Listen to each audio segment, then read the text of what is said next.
Invitiamo progressivamente a prendere posto, così tra un minuto possiamo cominciare.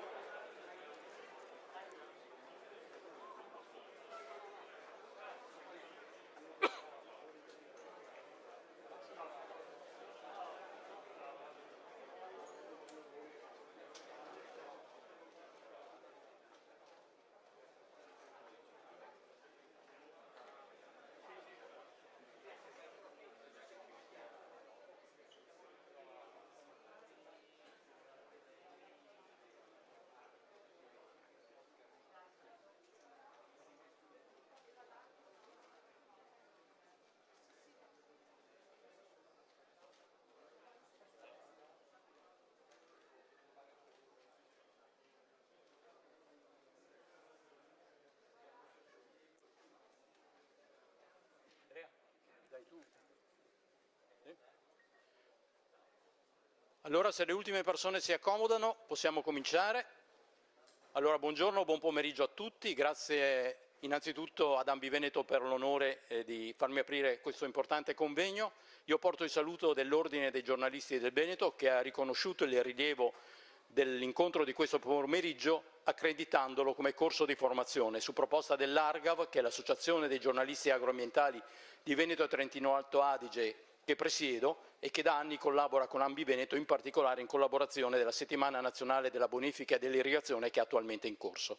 Espletati i saluti iniziali, do la parola al collega Nicola Saldutti, caporedattore economia del Corriere della Sera, cui spetta l'onere di moderare gli intensi lavori del pomeriggio. Grazie e buon lavoro a tutti. Grazie e benvenuti. A giudicare dalla presenza ho la sensazione che il tema del deflusso ecologico sia un tema che ci accompagnerà per molto tempo e che riguarderà non solo il territorio o la regione Veneto, ma riguarderà l'intero Paese. Quindi l'opportunità di oggi di avere intorno al tavolo, anche se non fisico perché saremo seduti, gli esponenti di tanti pezzi della realtà, quindi le istituzioni come il governatore Zaia, il sindaco della città e presidente dell'ANCI Conte e tutti coloro i quali hanno a che fare con l'acqua, che è un bene che spesso consideriamo scontato e che invece, proprio alla luce del cambiamento che potrà intervenire dal 1° gennaio 2022, così scontato non è. Dunque sono io stesso molto curioso di ascoltare quali saranno le cose e mi auguro che al termine di questa giornata ciascuno per la propria parte assuma degli impegni per fare delle cose, perché i convegni più interessanti sono quelli nei quali alla fine o nel durante, a seconda del ruolo che si ricopre, ci si assumono degli impegni. Quindi benvenuti. Allora, io inviterei sul palco Amedeo Gerolimetto, presidente Consorzio di Bonifica Piave, Mario Conte, presidente ANCI Veneto e sindaco di Treviso, quindi padrone di casa, e Francesco Cazzaro, presidente Ambi Veneto. Prego. Vi prego di accomodarvi e poi do la parola. Il mio compito sarà quello di moderare e di regolare gli interventi. Allora darei per primo la parola a Gerolimetto. Prego.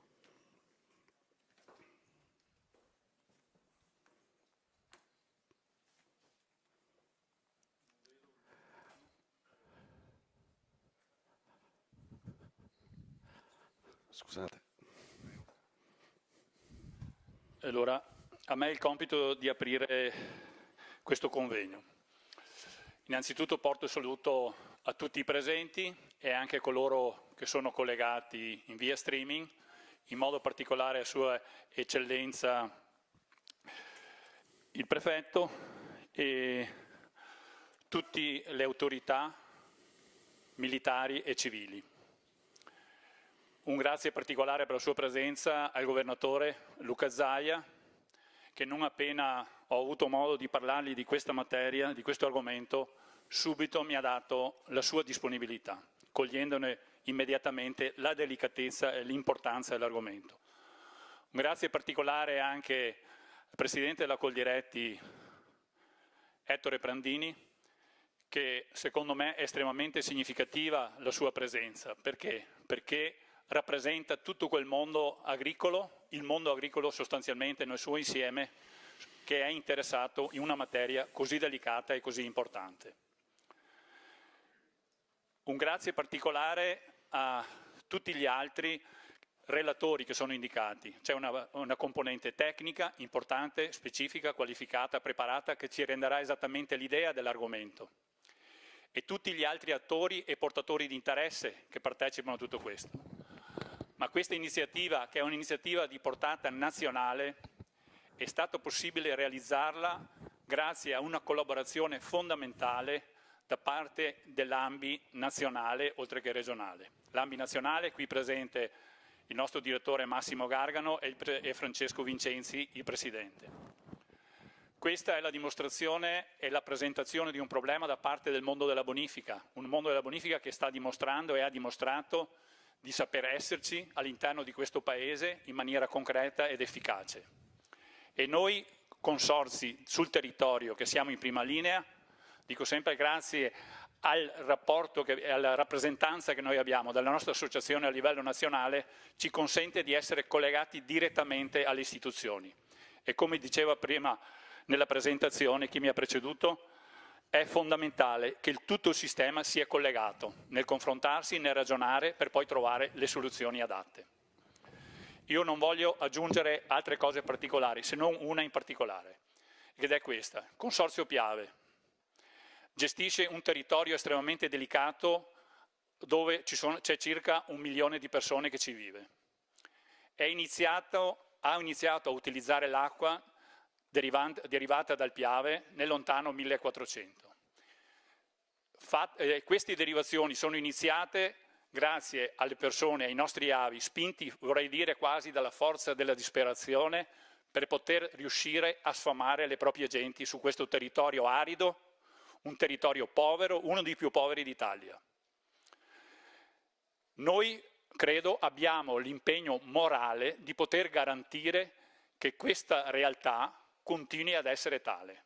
Siamo passati da una situazione di grande povertà a una situazione dove diciamo che è diventato un bel paese.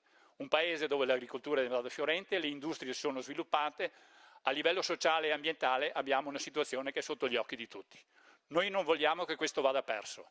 Siamo anche profondamente convinti che l'acqua non è qualcosa che appartiene a qualcuno in maniera specifica, all'agricoltore o all'imprenditore di turno e così via, ma è una cosa che appartiene a tutti, è un bene limitato e attorno a questo dobbiamo creare appunto quel tavolo di persone intelligenti e capaci che riescono assieme a trovare una soluzione adatta.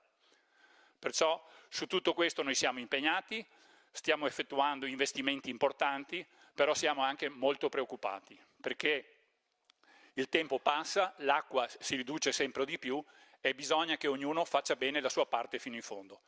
Oggi io credo sia un giorno di inizio importante, di discussione, di approfondimento dei problemi per poter poi arrivare a delle soluzioni.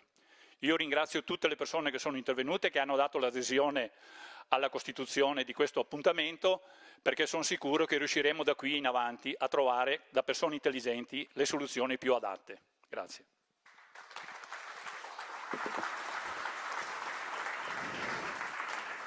Grazie, e quindi già la prima consapevolezza: l'acqua non è un bene scontato, è un bene limitato e molto ha fatto l'uomo per renderla utile alla vita.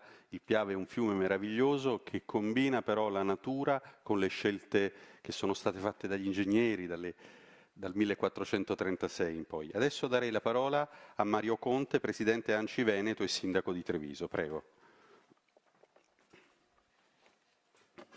Buongiorno a tutti e grazie. Ruberò davvero pochissimi minuti perché l'incontro di oggi con dei relatori di così alto spessore serve per assumere consapevolezza e conoscenza di quella che è una direttiva europea che porta con sé un impatto importante nei nostri territori. Nasce con degli obiettivi che sono sacrosanti, però non tiene in considerazione di tutta una serie di effetti indiretti che potrebbero scaricarsi sui nostri territori. Io sono qui in rappresentanza dei comuni veneti, in qualità di Presidente di ANCI Veneto, per dire che ANCI Veneto è al vostro fianco in questa che è una partita di tutela del nostro territorio, è una partita di tutela del grande sforzo che i consorzi di bonifica da sempre hanno fatto da un punto di vista operativo, storico e culturale della gestione della rete idrica dei nostri territori.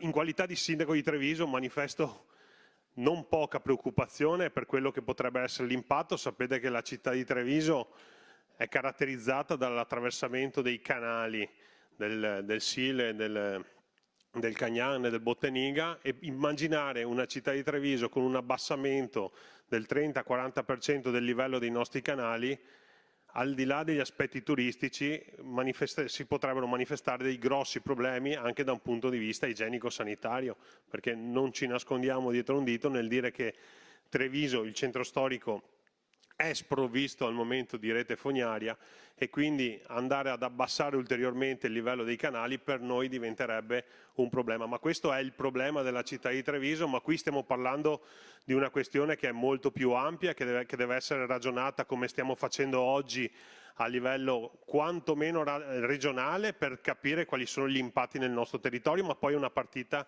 che va giocata a livello nazionale. Quindi io ringrazio il Presidente Gerolimetto, il Presidente Cazzaro, perché poi i comuni nel delegare la gestione della rete idrica hanno sempre trovato dei partner affidabili, preparati, attenti e sensibili a quelle che sono le caratteristiche di un territorio, e siamo fortemente convinti che anche le direttive europee non devono essere sovrastanti di quelle che sono le caratteristiche dei nostri territori e le nostre esigenze. Quindi noi siamo qui pronti a sostenervi anche nei futuri tavoli tecnici, per mettere a disposizione le esperienze, le esigenze, le criticità e le opportunità che i comuni possono manifestare su un tema che ci vedrà, come giustamente si diceva in fase introduttiva, ci vedrà protagonisti non oggi, ma a partire da oggi, anche se in realtà questo tema è già stato affrontato nei mesi prossimi e negli anni prossimi. Quindi grazie davvero per aver aperto questo dibattito e soprattutto per averlo fatto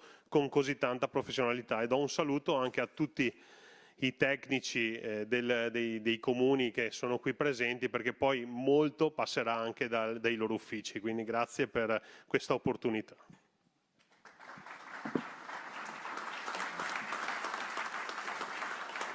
Adesso darei la parola al Presidente Ambi Veneto, Francesco Cazzaro. Prego.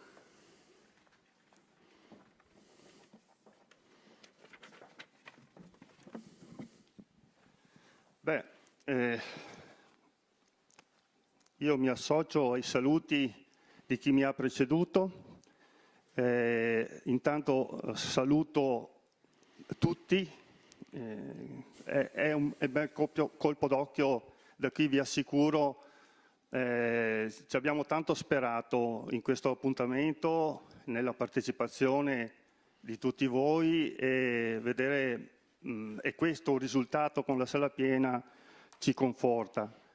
Saluto in primis e rivolgo il mio ringraziamento alla Regione, al Presidente Luca Zaia, che appena è stato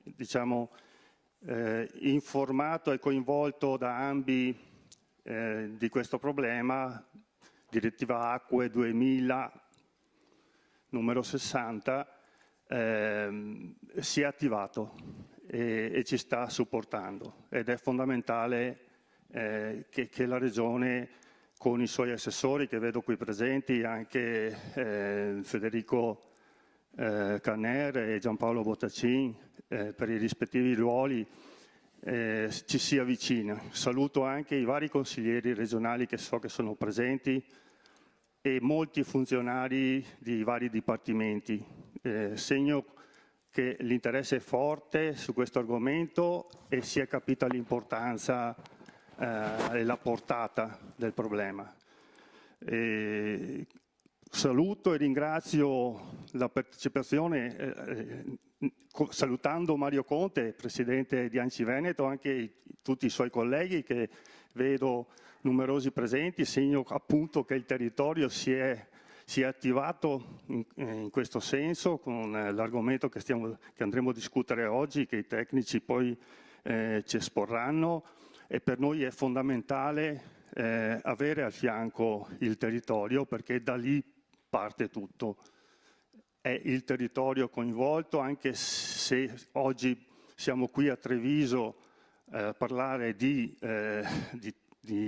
Piave, di Brenta, di tagliamento, ma sappiamo che poi questo è diciamo, il grimaldello per esportare l'esperienza in tutta Italia, come sta facendo Ambi Nazionale con le proprie rappresentanze. Ringrazio Vincenzi, il nostro presidente Francesco Vincenzi e Massimo Gargano, che tanto si stanno adoperando per, diciamo, mettere a fuoco il problema e trattarlo nel miglior modo possibile, perché i vari territori possano avere l'impatto minore possibile da questa direttiva.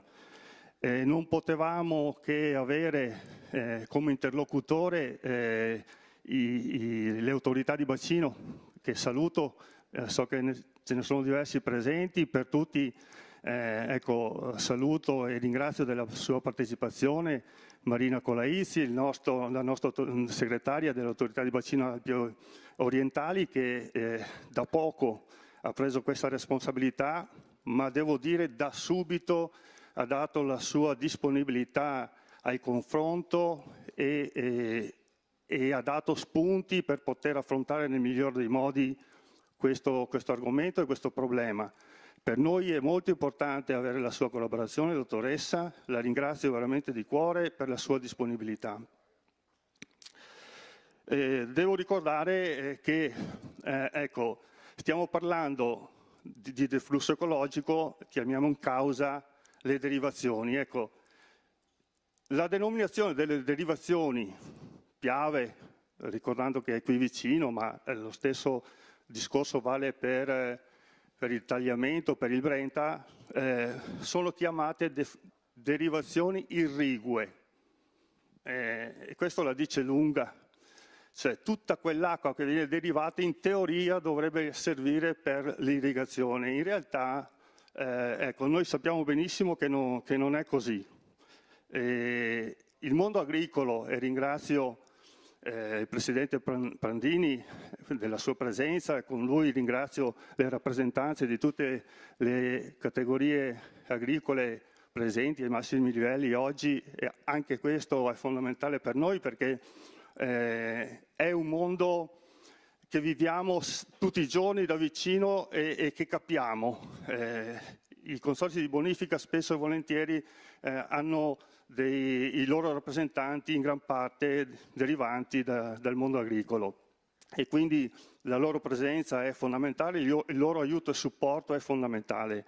Li ringrazio della presenza e spero, ecco, che saranno al nostro fianco, portando anche dei contributi così, di sostanza ai ragionamenti che faremo oggi. Noi sappiamo che il rapporto che porta inevitabilmente il fiume con il territorio deve essere sinergico, altrimenti se c'è competizione, se va in competizione crea problemi, crea guai. Da questo punto di vista, come dicevo prima, le derivazioni che sembrano soltanto agricole e che in realtà usano l'acqua, vanno a destinare l'acqua per le irrigazioni in minima parte, tutto il resto va in altri usi, e poi lo vedremo, ci saranno i tecnici che lo espliciteranno.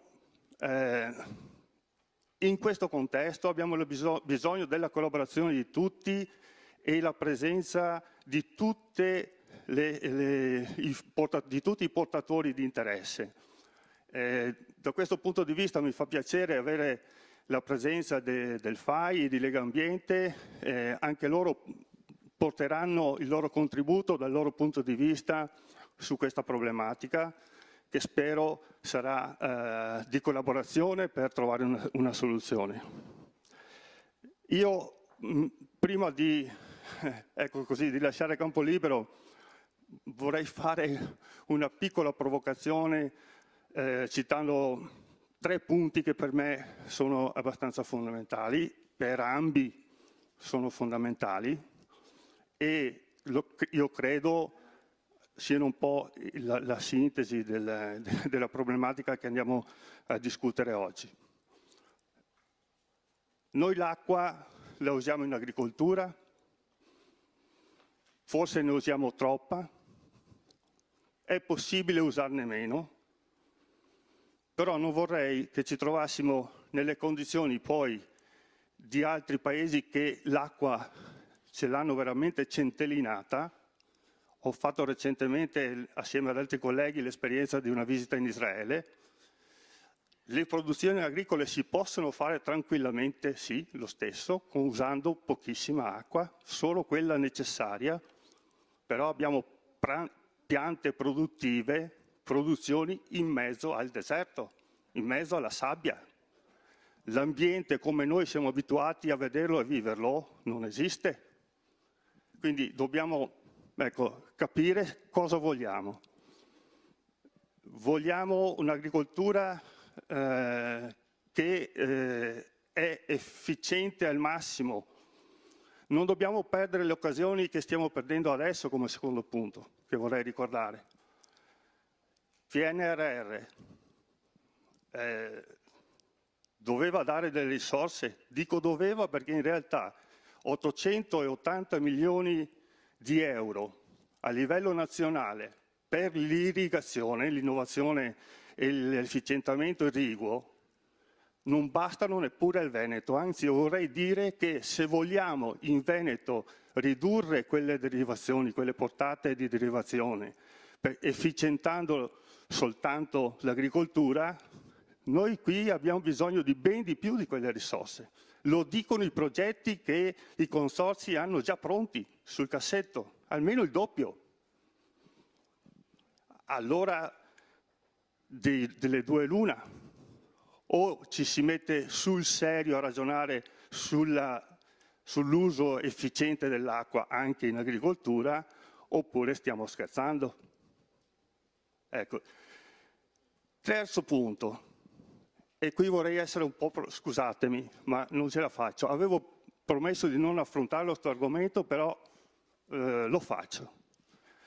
L'ho detto all'inizio, direttiva acque 60 del 2000. 60 del 2000. Questa platea doveva essere presente qui o in qualsiasi altro posto almeno 10 anni fa. Almeno 10 anni fa. Ci troviamo come il solito, come Paese Italia, a dover rincorrere le normative europee. E soltanto quando ci è stato detto guardate che vi mettiamo in infrazione, allora ci siamo svegliati. Non può essere, perché poi i danni che si creano sono immensi e sprechiamo una marea di tempo che possiamo dedicare ad altre attività per rincorrere. Scusatemi se sono stato un po' lungo e un po' provocatorio, però io credo che siano punti questi che questa platea e i tecnici poi dovranno un attimino sviscerare. Grazie. Scusate.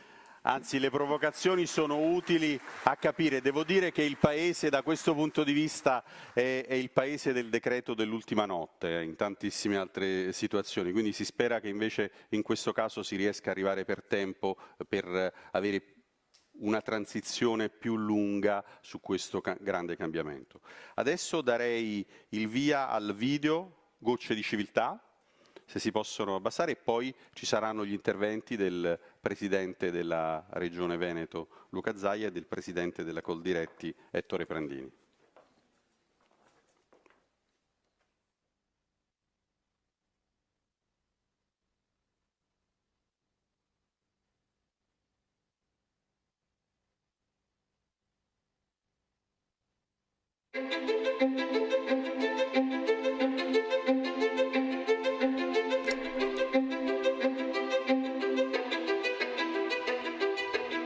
Quanta bellezza e complessità in una goccia.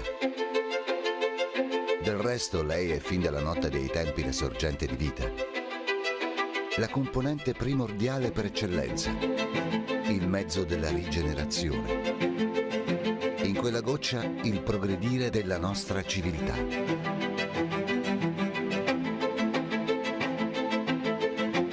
Dove non c'era è stata portata.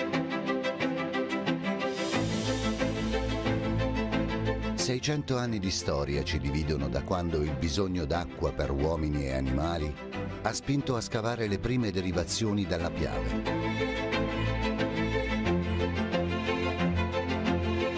Le derivazioni e i canali hanno disegnato il paesaggio di questi luoghi e scolpito il destino di intere generazioni.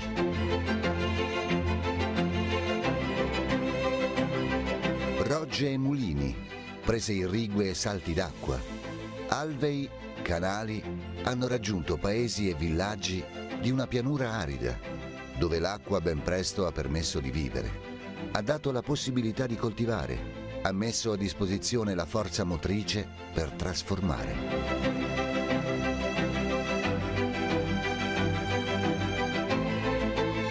All'inizio del secolo scorso, con la costruzione degli utilizzi idroelettrici nel bacino montano del fiume, laghi e invasi hanno fatto nascere un sistema complesso, affidabile, fonte di preziosa energia rinnovabile e garanzia di riserva idrica per le derivazioni. Fu allora che piccole e grandi opere idrauliche hanno spinto gli abitanti di queste terre ad unirsi per la gestione dell'acqua, riuscendo ad estendere il prezioso beneficio irriguo ad un territorio molto vasto, oltre 50.000 ettari, che dalle colline arrivano fino a Treviso, a Castelfranco, a Conegliano. Per tutto l'anno, la fittissima rete di canali derivati innerva il territorio dell'alta pianura, per sua natura privo di idrografia superficiale, e ricarica la falda freatica, vera cassaforte d'acqua per l'intera pianura trevigiana e veneziana, che più a valle affiora e dà vita ai fiumi di risorgiva. Tra questi il Sile, fiume che avvolge la sua Treviso, città d'acque, ed i suoi affluenti come lo Storga ed il Limbraga, insieme a numerosi altri corsi, alcuni dei quali, come il Marzenego, lo Zero ed il Dese, giungono fino alla laguna di Venezia. La natura si arricchisce, le comunità ne traggono beneficio accogliendo persone, offrendo servizi e opportunità, garantendo la qualità di vita che intere generazioni hanno desiderato per i propri figli e nipoti. Ecco la bellezza dei parchi. La cura degli orti. Il nostro vivere quotidiano all'interno di un equilibrio tra ambiente, paesaggio, architettura e laboriosità dell'uomo. Paesaggi urbani e naturali che non sarebbero potuti esistere in un territorio in origine arido e sterile, dove si è saputo proteggere e valorizzare una biodiversità senza eguali, preservando ambiti di elevato pregio ambientale. Luoghi dove la bellezza attira le persone, crea opportunità di svago, fa crescere l'economia locale.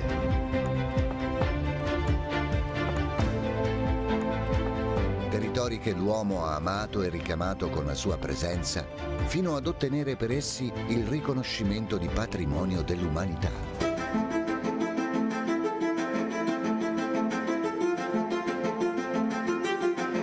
Non può scemare, per nessun motivo, la responsabilità di un uso coscienzioso di queste gocce.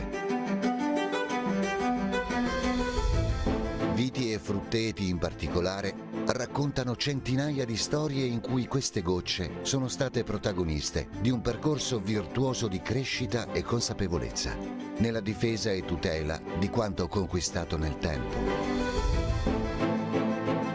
Le tecnologie e l'ingegno hanno permesso nel tempo di migliorare la loro distribuzione e il loro impiego. Ne è un esempio l'irrigazione che ha costruito la sua rete proponendosi a scorrimento ed evolvendosi a pressione nei vari sistemi che oggi riescono a donarci un impiego virtuoso, eliminando sprechi fino a dimezzare il fabbisogno d'acqua, portando la goccia proprio lì dove serve per dar vita al suo giusto incontro con la terra.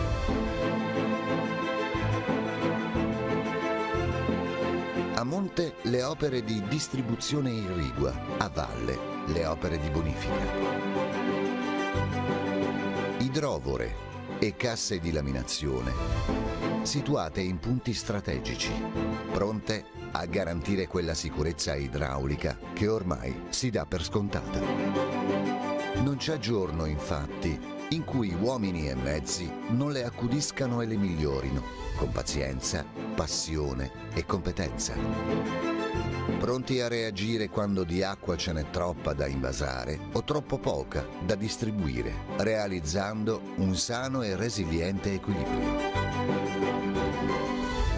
Questa storia continuerà per difendere l'attuale o un nuovo equilibrio, in grado di rispettare il deflusso del fiume e la sostenibilità della bellezza e della qualità della vita conquistate nei secoli.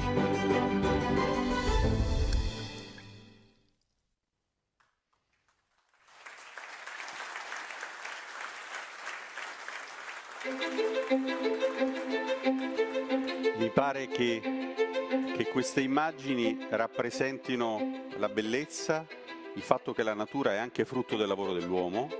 Forse alcuni di voi si sono riconosciuti in alcuni di quei luoghi e la parola che si è ripetuta più volte è equilibrio, nuovi equilibri da trovare. Io adesso cedo la parola al Presidente della Regione Veneta, Luca Zaia. Prego.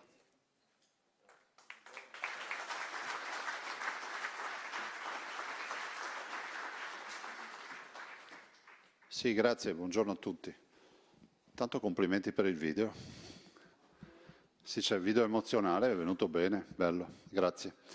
Io ho colto subito l'invito del Presidente Gerolimetto che saluto il Presidente Cazzaro, il Presidente Prandini, il Direttore Gargano, un po' tutti i presenti, insomma non me ne vogliono tutti quelli dimenticati, ma comunque ce li ho nel cuore. Due brevi considerazioni. Poi ci sono persone più esperte di me che parleranno oggi e io ne ho due di esperti, l'assessore Canera e l'assessore Bottaccini. Seguendo questa vicenda viene in mente un po' la storia di Palladio. Voi sapete che Palladio è stato un grande costruttore, un grande architetto, era uno scalpellino. Se voi oggi leggete del Palladio, leggerete che Palladio è il paesaggio del Veneto. Sì o no?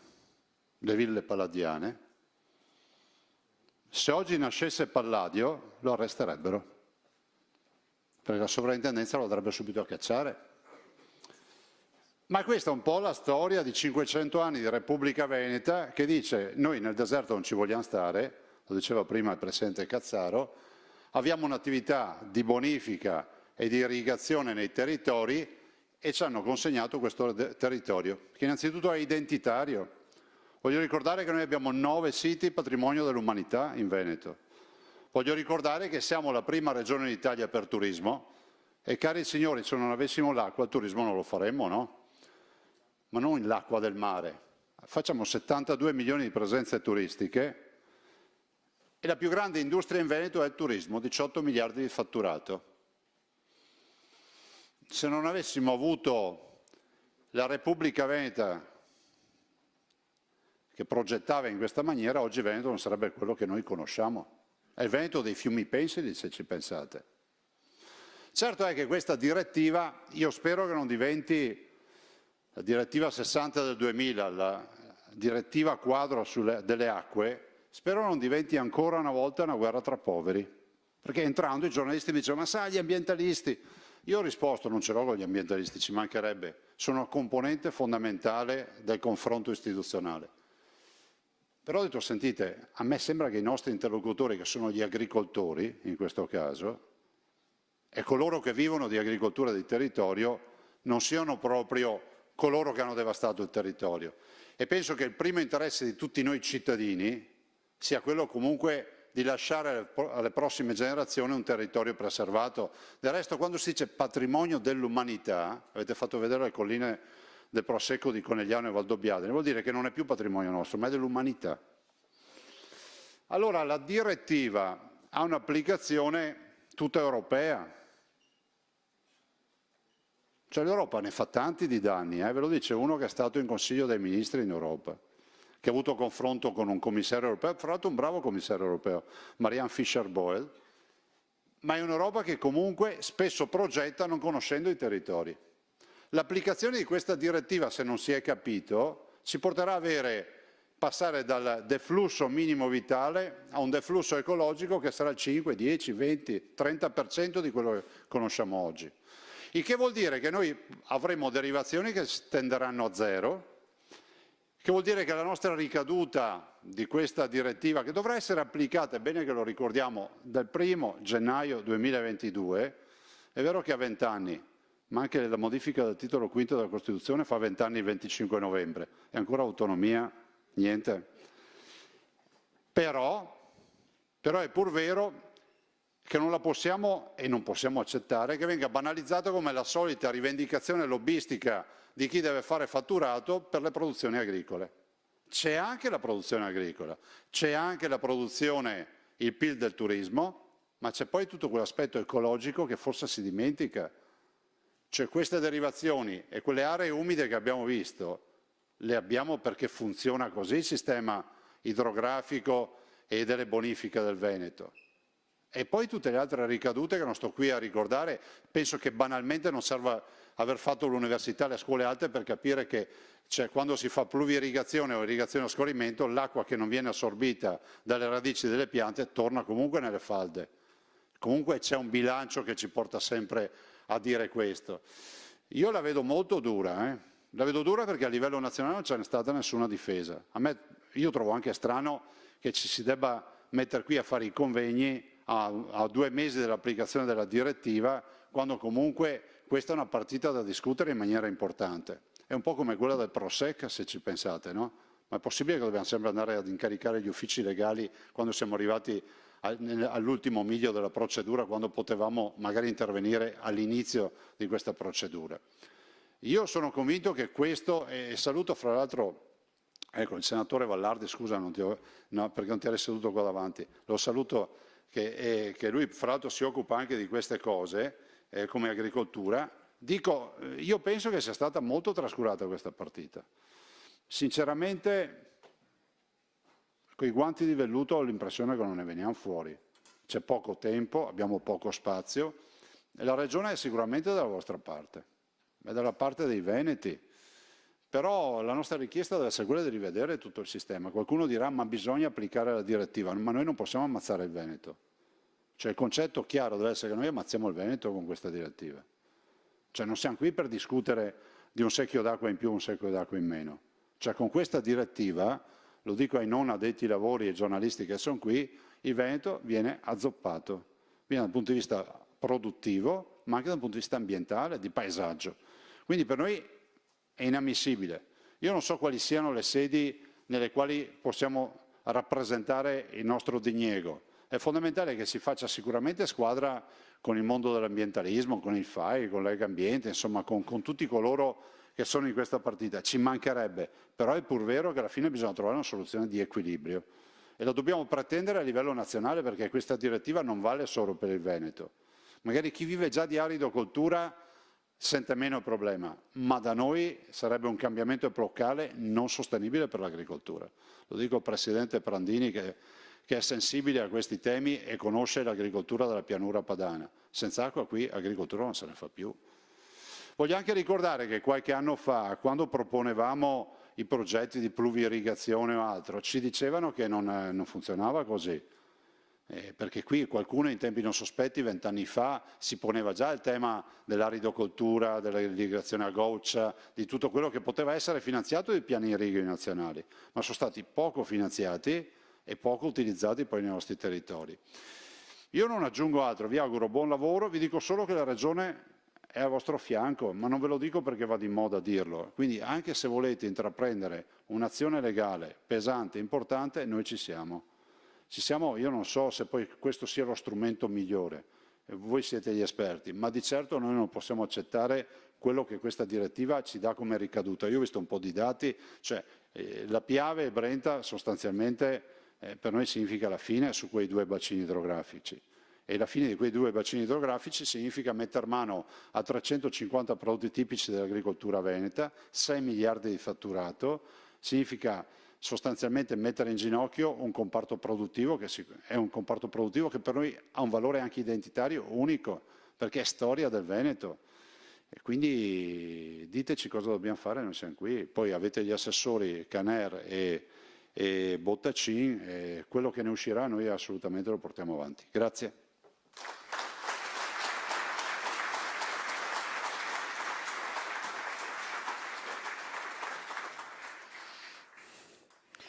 Grazie. Mi pare che a proposito di impegni il governatore ne ha assunti molti molto importanti e dunque penso che sia proprio un buon avvio di questo incontro. Adesso darei la parola a Ettore Prandini, Presidente nazionale di Coldiretti. Prego.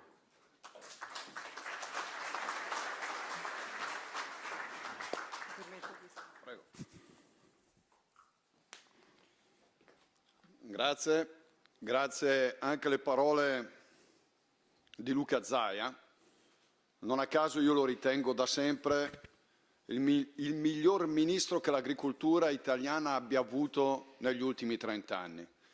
E oggi l'ha dimostrato nuovamente, perché in poche parole ha tracciato esattamente quello di cui noi abbiamo bisogno. Partiamo dai numeri, l'agricoltura, perché senza acqua non si fa agricoltura. Oggi l'agricoltura rappresenta un valore in termini economici che supera i 530 miliardi di euro, in termini di valore aggregato, perché l'agricoltura non è solo produzione di cereali, di latte, di carne, di ortofrutta, del settore vitivinicolo, delle produzioni, delle eccellenze legate all'olio o all'olio extravergine d'oliva. L'agricoltura è la filiera, perché senza il prodotto noi non abbiamo disponibilità di cibo e non valorizziamo il turismo e non valorizziamo tutte quelle che sono le catene distributive. Quindi parliamo di 530 miliardi. La prima voce di importanza in termini di PIL per il Paese. Il 25% del PIL nasce tutto dall'agricoltura. E il tema occupazionale, di cui tutti ragioniamo, ci poniamo in termini di interesse, in termini di confronto. Oggi noi siamo in grado nella filiera di garantire il 17% di occupati nel nostro Paese, non il 2% o il 3% come qualcuno ci ha raccontato per anni, cercando di creare quasi un meccanismo di racconto dove l'agricoltura era sì un settore importante ma residuale, perché quando uno rappresenta il 2% di occupati, di che cosa vuol parlare in termini di strategia? Cambiamo l'impostazione. Senza l'agricoltura quanti posti di lavoro perdiamo? E ancora di più, Luca, il tema della demografia, che sarà una fissazione che Coldiretti ha, che per troppi anni noi abbiamo trascurato nel nostro Paese. Dove andrà il mondo? Ci saranno 2 miliardi di cittadini in più nei prossimi 20 anni.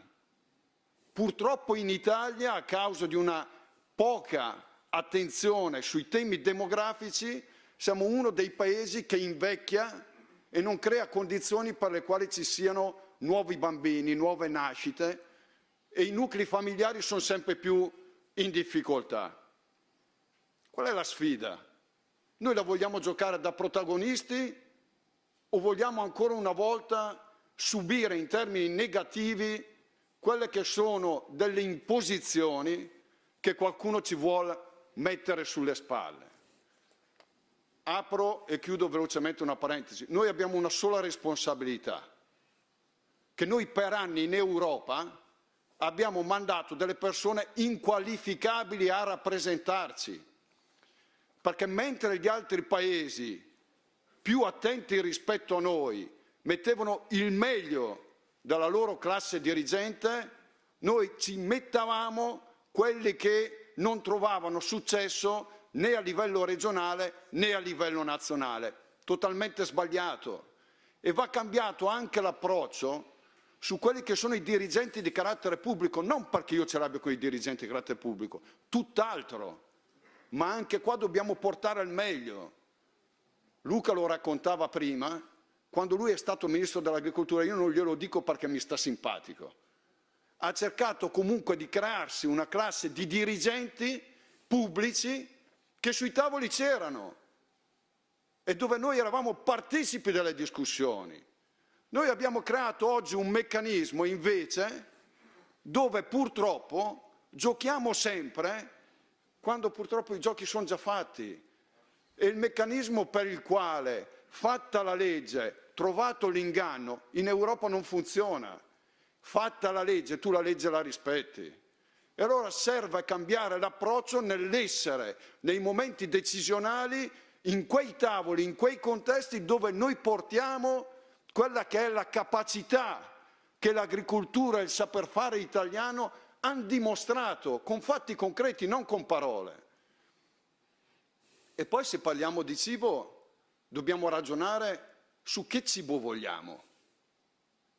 Vogliamo creare le condizioni perché si produca di meno? Vogliamo spingere sui cibi sintetici? Vogliamo distruggere la biodiversità che questo Paese ha? Vogliamo distruggere più dei 5.200 prodotti, uno diverso dall'altro, che l'Italia può offrire? Non è solo un racconto, è la storia e la cultura di un paese, di un territorio. Noi lì ci identifichiamo rispetto a quello che noi siamo, a quello che dovranno essere i nostri figli. E allora, se parliamo di cibo, parlare di riduzione di acqua vuol dire non aver ben chiaro il meccanismo nel quale noi ci andremo a mettere.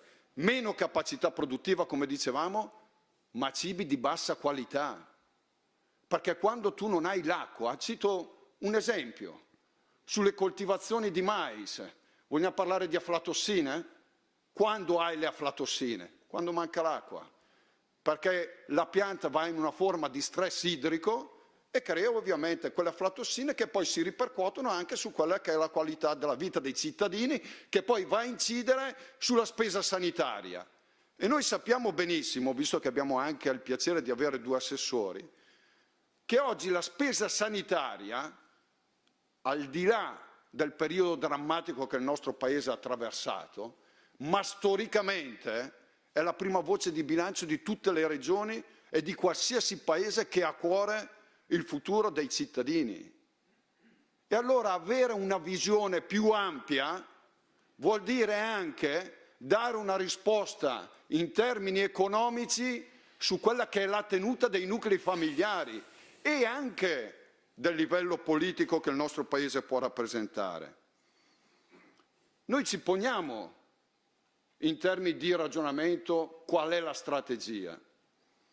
Io penso che la fortuna di aver qua Caner e Bottacin, per le competenze che hanno, in modo particolare guardo all'assessore dell'agricoltura, immediatamente una delle soluzioni è la convocazione del tavolo Stato-Regioni, dove noi portiamo i dati aggiornati, dove noi oggi dimostriamo quello che è l'agricoltura italiana, anche nell'utilizzo dell'acqua, perché è giusto investire in innovazione.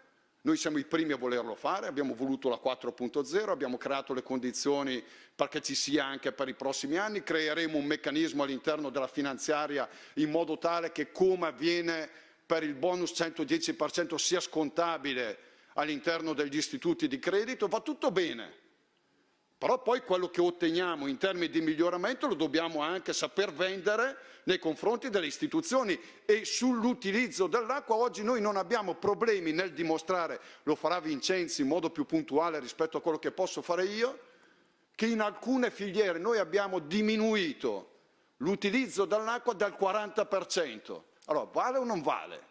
È tangibile o non è tangibile? Sono elementi che possono essere tenuti in considerazione, oppure tutto quello che facciamo lo dobbiamo fare, ma poi non si, diciamo così, ripercuote in termini di capacità di difendere un sistema che oggi noi rappresentiamo. La strategia. Noi abbiamo visto un filmato che è sicuramente emozionale, ma è frutto di sapienza e di lungimiranza, che fa parte dei nostri padri e dei nostri nonni, che hanno capito in modo puntuale che il tema dei bacini di accumulo era anche una risposta ambientale, ma che nello stesso tempo creava le condizioni per dare acqua all'agricoltura, perché ricordiamoci che c'è comunque una legge in questo Paese che dice che dopo l'utilizzo umano c'è l'utilizzo agricolo, prima di qualsiasi altro settore produttivo. E di fronte a questo, se noi guardiamo a ciò di cui noi necessitiamo è tornare a realizzare nuovi bacini di accumulo. Perché io ho avuto la possibilità e il piacere di partecipare agli incontri dell'ONU, della FAO, del G20. Oggi i paesi più avveduti investono nella gestione dell'acqua. E l'Italia, che nonostante i cambiamenti climatici, dove sicuramente sono sempre più violenti, sono sempre più forti, sono sempre più condizionati rispetto all'attività agricola che viene svolta, ma la quantità di acqua in termini di piovosità non è cambiata. Allora la dobbiamo trattenere e noi oggi ne tratteniamo solo il 10%. Noi dobbiamo arrivare a una percentuale che sia vicino almeno al 50% in termini di trattenere ciò che poi noi utilizziamo quando ci serve. E quando ci serve è collegato anche al meccanismo per il quale serve all'agricoltura, ma serve anche alle pubbliche amministrazioni. Perché se noi non irrighiamo, i bacini e tutto ciò che sta nel sottosuolo non è che viene rimpinguato da qualcun altro. Allora, quando si dice quanto acqua consuma l'agricoltura, cambiamo il meccanismo. Quanto acqua restituisce all'agricoltura. Perché noi siamo di fronte a un meccanismo dove, rispetto a quello che noi consumiamo, restituiamo l'85%. E aggiungo, spesso e volentieri lo restituiamo con una condizione sicuramente migliore rispetto a quella che abbiamo ricevuto. Quindi facciamo un servizio di carattere ambientale. E usciamo anche dalla logica per la quale sembra che ci debba essere sempre questa contrapposizione fra il mondo agricolo e le associazioni ambientaliste. Anche qua confrontiamoci realmente con trasparenza rispetto a quelli che sono i numeri, rispetto a quelle che sono le attività che vengono svolte dagli agricoltori, ma smettiamola di scaricare sugli agricoltori tutto ciò che non funziona in questo Paese, perché facciamo un danno al Paese, non al mondo agricolo. E anche sotto questo punto di vista noi dobbiamo creare un meccanismo per il quale si passa dagli slogan a fatti concreti. Preservare il suolo vuol dire poter irrigare il suolo, perché se tu non preservi il suolo è inutile che ci lamentiamo del fatto che gli agricoltori poi vendono il terreno agricolo per svolgere altre attività di carattere produttivo. Se uno non ha il giusto soddisfacimento in termini economici dell'attività che svolge, è costretto a dover vendere. Invece noi vorremmo creare un meccanismo per il quale gli agricoltori tutelano il loro territorio, hanno acqua a disposizione, possono continuare a produrre le loro eccellenze e creare un meccanismo per il quale si dà una risposta di carattere territoriale e ambientale. E per poterlo fare sicuramente dobbiamo, come abbiamo detto, investire sull'agricoltura di precisione, sicuramente dobbiamo investire sui bacini di accumulo, sicuramente dobbiamo investire anche su quelli che sono i canali di trasporto, però dobbiamo anche avere il coraggio di porre una questione legata a elementi esterni che spesso e volentieri non vengono citati ma che ci arrecano danno. Il problema delle nutrie è un problema per quanto riguarda i canali irrigui, perché noi parliamo di utilizzare meno acqua, ma abbiamo una dispersione immensa di acqua per i canali che vengono scavati dalle nutrie e si fa fatica a poter intervenire perché a livello nazionale non c'è ancora questa sensibilità, che non vuol dire l'eliminazione della specie, ma un giusto contenimento che sia sostenibile con il territorio e l'ambiente nel quale noi viviamo. E aggiungo, per arrivare agli aspetti conclusivi, io penso che il deflusso ecologico noi dobbiamo creare un meccanismo reale con ritardo, perché è evidente, ma per contrastarlo con tutte le forze che noi possiamo mettere in campo. Non è una difesa, come dicevo, di un settore produttivo, è la difesa di una verità che deve essere trasmessa rispetto alla collettività, ai cittadini e alle pubbliche amministrazioni.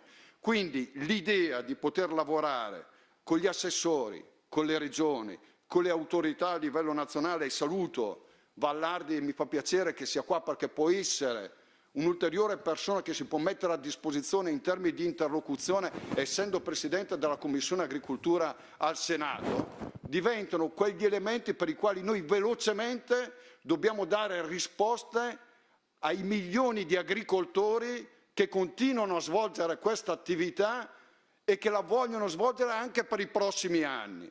Io sono convinto che se noi lo faremo insieme, al di là dei vari posizionamenti, noi questa battaglia la possiamo recuperare, ma non abbiamo più tempo da perdere e rinvii che possono ottenere rispetto a un'esigenza, una certezza che noi dobbiamo dare ai nostri agricoltori. Grazie e buona giornata a tutti.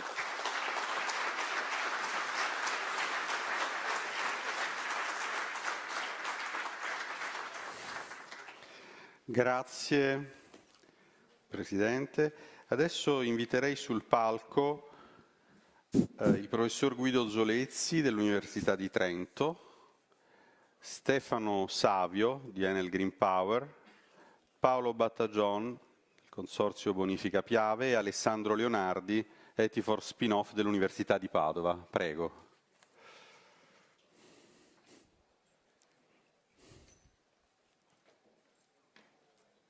Perfetto, prego.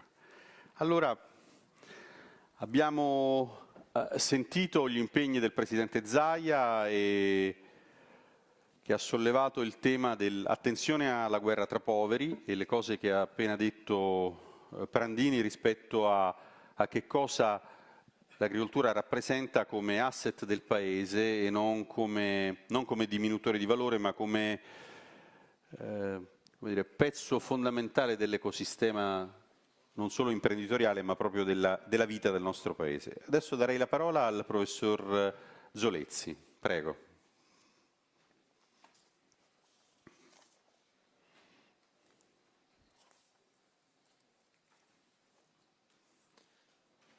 Grazie. Chiedo se si può far partire la presentazione. Grazie. Buongiorno a tutti. Voglio ringraziare molto gli organizzatori del convegno, il Consorzio Bonifica Piave, per la possibilità di poter parlare in questa sede su questo tema così importante. Il mio compito oggi è quello di, soprattutto da tecnico, io sono professore di idraulica, di raccontare quali sono i metodi che si usano per quantificare il famoso deflusso ecologico. Direi che si usano e forse meglio che si stanno sperimentando, perché le conoscenze per fare questo tipo di stime sono in continua evoluzione e la direttiva 30 del 2017, il decreto direttoriale del Ministero dell'Ambiente che si riferisce proprio al deflusso ecologico, ha stabilito 3 anni di sperimentazione che appunto si vanno a concludere alla fine di quest'anno, suggerendo una serie di metodi che possono essere utilizzati a livello nazionale.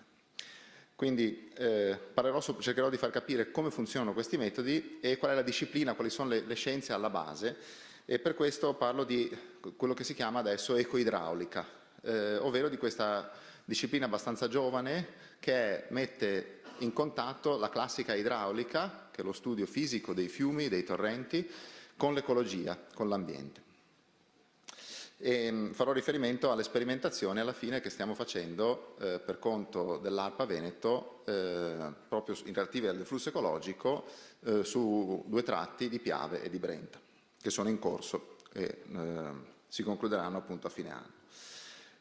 Introduco un concetto fondamentale, che è un po' la base di tutto il ragionamento sul deflusso ecologico. In questo disegno vedete l'andamento delle portate di un fiume in blu, e sono rappresentati come vari esempi di specie che vivono nel fiume, dai pesci agli invertebrati, alle piante, le piante acquatiche, le piante ripari. Un concetto ecologico fondamentale è che tutti gli esseri viventi, gli ecosistemi si sono adattati nei secoli a una naturale variabilità. Quando ci sono delle alterazioni di questa variabilità, c'è una piccola linea gialla in fondo alla slide, ci può essere una risposta dell'ecosistema, a seconda di se questa alterazione, come quella provocata da variazioni del regime idrologico, quindi per esempio da derivazioni, l'ecosistema può rispondere tanto, poco, questo è un po' l'obiettivo di capire quanto è l'obiettivo di questi studi.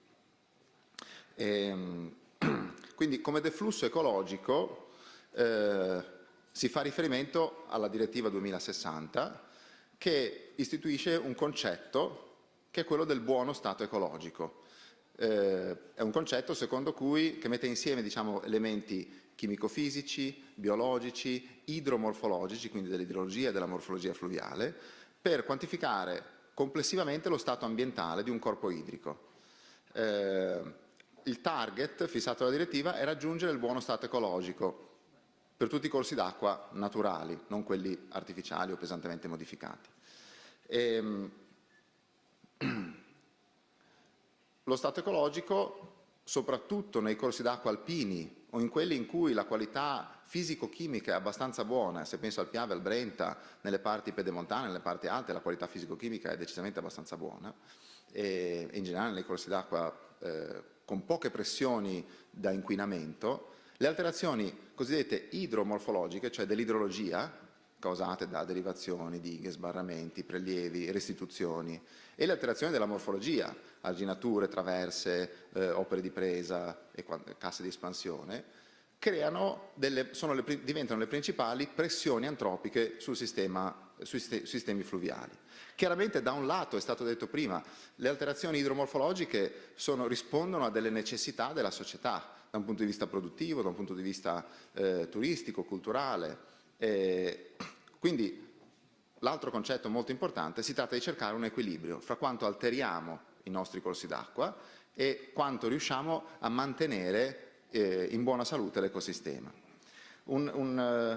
Studi molto recenti, il grafico che trovate in fondo a destra, quella banda blu che scende, a scala globale ci hanno detto che proprio perché la presenza di molte barriere nei corsi d'acqua, a livello europeo sono più di 1 milione le barriere che troviamo nei corsi d'acqua, questo è uno studio uscito su Nature recentemente, a causa di molte barriere, molti sbarramenti, abbiamo perso circa il 95% della fauna ittica di grande dimensione che avevamo 50 anni fa, perché molte specie sono tendenzialmente migratorie, hanno bisogno di muoversi, e in tanti corsi d'acqua, ma non parlo solo del Veneto, non parlo solo dell'Italia, parlo di uno studio a scala globale, molte specie si sono ridotte consistentemente, sono molto molto più vicine all'estinzione o comunque sono seriamente a rischio. Allora, la domanda sul deflusso ecologico potremmo formularla in questo modo. Possiamo prevedere come e quanto cambia lo stato dell'ecosistema che ha una componente viva, sia fluviale che ripario, se cambiamo quant'acqua le prese e le derivazioni che sono necessarie per la nostra società, se cambiamo quanto le prese rilasciano e anche il modo in cui lo rilasciano nel tempo? La risposta per fortuna è sì. Sì, e possiamo prevederlo quantitativamente, voglio dire che possiamo mettere dei numeri su cui basare delle decisioni, da 10-15 anni, non da tanto, proprio perché si sono dovute incontrare discipline che tradizionalmente avevano percorsi diversi. Parlo soprattutto dell'idraulica fluviale e dell'ecologia, in realtà ce ne sono altre, la geomorfologia fluviale in particolare. Questa disciplina, diciamo, di ecoidraulica ha sviluppato in questi ultimi 15-20 anni delle metodologie che consentono di quantificare quanto è l'habitat disponibile per una certa specie. Possono essere fauna ittica, possono essere invertebrati, possono essere piante. Comunque siamo in grado di quantificare, di dire di quanto habitat ha bisogno. Parlo dell'estensione dell'area bagnata di un corso d'acqua, quello che si vede dall'alto, diciamo, l'estensione di una pozza, di un raschio, di una rapida, e possiamo dire quale parte di questa area dell'area che vediamo su un fiume, l'area bagnata da un fiume, è idonea per una certa specie. E possiamo tradurre questo giudizio in quella classica tabellina a 5 colori, in un indicatore che è l'indicatore di quanto è integro l'habitat. Se siamo nella parte blu siamo in uno stato elevatissimo, quasi naturale, nella parte rossa è molto compromesso. L'obiettivo della direttiva 2060 è almeno lo stato verde, lo stato cosiddetto buono. Non entrerò troppo nel dettaglio tecnico, ma poi se ci saranno domande sull'aspetto tecnico sono ben lieto di dare risposta. Quindi faccio una carrellata per capire quali sono i principi fondamentali di questi metodi per quantificare l'habitat. Bisogna descrivere prima di tutto la forma del fiume, le varie unità che sono presenti. Vedete sulla vostra sinistra l'esempio di un corso d'acqua in cui ci sono tanti macchie di colore, ognuno sono una porzione omogenea del corso d'acqua, si chiamano unità morfologiche. Bisogna descrivere la biologia, bisogna sapere quali sono le specie di interesse in un certo tratto del corso d'acqua e sapere quali sono le loro preferenze di habitat. Per fare un esempio, se noi stessimo in questa sala e ci fossero 45 gradi, per un'ora forse con fatica riusciamo a sopportarlo. Ma se dovessimo stare tutti in questa sala per una giornata a 45 gradi, sarebbe un habitat molto molto pesante. Ho parlato di un fattore, la temperatura. Per le specie nei corsi d'acqua i fattori possono essere la velocità della corrente, quanto è profondo, la dimensione dei sassi o della sabbia sul substrato, la presenza di alghe, la presenza di zone rifugio dove rifugiarsi dai predatori e quant'altro. Quindi è un insieme di variabili complesso, per questo è un insieme diciamo multivariato. Questo immagina da un po' l'idea di tutte le variabili, c'è anche la temperatura, c'è anche il pH, ci sono anche gli aspetti della qualità dell'acqua che chiaramente influenzano le preferenze di una specie rispetto all'ambiente che trova nel corso d'acqua, quindi alcuni habitat saranno più favorevoli di altri. Il secondo passo che bisogna fare è conoscere le specie. Qui c'è proprio il legame fra l'idraulica e l'ecologia. Bisogna andare a capire, a seconda di ogni specie e con un gruppo di ricerca che comprende anche l'Università di Bolzano, il Politecnico di Torino, lo abbiamo fatto per quasi tutte le specie ittiche presenti sul territorio italiano, possiamo dire quantitativamente, con dei modelli statistici, quali sono le preferenze di ciascuna specie ittica in termini di queste variabili, profondità, velocità, substrato, dimensione del sedimento, eccetera. Mettendo insieme queste informazioni possiamo realizzare una curva, un grafico, che ho qui riportato, che è un po' il cuore del metodo. Sull'asse orizzontale c'è la portata, quanti metri cubi al secondo, litri al secondo defluiscono. Sull'asse verticale ci sono i metri quadri, l'area di habitat disponibile per una certa specie. Esempio, rilievo su un corso d'acqua, 400 litri al secondo di portata. Le aree verdi sono habitat ottimali, quelle gialle sono habitat idonei, quelle rosse non sono idonee per quella specie. Questa è trota fario adulto, si può anche distinguere lo stadio vitale. 1400 metri cubi, litri al secondo. Cambiano un po' la distribuzione di queste zone rosse e verdi. Se torniamo indietro vedete che è cambiato. Un altro rilievo, saliamo con la portata. 4.400 litri al secondo, 4,4 metri cubi al secondo. Cambia di nuovo questa distribuzione, le aree cambiano, l'habitat idoneo cambia. Quindi risultato, ogni punto si riferisce a un'immagine precedente, possiamo costruire la curva. Se c'è troppa poca acqua, l'habitat è troppo poco. Anche se ce n'è troppa durante le piene, evidentemente i pesci si rifugiano perché la maggior parte del corso d'acqua non è idoneo. C'è una zona ottimale spesso in cui c'è un range di portate che fornisce la disponibilità di habitat ottimale. Da un punto di vista matematico e tecnico, questa curva habitat portata consente di fare un passaggio fondamentale. Chi lavora con i corsi d'acqua ha spesso a che fare con le serie idrologiche, che sono gli andamenti della portata nel tempo, il grafico in alto. Questo è un esempio su un corso d'acqua per tanti anni. Vedete tutta la stagionalità dei periodi di magra e di morbida e poi le magre invernali, anno dopo anno. Se la portata è funzione del tempo, ma se l'habitat è funzione della portata, possiamo fare il passaggio e ottenere l'habitat in funzione del tempo. Quindi sappiamo quantificare con numeri, il grafico in basso, quanti metri quadri di habitat sono disponibili per una certa specie che è di interesse ambientale. Se conosciamo quali specie sono di interesse ambientale sul tratto, lo possiamo fare per tutto l'ecosistema e quindi fare dei ragionamenti su questo. Perché possiamo fare dei ragionamenti? Perché con i modelli idrologici, con le analisi, con le simulazioni idrauliche, è possibile simulare che effetto ha una derivazione, per esempio. Se quello è il grafico della portata nel tempo, se io prelevo un tot di portata per qualunque sia lo scopo e rilascio un'altra quantità di acqua nell'alveo, quella serie di portata cambierà. Allora cambierà anche l'habitat disponibile. A quel punto si arriva alla costruzione dell'indice di habitat. Confronto come cambia l'habitat senza la derivazione rispetto a come cambia con la derivazione. Oppure confronto, per dirlo in termini più centrati su questo caso specifico, se cambio il deflusso ecologico imposto alla derivazione, come cambia l'habitat? Di quanto cambia? Quindi in questo modo E questo è proprio l'obiettivo che abbiamo in questa sperimentazione che stiamo facendo su Piave Brenta, ma stiamo facendo anche su 10 corsi d'acqua del Trentino, insieme all'APA Trento.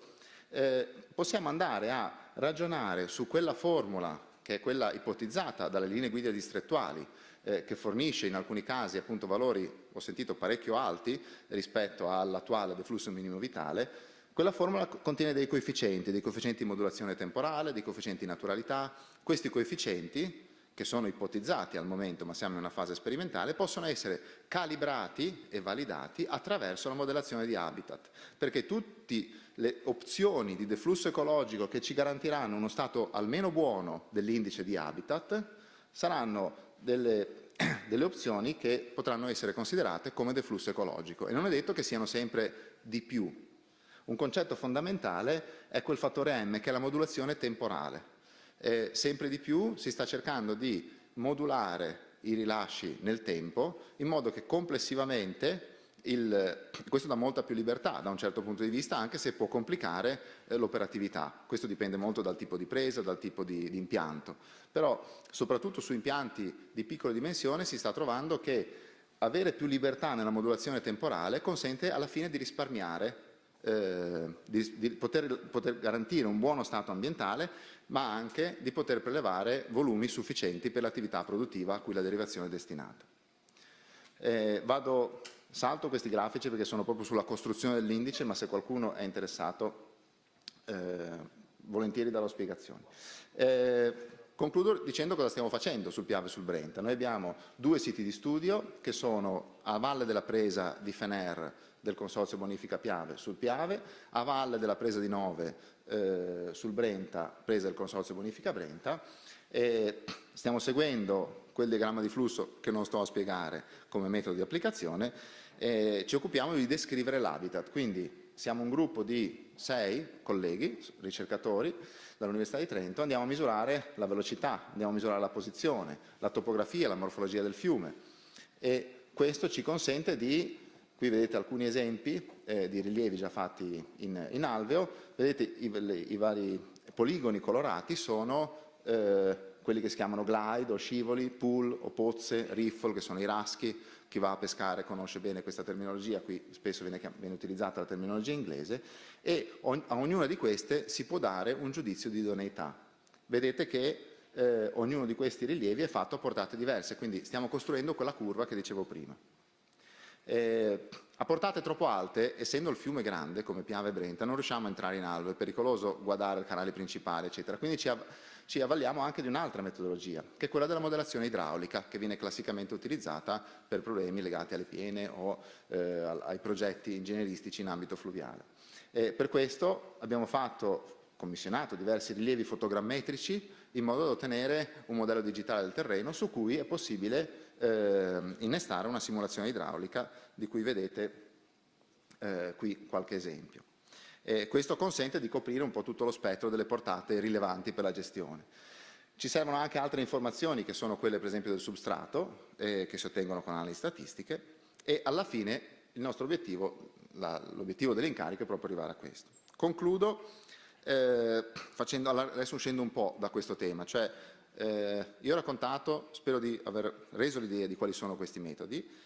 Chiaramente la possibilità di quantificare lo stato ambientale consente di avere un indicatore numerico e di poter giocare con gli scenari, quindi cambiando il deflusso ecologico vediamo come risponde l'habitat, ma allo stesso modo si possono quantificare anche le variazioni in quanto viene prelevato, e quindi si possono quantificare con degli indicatori anche quali sono gli effetti sull'irrigazione, sulla produzione idroelettrica, sul paesaggio, sulla ricarica delle falde per le risorgive.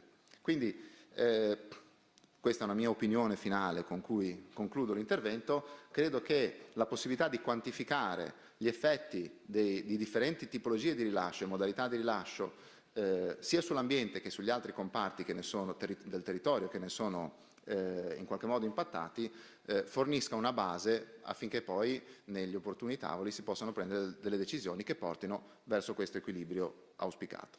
Io vi ringrazio.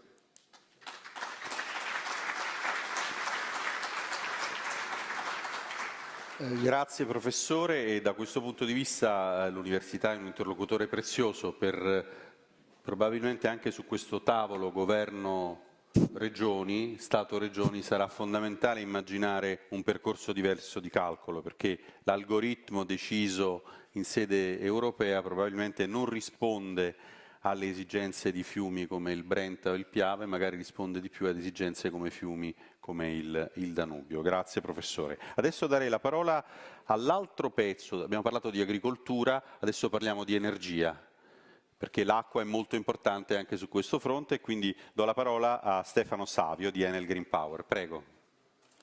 Grazie, buongiorno a tutti. Se mi manda la presentazione.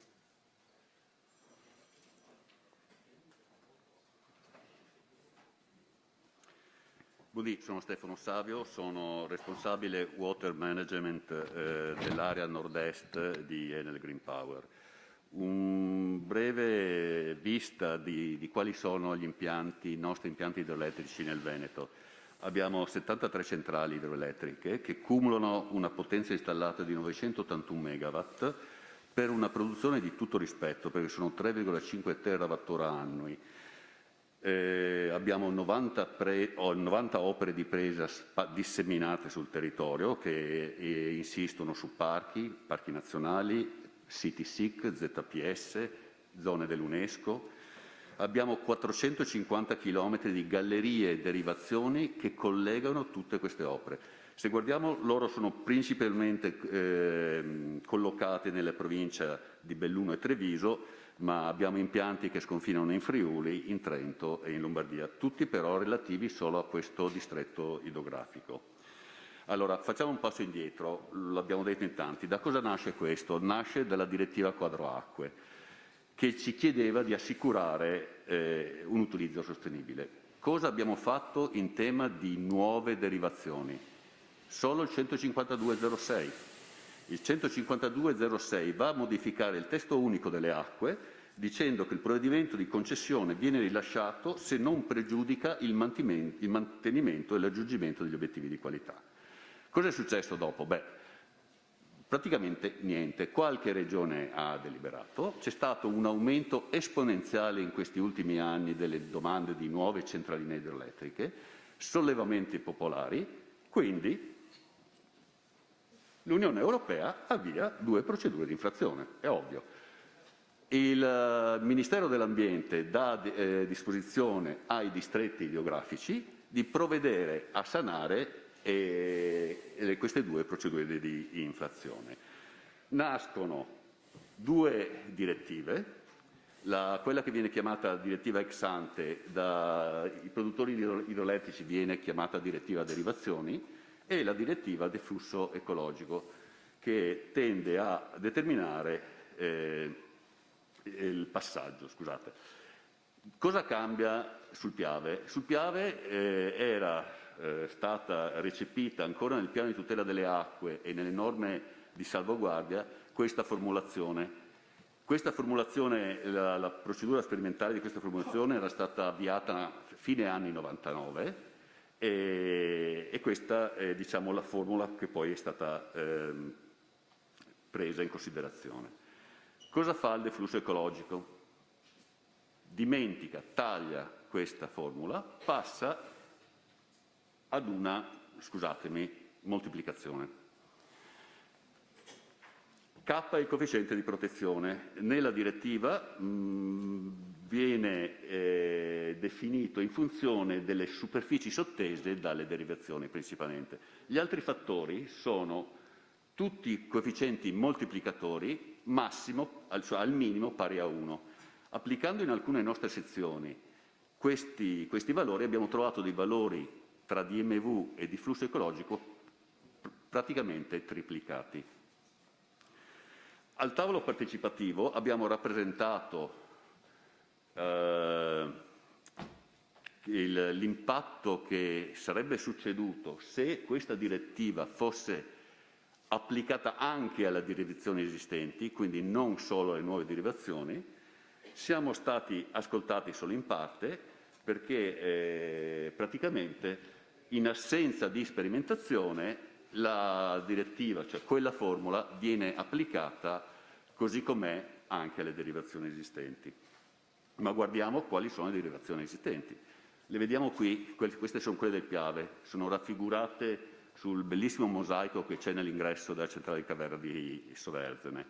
Sono state pensate agli inizi del Novecento e sono state pensate per portare energia al polo industriale nascente di Marghera e immagazzinare l'acqua per poterla poi rilasciare per l'uso irriguo. È un sistema molto complesso, adesso ve lo rappresento un attimo schematicamente. Tutti gli impianti sono in serie, i bacini sono collegati l'uno all'altro. Negli anni sono intervenute una serie di normative, leggi varie che hanno irrigidito l'esercizio di quest'asta. Cito tra le varie leggi intervenute l'obbligo di laminazione, le leggi ambientali, quindi l'obbligo del rilascio del DMV. Non è semplice rilasciare il DMV da una diga, cioè non è così immediato. Dighe che hanno scarichi di dimensioni tali da governare una piena, ma non da rilasciare un quantitativo del deflusso ecologico. Allora, in attesa dell'emanazione da parte del distretto delle linee guida per poter fare la sperimentazione, abbiamo preso a riferimento 11 anni di dati naturali. Abbiamo schematizzato quell'asta che abbiamo visto prima in nodi, diverse tipologie di nodi, collegati fra loro fra aste. Abbiamo imposto ai nodi opera di presa il rispetto del rilascio. Abbiamo imposto ai nodi serbatoio il rispetto del vincolo di laminazione in novembre. Abbiamo anche però altresì imposto un rispetto del livello minimo nei serbatoi in modo da garantire comunque un minimo volume residuo nei serbatoi e poi ovviamente siamo andati a imporre il rispetto del vincolo di prelievo irriguo previsti dai nostri disciplinari di concessione, cioè disciplinari Enel. Che indicatori siamo andati a guardare? Ovviamente l'uso irriguo, il volume di deficit, milioni di metri cubi di deficit negli 11 anni.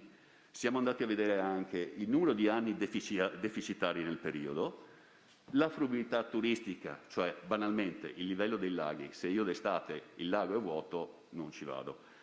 L'energia persa, che è quello che principalmente a noi interessa, e non da poco anche la riduzione del canone, quindi del contributo che diamo in termini di canoni BIM DEM alle pubbliche amministrazioni a causa della poi riduzione della potenza nominale. Gli scenari, abbiamo guardato lo scenario attuale, lo scenario di applicazione rigida del DE, partendo dal K maggiore o uguale a 0,15, uno scenario un po' più lieve, quindi imponendo un K uguale per tutte le nostre prese pari a 0,10 e poi anche lo scenario di MV. Questi risultati. Uso irriguo, numero anni deficitari nel periodo 11 su 11 anni. Fruibilità turistica su 11 anni 0. Energia persa 930 gigawattora. Riduzione canoni 9,2 milioni di euro. Con l'applicazione meno rigida del DE, comunque i numeri rimangono del tutto impressionanti. A questo punto, chiariamo, perché non è semplice dire 930 gigawattora. Cosa sono 930 gigawattora? Prendiamo il consumo di una famiglia equivalente annuo. Una famiglia equivalente annuo consuma 2700 kWh. Se noi facciamo gli opportuni calcoli, 930 gigawattora sono pari al consumo delle famiglie residenti nelle province di Treviso e Belluno. Ovvero, bisognerebbe realizzare 1000 nuove centraline, cioè quelle che ci hanno procurato la procedura di infrazione. Ma anche pensando di realizzare 100 nuove centraline all'anno, che è impossibile, torneremo indietro di 10 anni nello sviluppo delle energie rinnovabili. Oppure, ovviamente, l'altra soluzione, 380.000 tonnellate di CO2 da subito. Ma guardiamo le conseguenze ambientali. Questo è il lago del Mis, di cui abbiamo visto altre immagini. Oggi il lago del Mis si trova in queste condizioni solo negli anni di estrema siccità. Ricordiamo il 2003, per esempio. Domani, ogni anno, ma non a fine domani, pardon, dal 1° gennaio, non a fine agosto, ma lo troveremo a metà estate. Questo è il Corlo, idem per il Corlo. Questo è Pieve, idem per il Pieve. Non può esserci turismo, non ci può essere nulla. Allora, ovviamente, in queste condizioni siamo andati a definire un piano di sperimentazione. Con quale obiettivo? In presenza di uno stato ecologico buono, attribuire per quel corpo idrico quel valore di rilascio come valore del DE. In presenza di uno stato ecologico non buono, valutare maggiori rilasci fino al raggiungimento dello stato di obiettivo buono. Rientrare con quei maggiori rilasci nel modello di calcolo che abbiamo visto prima e vedere l'impatto eventuale che quelle maggiori portate mi comportano sul sistema. Allora, ovviamente non potevamo fare la sperimentazione su tutti i siti, quindi siamo andati a prendere le nostre sezioni più significative, su quelle normalmente alla fine delle aste, e poi per la completezza della sperimentazione siamo andati anche a considerare gruppi di prese con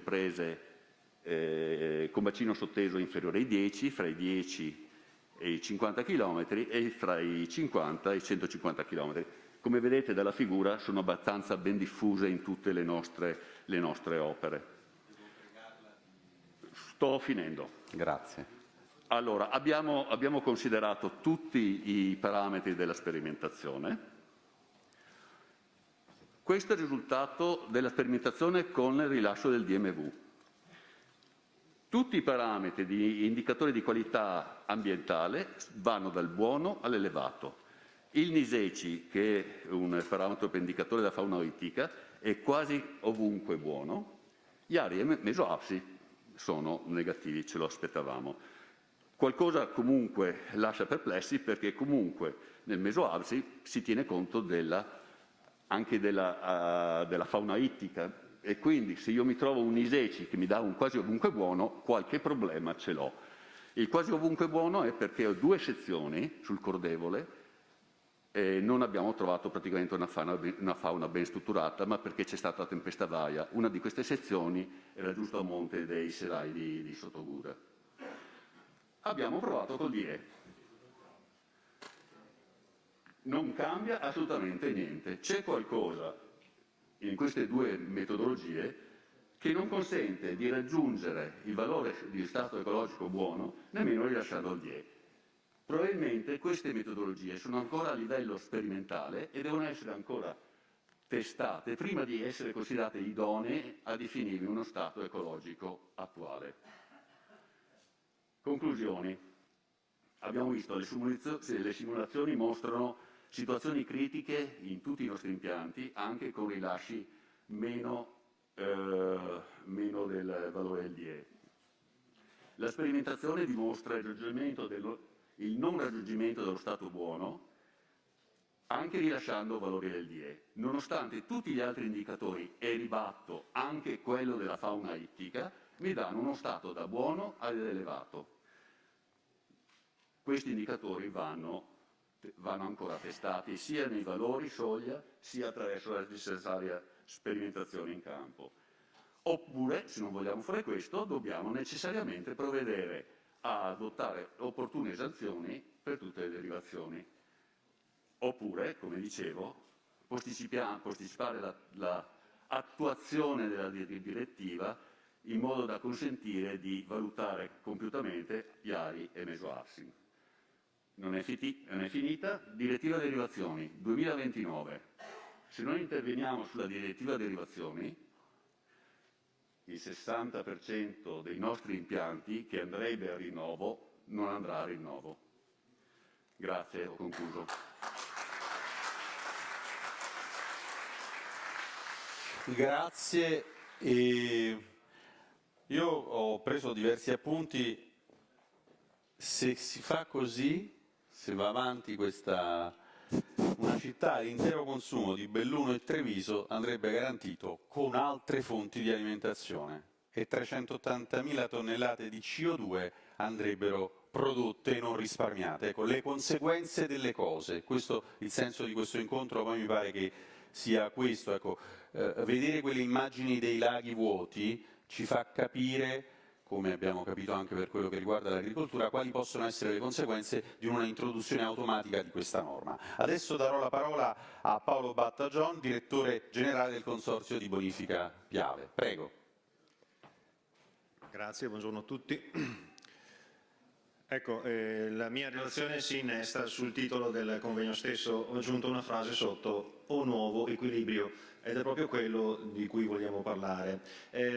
Partirò cercando di condividere con voi quello che è il sistema Piave che abbiamo visto attraverso il filmato, ma che qui volevo delineare nelle sue parti fondamentali.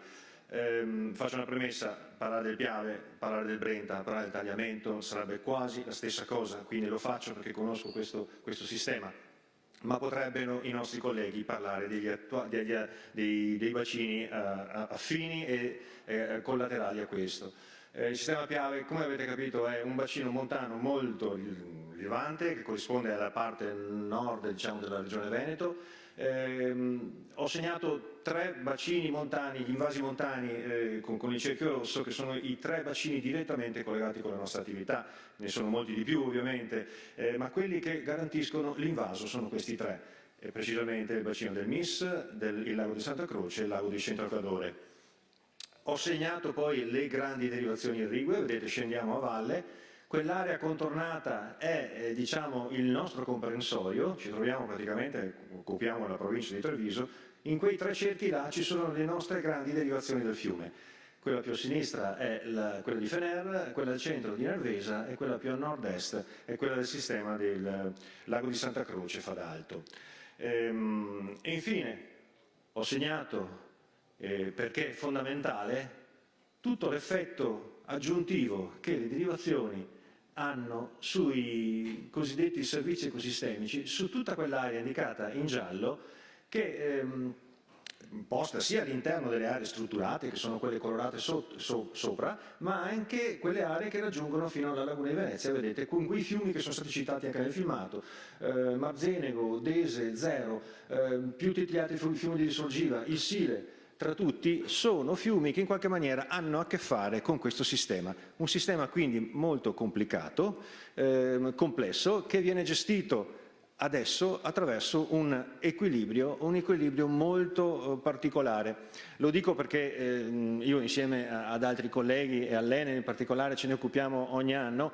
L'equilibrio è tra la portata disponibile negli invasi, le portate di fabbisogno degli utilizzi, le portate del fiume che devono essere garantite. Siamo in regime di DMV, quindi il DMV deve essere sempre comunque garantito, e nell'equilibrio entra anche tutto quello che afferisce ai servizi ecosistemici, cioè fare in modo che a valle tutte quelle esternalità positive che l'acqua genera non vengano meno, o perlomeno vengono controllate. Andiamo nel dettaglio per far capire che questo è un equilibrio difficile. Ho qui riportato in un semplice grafico, vedete delle linee, una linea quadrettata che segue un andamento ad angoli retti, che è la portata assentita dalle vecchie derivazioni a Fener, assentita nel 1950. Le linee che stanno sotto rappresentano per ogni anno, il colore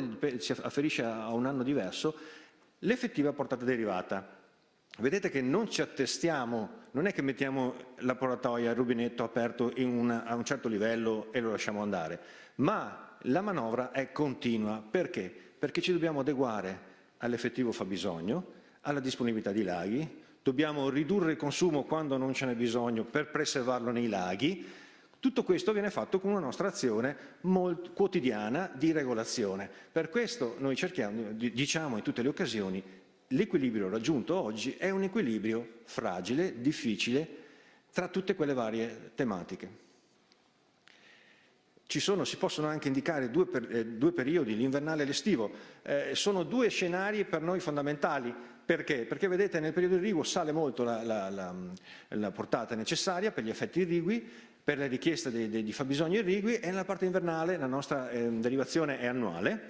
Nella portata invernale si hanno un'emissione di portata più modesta, un po' più costante rispetto all'estate, e gli effetti dei servizi ecosistemici si sentono nell'uno e nell'altro periodo, ma hanno caratteristiche e hanno problematiche diverse, quindi secondo noi devono essere affrontati separatamente.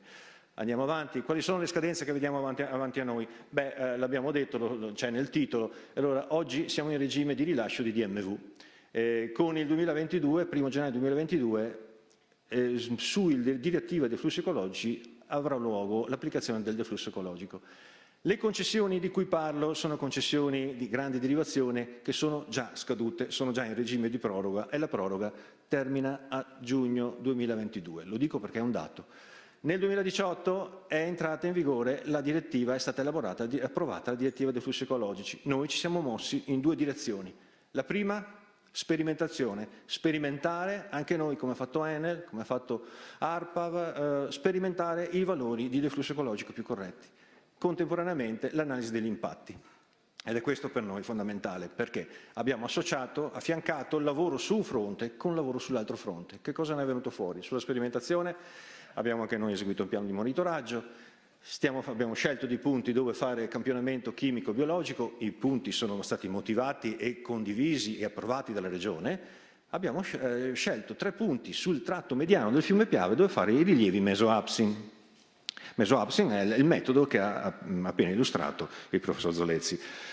Siamo ancora, ecco, come abbiamo scelto questi punti? Attraverso una identificazione delle aree critiche. È inutile non dirlo, le nostre aree critiche sono laddove nei momenti di siccità di forte prelievo manca l'acqua. E qui abbiamo segnato in una cartografia che rappresenta il tratto mediano del Piave le aree in cui l'acqua con una certa probabilità interrompe il suo flusso. Lo abbiamo fatto anche attraverso vediamo che se funziona, ecco, delle analisi satellitari per accertarne veramente il peso, la dimensione, la probabilità che questo succeda. Vedete, quelle sono le 2 zone di studio e vedete che c'è il filamento che si vede, che si intravede andare e venire all'interno delle aree A e B, identifica proprio la presenza o meno del flusso. Questa l'analisi l'abbiamo fatta con l'uso di un satellite che rende disponibili le immagini, l'abbiamo fatta dal 2016 fino ad oggi, quindi si può estendere, si può analizzare, però si vede effettivamente che in alcune zone, all'interno di quei quadranti, viene a mancare con una certa probabilità. Poi se lascio andare avanti si vede anche l'effetto della piena di Vaia che ha completamente riempito l'alveo, eccolo qua, ci stiamo avvicinando. Perché era completamente pieno d'acqua, eccolo qua. Quindi abbiamo utilizzato questi metodi per valutare e motivare le scelte e quindi per poter dare eccolo qua, Vaia nella sua massima espressione. Andiamo avanti, stiamo ancora terminando. Pensate, perché non abbiamo ancora terminato? Perché non si sono mai riprodotte quest'anno, da quando abbiamo iniziato, le condizioni di portata minima. 2 anni sono stati molto, diciamo, favorevoli, con presenza di acqua rilevante. Non siamo mai andati nelle nostre prese a DMV, come diciamo, alla portata minima. Però contiamo di farlo a breve, ma abbiamo bisogno di più tempo. Abbiamo fatto anche un'analisi, diciamo, di questo tipo, in maniera dettagliata, delle sezioni sulle specifiche aree che abbiamo selezionato, identificando qualcosa, già oggi si può identificare, diciamo, l'andamento del livello in funzione di vari rilasci. Spero si veda, oggi il rilascio minimo di Nervesa è di 10,2. L'abbiamo provato a misurare portate a valle di Nervesa, portate e livelli anche con rilasci superiori. Pensate che all'interno dell'alveo di Magra, c'è sempre un alveo di Magra dove si raccoglie l'acqua quando è poca, la differenza di livello tra avere 10 metri cubi rilasciati e averne 28 metri cubi rilasciati produce un dislivello di 30 centimetri, che resta compreso nell'alveo di Magra stesso. Questo è un effetto del rilievo che dopo andrà commentato e ne andranno tratte le opportune considerazioni. Ma andiamo avanti. Parallelamente abbiamo misurato gli impatti, valutato gli impatti. Allora, gli impatti sull'irrigazione. Diamo 2 numeri. Noi abbiamo irrigazione, l'abbiamo detto prima, su 50.000 ettari. Attrezzati netti di superficie agricola netta. Attrezzati in 2 modi, vedete i 2 colori. Col colore marrone, arancione, ci sono le aree irrigate con sistemi a pressione, quindi l'irrigazione più moderna, lì si può fare irrigazione a goccia, irrigazione a goccia, e invece restano ancora, il 47% del totale resta ancora con irrigazione a scorrimento, vedete le aree azzurre. Sono 30 le centraline di pompaggio, 18.000 le aziende agricole, 20.000 gli addetti fissi, non parliamo di stagionali.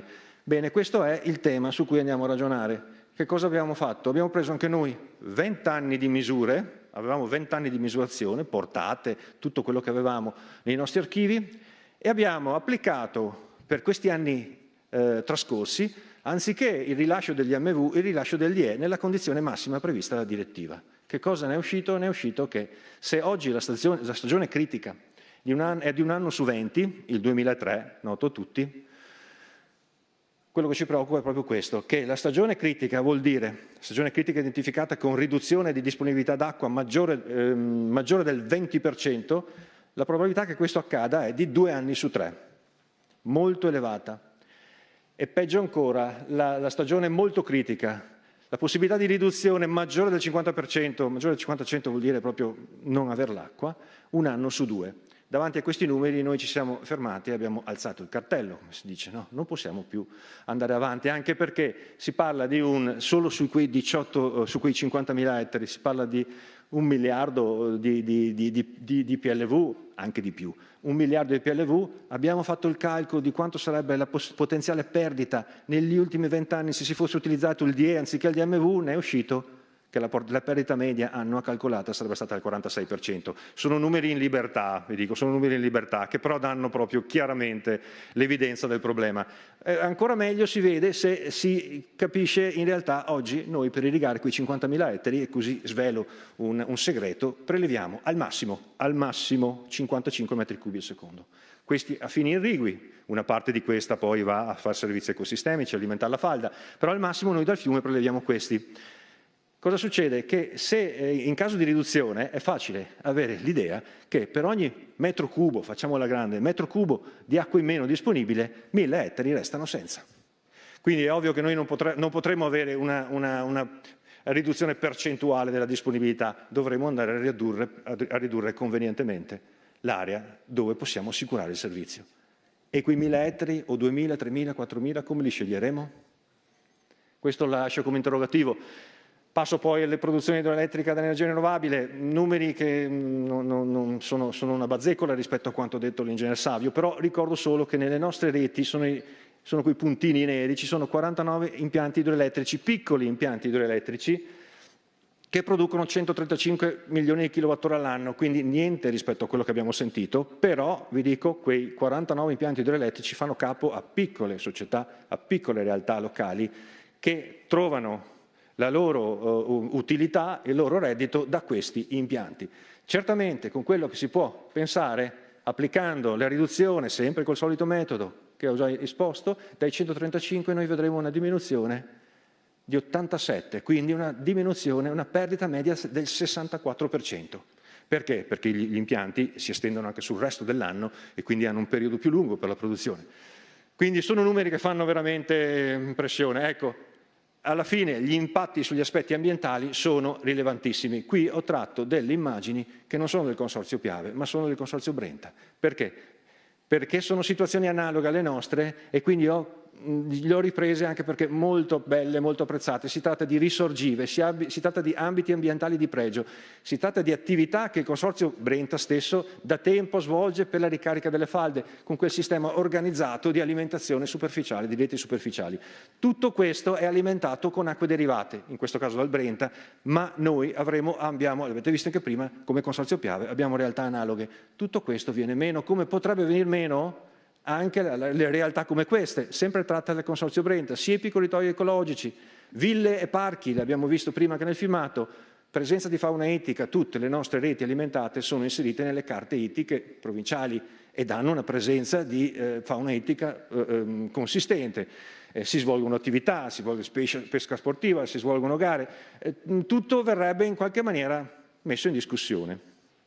Gli obiettivi, e vado a terminare.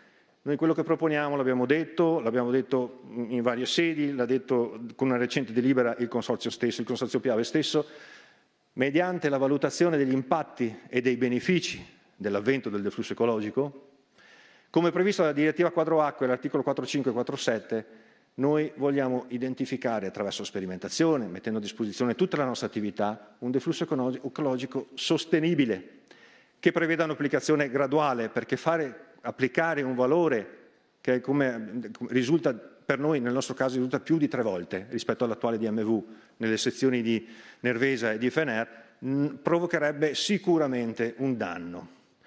Però vogliamo fare tesoro di questi dati che abbiamo raccolto per passare da un'emergenza, che ve l'ho illustrata, a un equilibrio nuovo. E come facciamo questo equilibrio? L'equilibrio noi lo vediamo intanto nel garantire le riserve idriche. Mi preoccupa molto il discorso che faceva il collega Savio quando dice che i laghi praticamente sarebbero sempre vuoti. Se passasse il deflusso ecologico, perché rimangono sempre vuoti? Perché probabilmente al termine del lago va fuori una portata che è inferiore a quella che entra e quindi in qualche maniera il lago non viene riempito come prima. Se i nostri 3 laghi, Mis, Santa Croce e Centro Cadore, non hanno la portata, all'inizio stagione la portata massima, 150 milioni di metri cubi, non sono tanti, sono pochissimi, noi è neanche meglio iniziare la stagione, irrigua. Non avremo l'acqua per andare avanti, perché noi d'estate preleviamo dai laghi, perché quelle sono le risorse per noi essenziali, non preleviamo dal fiume, d'estate preleviamo dai laghi. Quindi garantire le riserve idriche, d'altra parte come si fa a parlare di piano invasi e finanziamenti, bisogna in qualche maniera garantire quelli che ci sono. E poi riduzione dei prelievi, sì, riduzione dei prelievi, lo stiamo già facendo, finanziamento delle trasformazioni delle reti, a scorrimento, reti di pressione, consente pratiche irrigue più efficienti con riduzione dei fabbisogni, lo stiamo già facendo e qui ho tracciato un grafico che dice quanti ettari abbiamo trasformato dal 1950 ad oggi. 30.000 ettari. Tutta l'area pluvioirrigua è stata trasformata nel tempo con finanziamenti nazionali, regionali, da varie fonti, però è un'attività che è nata nel passato e che adesso stiamo coltivando. Vedete, c'è un picco proprio nel 2020, perché ne stiamo trasformando molti col PNSR e avremo anche la possibilità, spero, di accedere ad altri finanziamenti nel futuro. Abbiamo pronti uno svariato numero di progetti. Gli obiettivi poi sono quelli di avere un tavolo tecnico che parli di sperimentazione specifica per noi, che ipotizzi anche la sperimentazione sui rilasci nuovi e misuri le relazioni con la rete di risorgiva. E infine lo diciamo sempre, noi dobbiamo in qualche maniera aprire la strada dell'uso delle cave esistenti come bacini. In pianura, cave di pianura, l'alta pianura trevigiana è costellata di varie cave anzi quasi del tutto ultimate, vuote. Sono dei buchi, vuote nel senso che sul fondo non hanno l'acqua, quelle potrebbero essere impermeabilizzate e rese dei bacini che potrebbero essere utili anche nella parte invernale per poter garantire nei momenti di particolare mancanza d'acqua dal sistema, garantire un minimo deflusso. Questo lo si deve fare però con l'introduzione di un vincolo di destinazione delle cave esistenti al bacino di invaso, lo si deve fare attraverso una forma di una norma, perché noi ci abbiamo tentato e con difficoltà ne abbiamo realizzati due bacini che utilizziamo piccoli, uno lo vedete lì nella foto ed era anche citato ci danno un aiuto, sì, un piccolo aiuto ce la danno, ma dovrebbero diventare 10.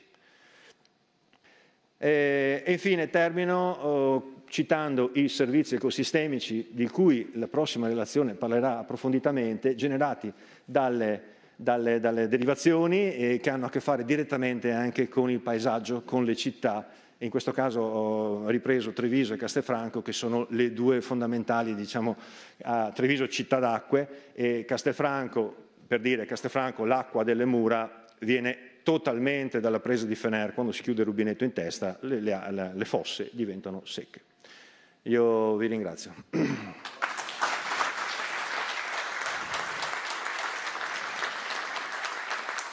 Grazie. E adesso do la parola ad Alessandro Leonardi di Etifor, che proprio ci aiuterà a capire soprattutto l'impatto socio-economico del cambiamento che è previsto da quella direttiva. Prego. La presentazione? Se si avvicina al microfono. Ok, perfetto. Cercherò di essere breve, mi è stato chiesto di essere breve e incisivo. Inizio innanzitutto presentando Etifor, siamo uno spin-off dell'Università di Padova, ci occupiamo di economia ambientale, che è una disciplina, diciamo, che che è proprio in linea con l'argomento di oggi e diciamo che sta proprio nel coniugare le esigenze ambientali con quelle umane e dell'economia e del settore produttivo. Okay. Il titolo della presentazione è Deflusso ecologico e servizi ecosistemici. Siamo andati a verificare sostanzialmente qual è l'impatto socio-economico sui servizi ecosistemici dell'applicazione del deflusso ecologico, ma anche con ciò che potrebbe accadere con il cambiamento climatico. Ci tengo a sottolineare, perché gli scenari di riduzione che abbiamo visto dall'applicazione della normativa possono anche accadere attraverso l'inasprimento del cambiamento climatico. I contenuti della presentazione, velocemente cercherò di presentare cosa sono i servizi ecosistemici, sono un termine complesso. Inizierò poi a spiegare quali sono gli impatti sui servizi ecosistemici e in particolare focalizzandomi sui servizi ecosistemici culturali e infine alcune conclusioni, dando anche qualche soluzioni provenienti dall'economia ambientale per il problema di presentare una deroga alla Commissione europea. E quindi cosa sono i servizi ecosistemici? Abbiamo capito tutti, la definizione più largamente usata è quella di i benefici che noi otteniamo dalla natura. Natura, ma attenzione, anche del territorio trasformato, creato dall'uomo. E quindi non li elenco, li avete tutti qui, noi ci siamo concentrati su una piccola porzione di questi servizi ecosistemici, quelli di tipo culturale. Cosa sono i servizi ecosistemici di tipo culturale? Sono quelli che sono stati elencati prima di me, quelli legati alla ricreazione e allo sport che si pratica lungo i canali della bonifica, lungo i fiumi, i servizi legati al divertimento, al relax, bellezza paesaggistica, ma anche ai servizi legati all'identità storica e culturale delle nostre città. E quindi entriamo nel vivo della presentazione. Quali e quanti sono gli impatti su questi servizi ecosistemici, data la riduzione dei volumi di derivazione? Indipendentemente dall'applicazione del flusso ecologico, parliamo di impatti della riduzione. Faccio un breve excursus metodologico, quindi siamo passati da dire ci sono questi scenari di politica e di cambiamento climatico, questi comportano a loro volta una riduzione dei volumi di derivazione. La riduzione dei volumi di derivazione comporta un abbassamento, una diminuzione dell'erogazione dei servizi ecosistemici. Abbiamo detto che i servizi ecosistemici sono i benefici che otteniamo dalla natura e quindi un abbassamento di questi a loro volta comporta un danno per la popolazione. Ma quale tipo di danno? Stiamo parlando appunto di una riduzione del volume di acqua nei fiumi e nei canali di questo tipo. Trovate le percentuali: 10% del Sile, meno 40% Botteniga, meno 30% Avenale, Canale del Bosco e Brentella. Questa riduzione, come abbiamo visto nella presentazione precedente, comporta tutta una serie di peggioramenti ambientali, in particolare peggioramento moderato della qualità idrica, della presenza della fauna ittica e della qualità e del livello dei fiumi e dei canali considerati. Ci siamo concentrati, quindi l'area di ricerca riguarda questi fiumi e canali che ho citato poc'anzi. E in particolare abbiamo utilizzato la tecnica della disponibilità a pagare, una tecnica molto conosciuta proprio per stimare il valore dei beni pubblici, in particolare i beni ambientali. Quindi cosa abbiamo fatto? Siamo andati a chiedere alle famiglie, ai residenti dell'area della pianura trevigiana, quanto fossero e sono disposti a pagare per non subire questo danno derivato dall'applicazione del flusso ecologico, ma anche dal cambiamento climatico. I risultati, abbiamo chiesto attraverso delle interviste a 250 nuclei familiari ben distribuiti all'interno dei 38 comuni della pianura trevigiana. Non vi sto a spiegare, il campione è stato scelto e strutturato in maniera che fosse rappresentativo della popolazione considerata. Molto velocemente, non vi presento tutti i dati ovviamente, ma siamo andati anche a capire il rapporto che l'abitante della pianura di Treviso, quindi il cittadino, ha con i canali della bonifica, con i fiumi, eccetera, eccetera. E quindi abbiamo capito che più del 70% le persone usano questi ambienti per fare attività sportive, di relax, legate alle tematiche di salute e benessere pubblico. Quindi si è parlato molto di energia, di irriguo, ma dobbiamo anche riconoscere il servizio che stanno offrendo a tutta la cittadinanza in termini di sport e benessere. Infine, velocemente, semplicemente per dire che nella maggior parte dei casi il cittadino non è a conoscenza della perfetta connessione tra il sistema del Piave e i canali della bonifica e i fiumi che sono alimentati e ravvenati dal Piave stesso e dalle derivazioni. Importante anche sottolineare che quando viene chiesto quanto il cittadino si sente impattato da queste riduzioni volumetriche, la percezione dell'impatto individuale è inferiore rispetto a quello dell'impatto collettivo, quindi c'è molta paura rispetto all'impatto che potrebbe avere per le città. Riprendo, prima di presentarvi i numeri finali con cui chiuderò la presentazione, da un punto di vista metodologico abbiamo preso quindi la disponibilità a pagare del singolo cittadino o del nucleo familiare, l'abbiamo quindi equiparata al danno, perché io sono disposto a pagare per non subire il danno. Se questo danno accadesse lo equipariamo al valore della disponibilità a pagare. La disponibilità a pagare individuale viene poi moltiplicata per la popolazione residente, quindi consideriamo un danno circoscritto ai residenti, e quindi si ha il valore monetario del danno totale. Questo rappresenta e viene espresso in danno totale annuale, okay, per la popolazione residente. Per calcolare il bene, diciamo, il danno sociale, questo danno viene poi moltiplicato per un numero infinito di anni con un saggio di capitalizzazione all'1%. Quindi significa che ci restituisce il bene del valore ad oggi, una sorta di valore del patrimonio che abbiamo di fronte. Quindi, andando veloce, ogni famiglia è disposta a pagare circa 26 euro all'anno per non incorrere a queste diminuzioni. All'anno questo significa che si comporterebbe un danno per i soli servizi ecosistemici culturali di 5 milioni e 390 mila euro, ma se andiamo a considerare il valore del danno sociale, quindi del patrimonio, stiamo parlando di 539 milioni di euro.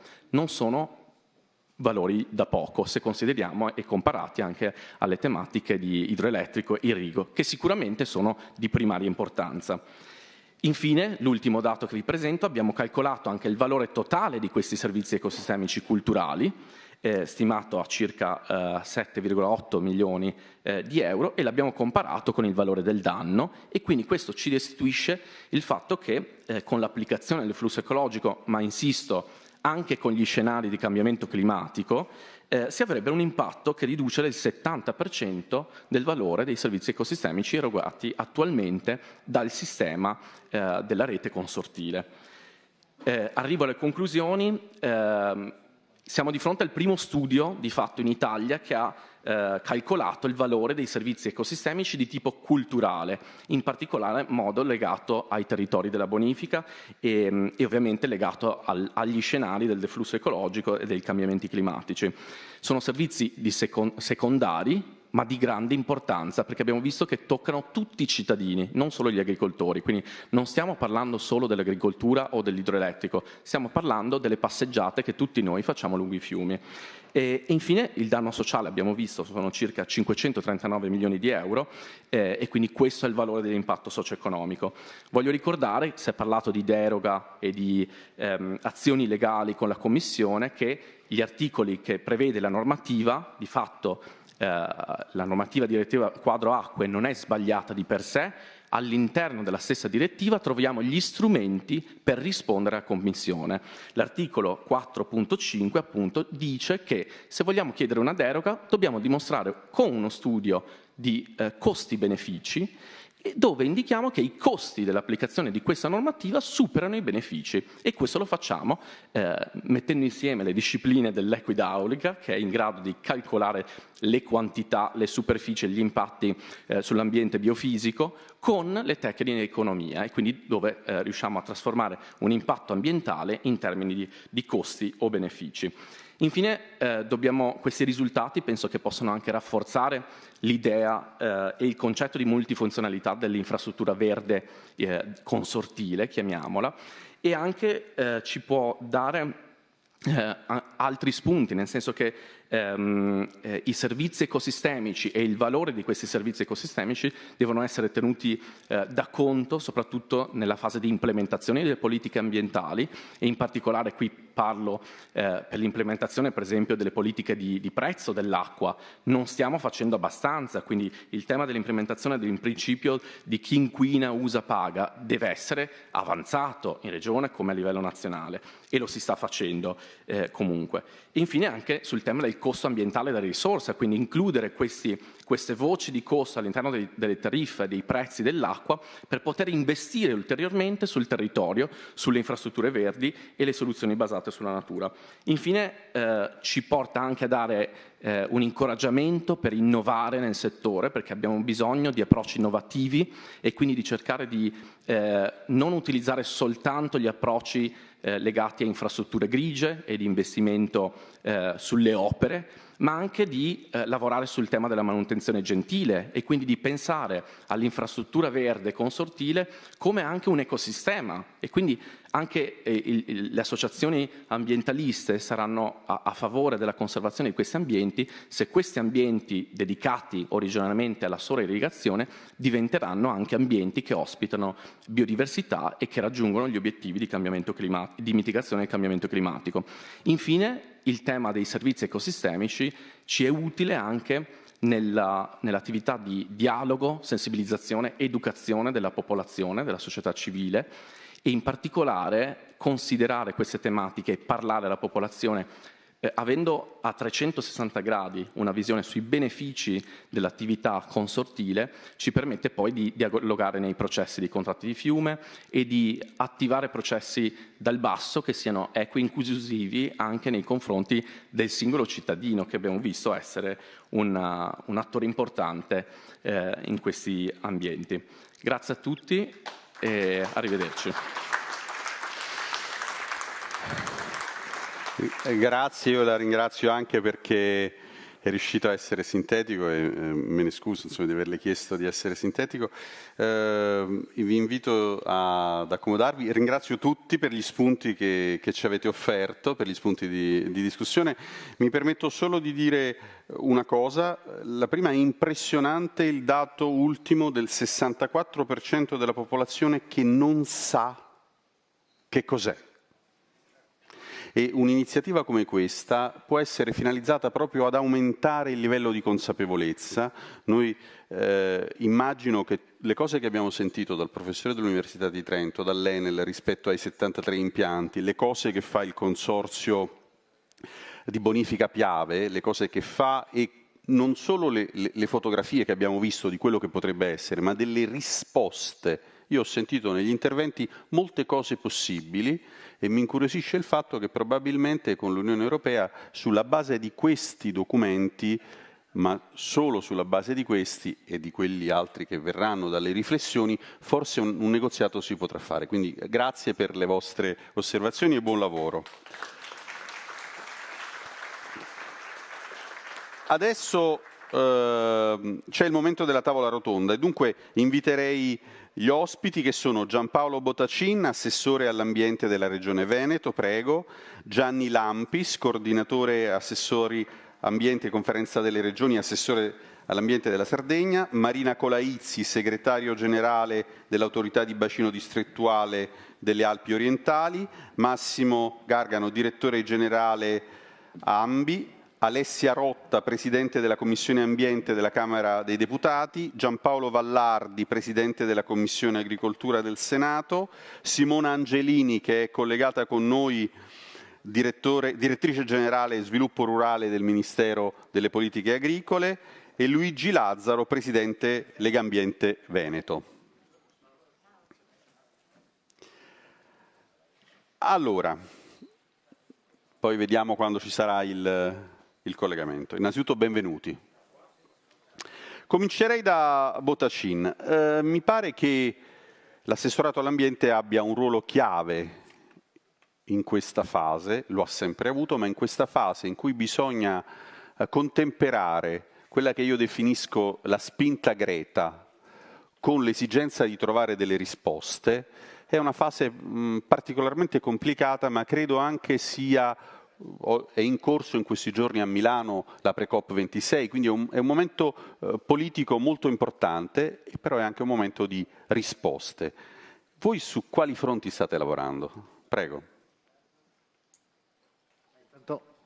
Si sente, sì. Sì, Intanto grazie per l'invito a partecipare a questo momento importante. Sono varie le iniziative a cui stiamo lavorando. Prima ne abbiamo avuto l'esposizione, in modo particolare dall'attività che viene svolta da tempo da ARPAV, che è la nostra agenzia regionale per l'ambiente, ma sono anche altre, cioè non è che da quando è uscita la direttiva abbiamo atteso fino ad oggi per muoverci. E lo sa bene l'autorità di bacino, che è il nostro interlocutore principale sull'applicazione della direttiva. Ci siamo mossi da subito, prima con l'ingegner Baruffi, che era il segretario generale dell'autorità di bacino, e adesso recentemente con il nuovo segretario dell'autorità, la dottoressa Colaizzi. Prima il mio Presidente ha detto che l'Europa a volte fa danni. Probabilmente è vero, la Coldiretti ho avuto modo di sentirla più volte dirlo, ma io credo che parte tutto dal presupposto che l'Europa, quando fa una normativa e la vuole applicare su tutto il territorio, non sempre tenga conto delle particolarità e delle specificità. Perché dico questo? Perché noi siamo caratterizzati, il Veneto è caratterizzato dal non avere fiumi. Uno dice, come non abbiamo fiumi? Sì, abbiamo un pezzo di fiume che è il Po, il resto hanno un regime torrentizio, li chiamiamo fiumi, ma sono più assimilabili a dei torrenti, perché passano da una portata molto bassa, prima abbiamo visto parlare di numeri 20, 30, 50 metri cubi al secondo, a portate molto rilevanti in pochissimo tempo. Il Piave può arrivare, lo certifica l'autorità di bacino e anche gli studi fatti dal 66 in poi, a 5.000 metri cubi al secondo, quindi stiamo parlando di 2 ordini di grandezza superiori. Ovviamente applicare il deflusso ecologico, così come concepito per i grandi fiumi, a corsi d'acqua che hanno un regime torrentizio diventa complicato.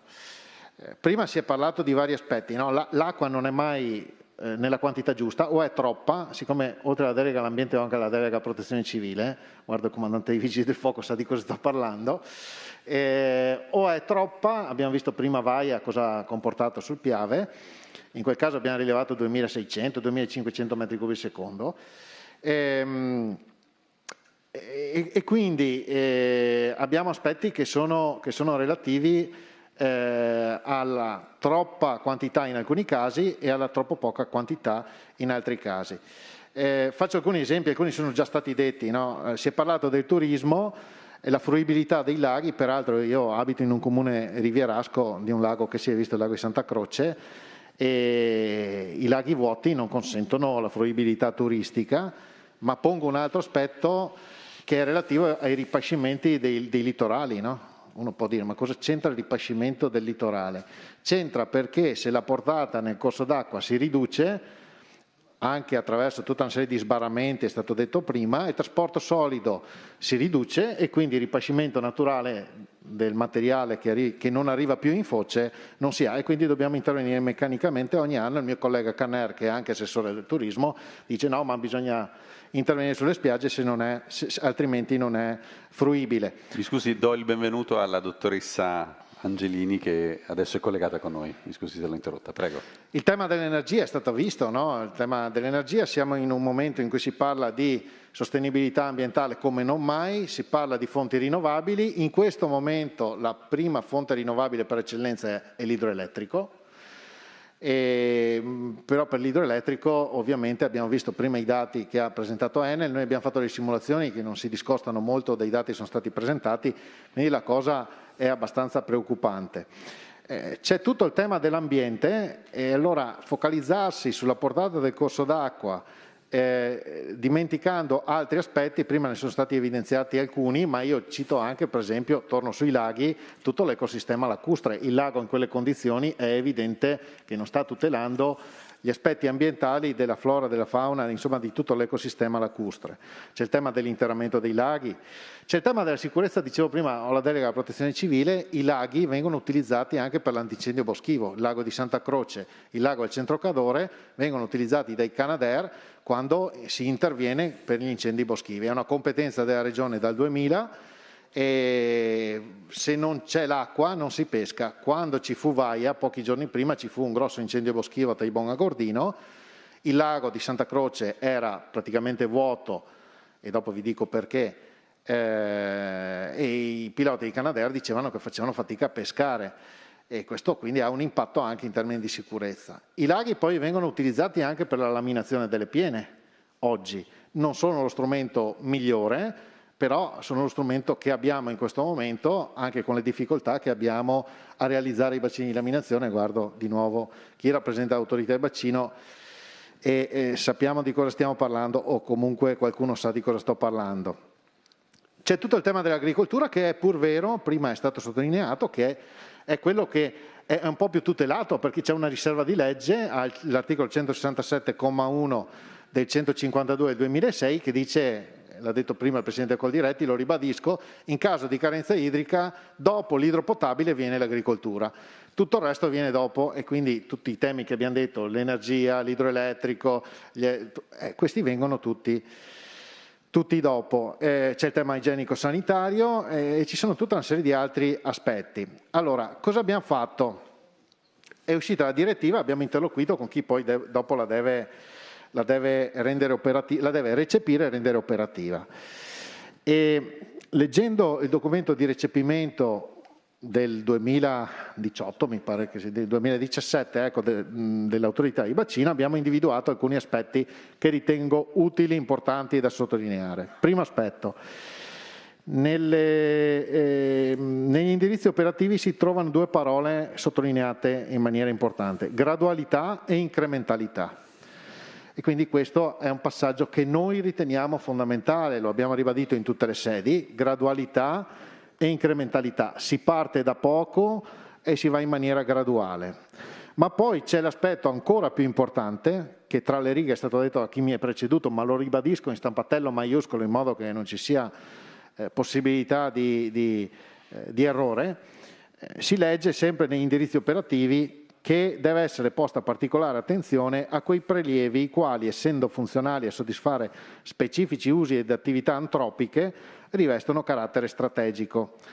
Cosa ne deriva da questo? Ne deriva che in questi casi, e prima ho citato per esempio le fonti rinnovabili, che non credo sia un aspetto marginale e sicuramente ha un carattere strategico, in questo caso si possono definire obiettivi meno rigorosi, questo dice il documento. E se il conseguimento degli obiettivi non è fattibile o è esageratamente oneroso, si tiene conto dei bisogni ambientali e socio-economici e a quel punto gli obiettivi possono anche non essere soddisfatti appieno, obiettivi del deflusso ecologico. Quindi si può andare in deroga, la sintesi è questa. Però per andare in deroga, giustamente, l'Europa ci dice sì, ok, si può andare in deroga, però dovete dimostrarci sta roba qua. Allora, noi cosa abbiamo fatto? Non siamo stati fermi, nessuno mi pare oggi sia stato fermo, no? È stato sottolineato, noi ci siamo mossi come Regione con le nostre direzioni, interloquendo con l'autorità di bacino, abbiamo evidenziato tutta una serie di cose, abbiamo fatto delle simulazioni, abbiamo dato l'incarico ad ARPAV a fare delle sperimentazioni e quindi è iniziata un'attività che è durata anni. Così hanno fatto Ambi, hanno fatto i consorzi di bonifica, così ha fatto Enel, quindi noi i compiti per casa li abbiamo fatti. Cioè, noi abbiamo fatto i compiti per casa, abbiamo detto attenzione, perché stiamo parlando del Piave. Il Piave è un fiume molto particolare, non è un fiume, è un torrente, non ha mai la quantità di acqua giusta, viene utilizzata per scopi anche strategici e passare al deflusso ecologico, secondo le nostre simulazioni e sperimentazioni, diventa un obiettivo che io definirei non fattibile o esageratamente oneroso. Quindi ricadiamo in quella fattispecie per cui chiediamo una deroga. Attenzione, chiudo dicendo, poi non parlo perché più. No, perché così abbiamo la possibilità di fare anche un secondo intervento. Prego. Che non vuol dire distruggere l'ambiente, lo sottolineo, ma non vuol dire neanche tutelare solo ed esclusivamente la portata del corso d'acqua, dimenticando per esempio tutto l'equilibrio del lago, come dicevo prima, ecco perché sono partito dai laghi. Grazie. Le parole che ricorrono sono equilibrio, gradualità, transizione, quindi che è la cosa poi più complicata da fare probabilmente. Adesso chiedo a Gianni Lampis, ecco, il Piave è un po' un caso pilota, non solo per il tema dell'infrazione, ma proprio perché racchiude molte delle complessità che esistono anche in altre realtà. Ecco, dal punto di vista suo, che insomma, è assessore alla Regione Sardegna, ma è anche coordinatore del sistema Italia. Ecco, da quel punto di vista, questo può fare scuola per affrontare questo tema? Buonasera a tutti e innanzitutto grazie, anch'io mi unisco ai ringraziamenti all'Ambi per il cortese invito che mi è stato riservato e un ringraziamento speciale, consentitemi di rivolgerlo al mio collega Giampaolo Bottaccin, che in questi oltre 2 anni di coordinamento della Commissione Ambiente della Conferenza delle Regioni non ha fatto mai mancare il suo contributo, la sua preziosa esperienza, il suo grado di conoscenza, insomma, delle problematiche che ha avuto modo anche di maturare nel suo brillante percorso politico e amministrativo. La Commissione Ambiente della Conferenza delle Regioni è particolarmente sensibile a questi temi e lo è soprattutto in questo particolare periodo della storia, perché se oggi le politiche ambientali dovrebbero rappresentare quella direttrice per la ripartenza economico e sociale anche della nostra nazione, è chiaro che situazioni come quelle che ci sono state descritte rappresentano l'esatto contrario, e cioè la regressione ecologica, più che un'ecologia produttiva che è quella a cui noi dovremmo mirare per provare a scrivere pagine nuove della storia recente.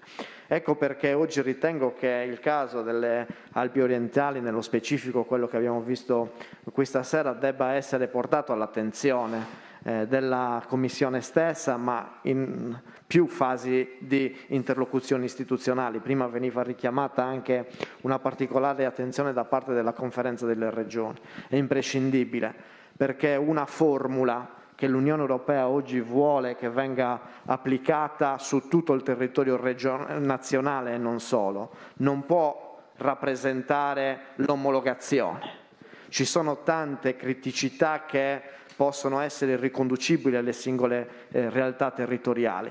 Io porto l'esperienza della Regione Sardegna, laddove questo passaggio al deflusso ecologico non comporta, per dir la verità, grandi variazioni rispetto al passato. Ma questo non significa che invece le criticità, la preoccupazione, l'emergenza che invece si potrebbe verificare in questo territorio rappresenti un motivo di attenzione nazionale.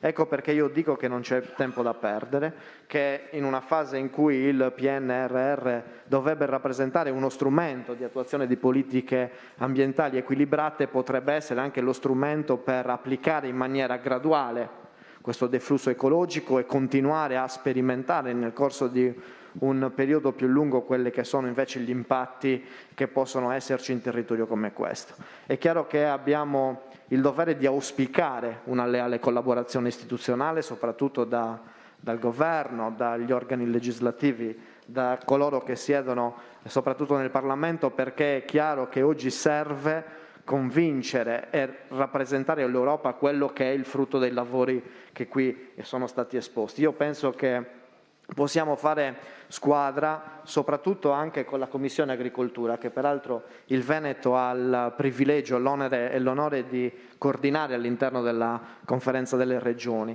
Possiamo anche pensare che a breve termine, anche nei prossimi 10 giorni, le 2 commissioni congiunte possano verificare insieme questo tipo di informazioni anche mediante audizioni specifiche che possano poi sensibilizzare maggiormente tutte le realtà regionali. E come dicevo prima, questo può essere l'inizio di un lavoro da fare insieme che auspichiamo tutti possa produrre importanti e ambiziosi risultati. Grazie. Grazie a lei. Io ho visto che lei prendeva un sacco di appunti nel corso della giornata e anche adesso, perché se ho capito bene, dottoressa Colaizzi. Il ruolo dell'autorità di bacino distrettuale delle Alpi orientali è un ruolo molto rilevante, perché nella trattativa, nella conferenza Stato-Regioni, quello è un pezzo di ragionamento, ma poi quando bisognerà dialogare con l'Europa entrate in campo voi, cioè siete già in campo, non è che dovete entrarci. Noi entriamo in campo con la pianificazione di distretto, quindi è nel piano di gestione delle acque che si devono rappresentare tutte queste situazioni, ovvero partire da uno stato della conoscenza dei corpi idrici, quali sono le pressioni e gli impatti che insistono su questi, quali sono le possibili misure da apportare per poter correggere eventuali situazioni che non consentono il raggiungimento di quello stato di qualità che è stato indicato come buono, ma si parla anche di buon potenziale ecologico per i corpi idrici modificati o artificiali o fortemente modificati, e quindi dimostrare che si sta facendo il possibile per garantire questa, la tutela quali-quantitativa della risorsa. Tra le varie misure è previsto appunto il deflusso ecologico. Quindi il deflusso ecologico non è altro che una di quelle misure da dover prevedere nell'ambito della pianificazione distrettuale per garantire il raggiungimento degli obiettivi ambientali fissati dalla direttiva. Ho segnato un po' di cose. Il problema della direttiva non è che ha detto che entrava in vigore oggi. La direttiva è stata recepita nel 2006 col decreto ambientale, il testo unico ambientale il 152, e quindi già c'è stata una prima pianificazione che poi c'è stato nel 2015 e ora siamo al terzo aggiornamento quindi la scadenza ultima è il 2027. Teoricamente noi avremmo dovuto raggiungere quel buono stato e quel buon potenziale ecologico già al 2015. Formalmente, secondo quanto ci dice la direttiva, siamo in ritardo. Ora, è chiaro che questa misura in particolare, che va ad impattare sulla quantità, che è un elemento che soffre lo stress di usi concorrenti, ma anche cambiamenti climatici, crea magari maggiore difficoltà nel considerarlo, ma teniamo conto che poi ci sono altri aspetti. Lo dico tra parentesi, un'affermazione che ha fatto il sindaco di Treviso ha creato in me un po' di preoccupazione. Non la richiamo, però chi vuole intendere intenda, quindi è chiaro che apriamo spazio ad altre situazioni, cioè non è solo il tema dell'agricoltura o il tema del deflusso ecologico e quant'altro. Ora è chiaro che questa dimostrazione che sono state portate, che sono state evidenziate, e soprattutto gli studi e le sperimentazioni fatte sono dati e informazioni per noi necessarie nel rappresentare questa situazione in Europa, cioè dire, signori, è vero, l'agricoltura prende tanta acqua, ok? Sta facendo il possibile per efficientare in relazione ai finanziamenti che sono stati dati, e porto l'esempio proprio del consorzio del Piave. Ora, la particolarità qual è? È che noi siamo abituati a pensare solo al tipo di uso irriguo. Si è parlato oggi di servizi ecosistemici. Forse una riflessione, qui sì che la politica, non solo locale ma soprattutto nazionale, si è parlato del testo unico del 1933, andrebbero forse rivisti le tipologie d'uso che noi andiamo a contemplare, perché nel momento in cui mi si dice che buona parte dell'acqua prelevata dal consorzio non è destinata e finalizzata solo alla parte irrigua, ma mi offre un servizio di una certa natura. E allora la domanda che mi pongo e che vorrei che fosse una riflessione da portare, quella sì, in ambito comunitario o comunque nazionale, da rappresentare poi in Europa. Se io come consorzio arrivo ad efficientare al massimo possibile il mio sistema irriguo, il recupero delle perdite, mi creo nuovi sistemi di accumulo, faccio quindi tutto quello che nel panorama dei possibili investimenti è possibile fare, io quindi quello risparmio, quella risorsa, e la lascio in alveo. L'altra siamo certi che sia comprimibile alla luce di quanto è stato rappresentato oggi, ovvero i servizi ecosistemici di tipo culturali. È un pezzetto, ce ne sono altri. Se tanto mi dà tanto come valore economico, arriveremo a cifre, e quindi è qui che viene poi fuori anche il discorso dell'assessore Bottaccin, non è un costo oneroso, è quello che la direttiva mi chiama costo sproporzionato, cioè è una sproporzione rispetto all'eventuale beneficio che io posso ottenere in relazione al rilascio del deflusso. Per cui cosa dobbiamo fare? È importante, qui lo dico, che forse c'è stato per molto tempo, diciamo il mondo agricolo mi conosce perché prima lavoravo al Ministero dell'Ambiente, all'inizio nel 2015 i primi confronti che abbiamo avuto con l'agricoltura e c'è stata molta resistenza, questo lo dobbiamo, come dire, riconoscere, e abbiamo sempre detto: signori, se noi siamo in grado non solo di fare prosa in Europa, ma di portare dati, e quello che oggi è stato presentato sono i dati, quello ci consentirà di poter arrivare a quello che diceva l'assessore, di avere le deroga, l'esenzione e la gradualità certamente, e soprattutto è stato anche detto che le sperimentazioni non si sono concluse per una serie di condizioni climatiche e ambientali che, fatalità, non hanno consentito di misurare effettivamente l'efficacia del deflusso ecologico. Quindi noi questo auspichiamo e sono certa che la Regione provvederà a continuare la sperimentazione nei prossimi mesi del 1° gennaio, quindi 2022. Noi rappresenteremo in Europa questa situazione e siamo certi che con questi dati, queste informazioni, sarà un pochino più difficile da parte dell'Europa contestarci che noi non facciamo, che non è stato fatto abbastanza. Ci tengo a dire un'ultima cosa, se mi permette, è proprio di pochi giorni. L'agricoltura, lo sa, sono sempre oggetto di critiche da parte dell'Europa in relazione al discorso dei costi, della copertura dei costi. L'altro ieri c'è stata l'osservazione della Corte dei Conti europea che ha rimarcato per l'ennesima volta che l'agricoltura non paga abbastanza, che non sono stati effettuati nell'ambito anche della PAC addirittura ipotesi di misure che portino al risparmio, al riuso e quant'altro dell'acqua. Allora, se noi portiamo a dimostrazione che a fronte di un costo, diciamo, minimo che l'agricoltura paga ci sono i servizi ecosistemici, si farà fatica a dire che l'agricoltura non paga abbastanza. Questo è un primo aspetto. L'altro, e chiedo ancora questo ai consorzi, di rappresentarci quella realtà che a valle degli investimenti effettuati hanno portato effettivamente ad un risparmio di risorsa, e questo per noi come autorità di distretto diventa elemento fondamentale per rappresentare una verità che spesso sfugge, come appunto è venuto fuori.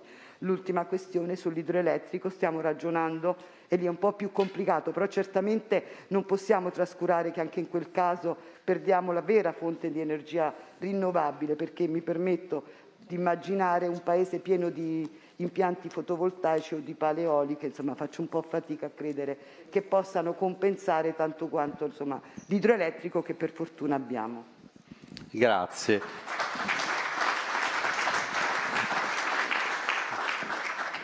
E buon lavoro. Devo dire una cosa. Rispetto anche alla struttura di questo incontro, di solito gli incontri di questo tipo si tengono soltanto con le conversazioni dei rappresentanti delle istituzioni, che sono fondamentali. L'elemento dei soggetti, dei protagonisti, può aiutare a creare documentazione utile per negoziare, e forse il salto, ma questo riguarda, torno a quel numero che ho detto prima e che ha detto prima il ricercatore dell'Università di Padova: se il 64% delle persone non sa, allora si immagina la risorsa acqua solo per l'agricoltura o l'agricoltura responsabile. Se si riesce a far aumentare questa consapevolezza, forse quel negoziato può diventare anche più semplice. E poi mi sono appuntato una cosa di quel bellissimo video che abbiamo visto all'inizio: quanta bellezza e complessità c'è in una goccia.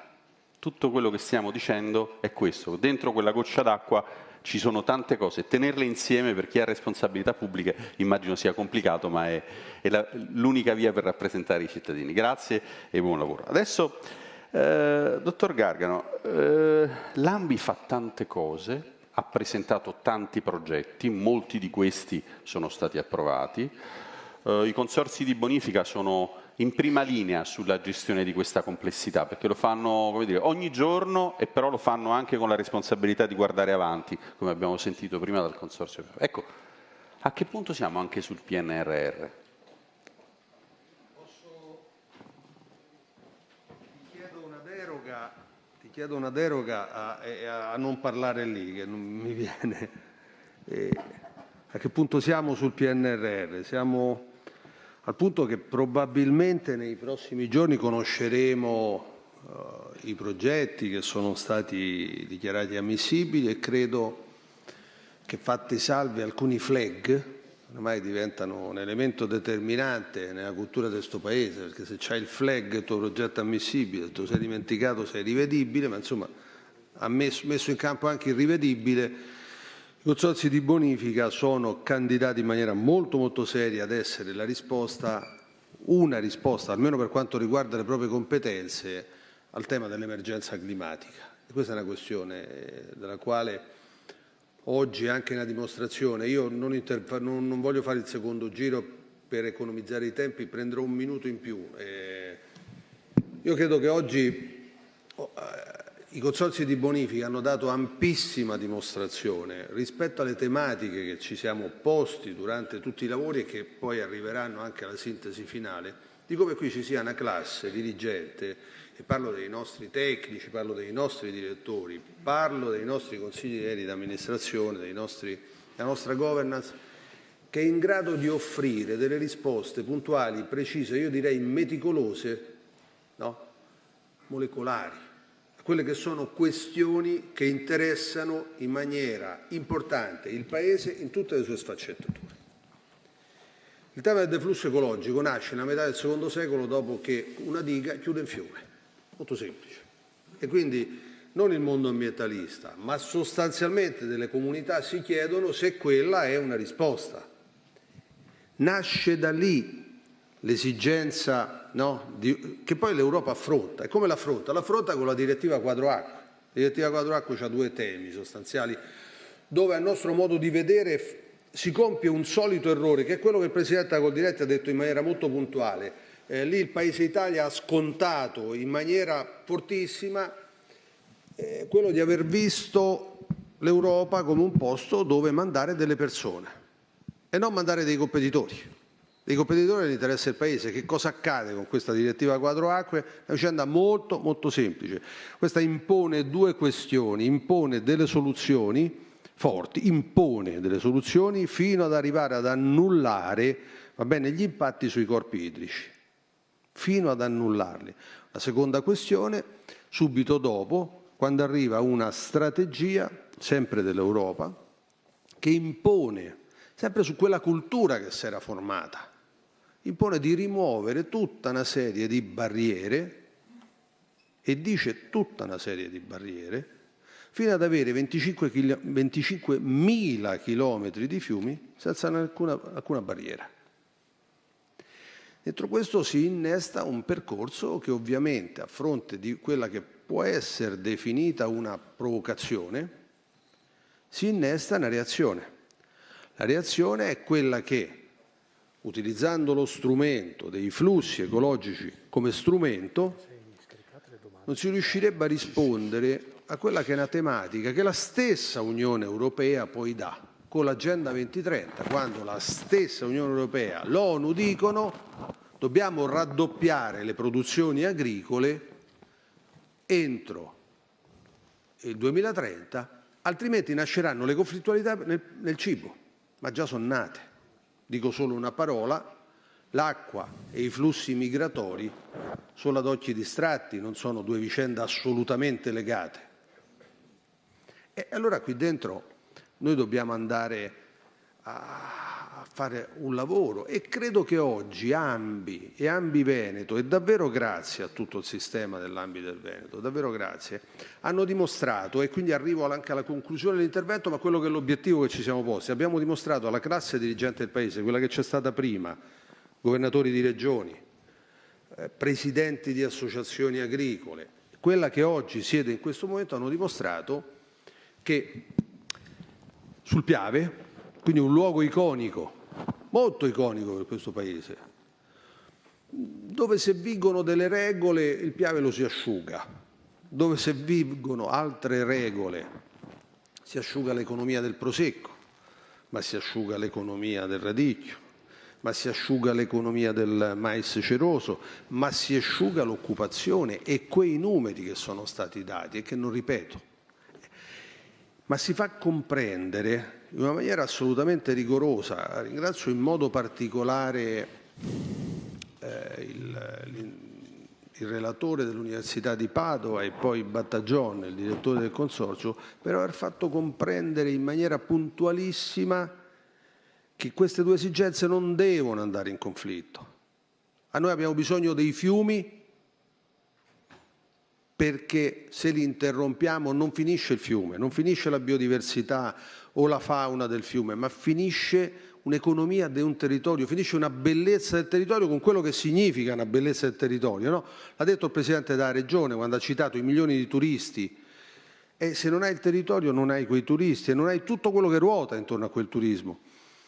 E quindi i fiumi sono importanti, lasciarli liberi, lasciarli scorrere nei loro alvei è assolutamente importante, ma poi è altrettanto importante il cibo. Noi dobbiamo trovare una sintesi. Oggi abbiamo sentito delle reazioni tecniche che hanno dimostrato che una sintesi c'è, è già pronta ed è possibile. L'intervento della Colaizzi, e io credo che adesso diventa più chiaro perché l'autorità di bacino delle Alpi orientali, perché quella dell'Appennino meridionale, perché quella dell'Appennino centrale, perché Lucchesi, perché Meuccio Berselli, perché rappresentano l'acqua di una grande fetta del PIL di questo Paese e quindi dell'occupazione di questo Paese e quindi della bellezza di questo Paese e quindi di un modello di sviluppo che questo Paese non ha alternative. Non ha alternative. Non è l'Ilva l'economia di questo Paese. È la manifattura, è il cibo, è l'agroalimentare, la bellezza di questo territorio.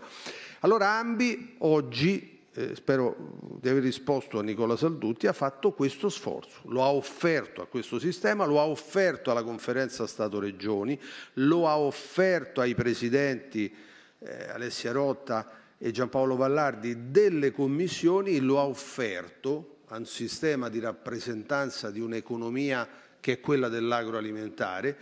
E quindi oggi si è creata un'alleanza, io credo, un'alleanza di cultura, un'alleanza di sensibilità, un'alleanza di rigore scientifico, un'alleanza di comunicazione, San Nicola, perché è evidente che quel 64% ha una colpa nostra e noi come sistema bonifica ce la pigliamo tutta, di una comunicazione non sufficiente. Ma è evidente anche che scontiamo la difficoltà di un ragionamento. Io non so quanti comprerebbero un giornale o leggerebbero un articolo sul deflusso ecologico, cioè bisogna andarli ad appassionare con altra cosa, altrimenti non cammina questa vicenda. Però è evidente che noi scontiamo questo, noi dobbiamo fare dei passi avanti, ma oggi questo sistema tutto insieme può offrire a un grande convitato di pietra, che qui c'è, ma insomma lo dobbiamo necessariamente coinvolgere in una fase subito successiva, l'ISPRA, che dovrà costruirla sta deroga, dovrà offrirla a tutta una serie di soggetti che hanno la responsabilità poi di metterlo in piedi e di portarlo in Europa, perché questa deroga è una deroga che non serve all'agricoltura. Oggi abbiamo ben compreso da tutti gli interventi che questa è una deroga che serve intanto ad avere una rappresentanza in Europa che comprenda che quando si fanno delle norme non si può pensare che quella è l'Europa e quella è la norma. I territori non sono tutti uguali. Il nostro Piave non è il Reno, non nasce sul lago di Costanza, non alimenta un'economia dove piove sempre per cui non c'è bisogno d'acqua. Qui bisogno d'acqua c'è perché con l'acqua fai l'agricoltura e senza acqua l'agricoltura non la fai. Molto semplice. Senza grandi giri di parole. Se non fai agricoltura, non fai stagionalità, non fai ambiente, non fai occupazione, non fai indotto. Quindi l'Europa, quindi il Paese lo abbiamo messo oggettivamente, le responsabilità le abbiamo messe tutte in condizione serenamente, garbatamente, ma di ascoltare le relazioni scientifiche. Oggi questa alleanza che deve curare l'interesse di comunità che si chiama Italia. Ecco, io credo che noi l'abbiamo insediata in tutti i suoi aspetti. Mi fa piacere e mi fa molto orgoglio che sia stato il sistema della bonifica aver rappresentato questo, perché significa che sa assolvere ai compiti che gli sono affidati. Di questo non mi rimane che fare un appello e questo lo faccio davvero e con cui chiudo, rinunciando alla seconda parte, mi raccomando, non lasciamo questo lavoro ad essere stato un gran bel momento di convegnistica, di incontro. Noi siamo assolutamente impegnati perché questo Paese tragga da quei numeri che sono stati dati, da quelle relazioni che sono state fatte, da quelle disponibilità che abbiamo raccolto, proprio l'interesse collettivo. Perché il Ministero dell'Agricoltura? Non l'avevo citato finora. Perché era evidente che quando la Colaizzi ha ragione, parla di risparmio della risorsa, io non posso non citare un Ministero dell'Agricoltura che su questo, primo piano irriguo nazionale, secondo piano irriguo nazionale e poi quello che andremo a fare, no, perché lo andremo a fare con le altre risorse, l'FSC, cito per primo perché riguarda il Mezzogiorno, e poi il Piano Nazionale di Ripresa e Resilienza, noi la nostra parte non solo la faremo, ma la stiamo già facendo, ne siamo estremamente orgogliosi. Oggi su un quotidiano nazionale mi ha fatto molto piacere leggere che uno dei più piccoli consorzi d'Italia mette il suo bel bando di gara perché sul PNRR fa la gara perché irrigano la provincia di Terni, pensate un po', vanno ad irrigare 3.500 ettari di terra, ne sono stato davvero legittimamente orgoglioso. Grazie.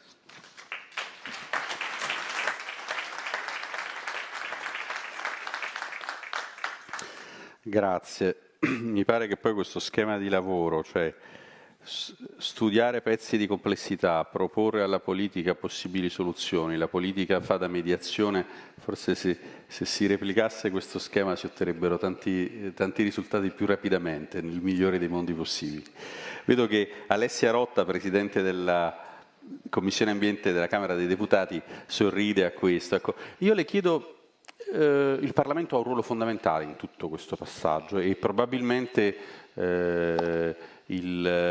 l'attività di governo è molto impegnata su questo fronte della transizione. Questo è un pezzo della transizione. Oggi finora non l'ho ancora detto, però è affiorato. Questo è un pezzo della nostra transizione ambientale, un pezzo rilevante perché ci si è resi conto che la transizione ambientale può avere dei costi, ma se viene gestita con attenzione e ascolto delle comunità può diventare un'occasione di crescita. È un punto, e lì il Parlamento ha un ruolo molto molto importante. Prego. Grazie, buongiorno a tutti. È evidente che questo convegno si è trasformato in un plan to action piuttosto, e questo credo sia una cosa positiva, che tutto questo dialogo è diventato una rete di dialogo per non portare argomenti per qualcuno, ma per ragionare, numeri alla mano e scienza alla mano e interventi appunto autorevoli in questo senso, per dirci questa applicazione che appare perentoria, ma la dottoressa ci ricordava che una sua gradualità ce l'ha, anche se piuttosto stringente, se alla prova dei fatti e delle sperimentazioni che sono state fatte è possibile avere argomenti per trattare, visto che la direttiva, lo ricordava l'assessore Bottacin, prevede delle possibili deroghe, non per qualcuno che chiede un'eccezione perché non vuole stare nelle regole o non vuole fare le cose fatte bene. Allora ecco che dal mio punto di vista il contributo piccolo che volevo dare era questo. Nei mattoni che abbiamo ascoltato questo pomeriggio di argomentazioni a favore, abbiamo sentito questa relazione da parte dell'Università di Padova, ricerca piuttosto interessante anche per le metodologie innovative che ci raccontava il professore la prima volta, con un campo così interessante di intervento sugli ecosistemi, che altrimenti molto spesso li leggiamo certo in letteratura e li affrontiamo specialmente in questo periodo dove la transizione ecologica è sulla bocca di tutti, ma l'abbiamo vista alla prova dei fatti. Quindi questo tema degli ecosistemi, questo tema di aver fatto le cose che andavano fatte e avere quindi argomenti e numeri per dire che questo sicuramente porterebbe ad un detrimento dell'ambiente, un detrimento dell'attività socio-economica. E aggiungo il terzo. Abbiamo parlato oggi pomeriggio di un'altra parola chiave ricorrente, che è quella dell'equilibrio. Allora mi chiedo, alla luce di quello che dobbiamo fare perché la transizione ecologica, mi piace dire che non è una sfida, ma è una strada obbligata che noi abbiamo per le ovvie ragioni che tutti sentiamo, perché se continuassimo con il modello lineare che abbiamo consumeremo entro il 2050 3 pianeti che non abbiamo. E allora io penso che anche gli obiettivi, le strategie che stiamo discutendo in Parlamento in questi mesi siano assolutamente un argomento in più a favore di dire che questa direttiva può essere derogata. Cioè, che cosa intendo dire? Cercherò di fare qualche esempio. Come si inserisce il bisogno di energia green? Noi stiamo discutendo esattamente questa direttiva in questi giorni alla Camera e al Senato, che si chiama RED 2, che avrà, diciamo, abbiamo già visto da quello che stiamo sentendo, non poche complicazioni. Che cosa vuol dire? Chi, dove, quando facciamo, cioè quando dovrebbe essere entro 6 anni, energia alternativa. Si discute molto di fotovoltaico, di agrivoltaico, su cui io ho una posizione totalmente chiara e di grande pericolo, diciamo, sull'agrivoltaico, come Coldiretti ha più volte sottolineato. Sull'eolico significherà dire quali regioni quanto devono dare in termini di risorse. E allora io dico, qui un'energia pulita c'è, che rischia di essere compromessa dalla direttiva, ed è evidente che questa contraddizione non può stare in piedi. Ecco perché il Piano Nazionale di Transizione Ecologica va nella direzione che ci serve. C'è un'argomentazione forte che noi, e la dottoressa lo sa bene, possiamo portare. Ma così anche, lo citava prima il direttore Gargano, il tema della maggiore produzione agricola. È una delle mie argomentazioni rispetto contro, diciamo, l'agrivoltaico, su una limitazione dell'agrivoltaico. Ma dovremmo trovare un equilibrio anche in questo caso tra la necessità sacrosanta, che io sottoscrivo in tutti i suoi modi, della transizione energetica verso le energie green e l'abbandono delle fonti fossili, e l'esigenza di produrre più, di avere una maggiore produzione, non perché ce lo chiede qualcuno, perché il nostro fabbisogno ce lo impone. Terzo argomento, la biodiversità. Ugualmente c'è la direttiva più, diciamo, sfortunata o meno conosciuta, è quella sulla biodiversità. 20 miliardi l'Europa impiegherà e entro l'anno prossimo, entro il 2021, dirà come fare. Bisogna aumentare la biodiversità, perché la biodiversità è uno dei grandi alleati, o meglio dei grandi combattenti nel campo diciamo, per combattere il climate change, il cambiamento climatico, che sappiamo quanti danni continua a fare.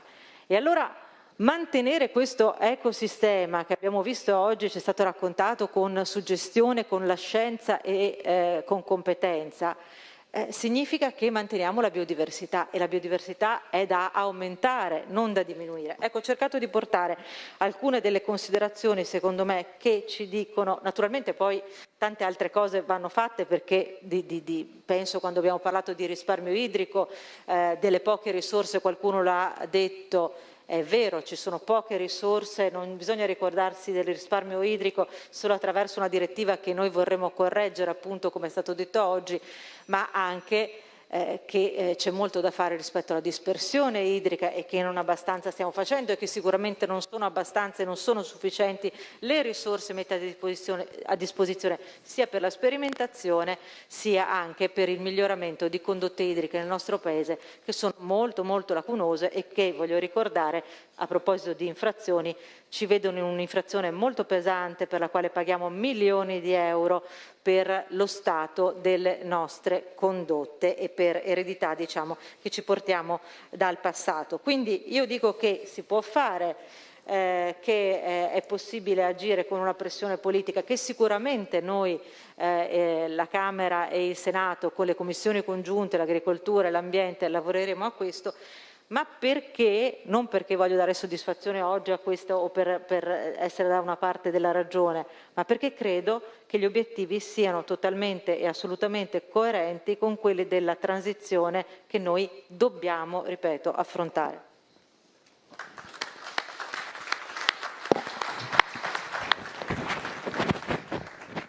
Grazie, ripeto. Io sono abituato a segnarmi i numeri, no? A proposito di quello che lei ha detto. Certo, se con la riduzione della portata liberiamo 380.000 tonnellate di CO2, perché quelle centrali funzionano meno, insomma, un errore c'è, diciamo, quindi bisognerà trovare quell'equilibrio tra quell'esigenza che è opportuna, probabilmente quella dell'aumento, del deflusso, con il senso, talvolta anche il senso comune dei cittadini. Grazie. Senatore Vallardi, anche il Senato in questa fase ha un ruolo particolarmente importante, perché poi il tema di tutti questi provvedimenti e il tema, per esempio, di tante riforme che dovranno arrivare in Camera e Senato proprio su questi terreni, è un momento importante. Ecco, io ci tengo a sottolineare questo perché, e torno sulla parola complessità, i soggetti sono tanti, gli attori dell'ambiente, a cominciare da noi stessi con le coerenze o le incoerenze, ma il ruolo poi delle istituzioni della Repubblica è fondamentale. Prego. Beh, innanzitutto buonasera, grazie per l'invito, mi complimento con gli organizzatori per questo tema importantissimo che ne va del nostro presente ma del nostro futuro. Credo che sia condivisibile al 99, al 100% tutto quello che è stato adesso qui quest'oggi, nel senso che insomma deflusso ecologico non sia questo il tema in questione, no? Non vorrei perdere i pochi minuti a disposizione perché è un tema sul quale si potrebbe parlare, bisognerebbe parlare e forse se ne è parlato poco fino ad oggi, bisogna parlarne molto dopo, no? Sul fatto se serve il deflusso ecologico, quello l'abbiamo capito. Mi sono piaciuti, ma non per appartenenza politica, il bellissimo intervento del governatore Zaia, Ettore Prandini, lo stesso sull'importanza dell'agricoltura in questo territorio, che ricordo ha dato in Italia il magistrato delle acque, perché insomma, la Repubblica di Venezia è stata la prima e da Veneto ne sono orgoglioso, insomma il magistrato delle acque è nato qua e loro sapevano. È bellissimo quel video emozionale che ci ha fatto capire l'importanza dell'acqua. L'importanza dell'acqua qui in Veneto, del flusso ecologico qui in Veneto, ma in tutto il territorio nazionale. Vedo il Presidente Vincenzi, il Direttore Gargano, abbiamo fatto un ottimo lavoro in Commissione Agricoltura sul lavoro dei consorzi di bonifica su tutto il territorio nazionale, del flusso minimo ecologico o del flusso ecologico vitale qui in Veneto. Forse giù in Sicilia lo sentono un po' meno perché hanno meno reggimentazione idraulica, però ci serve dappertutto. E l'importante è capire, una volta assodato questo, cosa possiamo fare dal punto di vista legislativo, e vengo alla domanda giusta che ha fatto lei. Credo che il problema lo dobbiamo stimolare noi qua e lo stiamo facendo, abbiamo fatto un affare assegnato in Commissione Agricoltura, siamo partiti ancora 3 mesi fa, poi i tempi parlamentari sappiamo benissimo quali sono e credo che l'unanimità della Commissione Agricoltura arriverà nel giro di un mese e mezzo, adesso inizieranno le audizioni, ma siamo sicuri che al 100% si riuscirà a trovare una convergenza all'unanimità sul fatto che bisogna assolutamente fare qualcosa per modificare questa direttiva. Su questo siamo tutti d'accordo. Il problema arriva un attimo dopo, no? E qui perdo semplicemente 3 minuti, vedo qua il Presidente Vincenzi che ci ha seguito, e c'era qui il Presidente Prandini, per 2 temi. Uno, quello sulla cimice asiatica, dove abbiamo fatto un affare assegnato 3 anni fa circa, dove abbiamo sollevato la questione della cimice asiatica, approvato all'unanimità in Senato, poi ci abbiamo messo 1 anno e mezzo, quasi 2, per modificare la direttiva Habitat per far sì che la Vespa Samurai fosse liberata. Quindi questi sono i tempi, 1 anno e mezzo, 2, forse 2 e mezzo, dall'approvazione di questi che sono gli affari assegnati in Commissione. E questo quando ci va bene, perché poi alla fine sulla cimice asiatica siamo riusciti a liberare la Vespa Samurai, ammesso che adesso stia lavorando bene, i risultati li vedremo, insomma sembra di sì, ma ci sono anche cose che ci vanno un po' meno bene, quella che è stata, ed è questo il tema fondamentale, no? Perché sul deflusso ecologico siamo tutti d'accordo, si tratta di capire cosa possiamo fare per modificare la direttiva europea. Parlo dei danni da animali selvatici in agricoltura. Danni da animali selvatici non è un altro tema, ma è per farvi capire come funziona in quel di Roma. Approvato all'unanimità in Commissione Agricoltura il fatto che dovevamo modificare la 157 del 92, in Commissione Agricoltura all'unanimità andiamo in aula e c'è un partito, non faccio il nome, che poi si è messo di traverso e quindi se non c'era l'unanimità non potevamo discuterlo, no? Quindi il tema è questo, non è il partito, dell'onorevole Rotta, il tema è che dobbiamo assolutamente trovare unanimità su questi temi. Poi dopo di me interverrà Luigi Lazzaro con Lega Ambiente, che io so che è d'accordo con noi, ma c'è un partito trasversale che vogliono essere ancora più ambientalisti degli ambientalisti, che molto probabilmente qualche problema lo solleveranno. Ecco, se vogliamo modificare questo, io ve lo dico serenamente, non entro dal punto di vista tecnico, l'assessore Bottaccini ha detto che ci potranno essere delle regole, lavoreremo assieme su questo, cercheremo di trovare delle soluzioni. Se vogliamo veramente, e questo è l'appello che faccio e spero di non essere andato fuori tema, però vi assicuro che il problema centrale è questo, ci deve essere veramente un'unità politica per riuscire a raggiungere l'obiettivo, perché poi alla fine troveremo sempre qualcuno che ci mette qualche tipo di impedimento.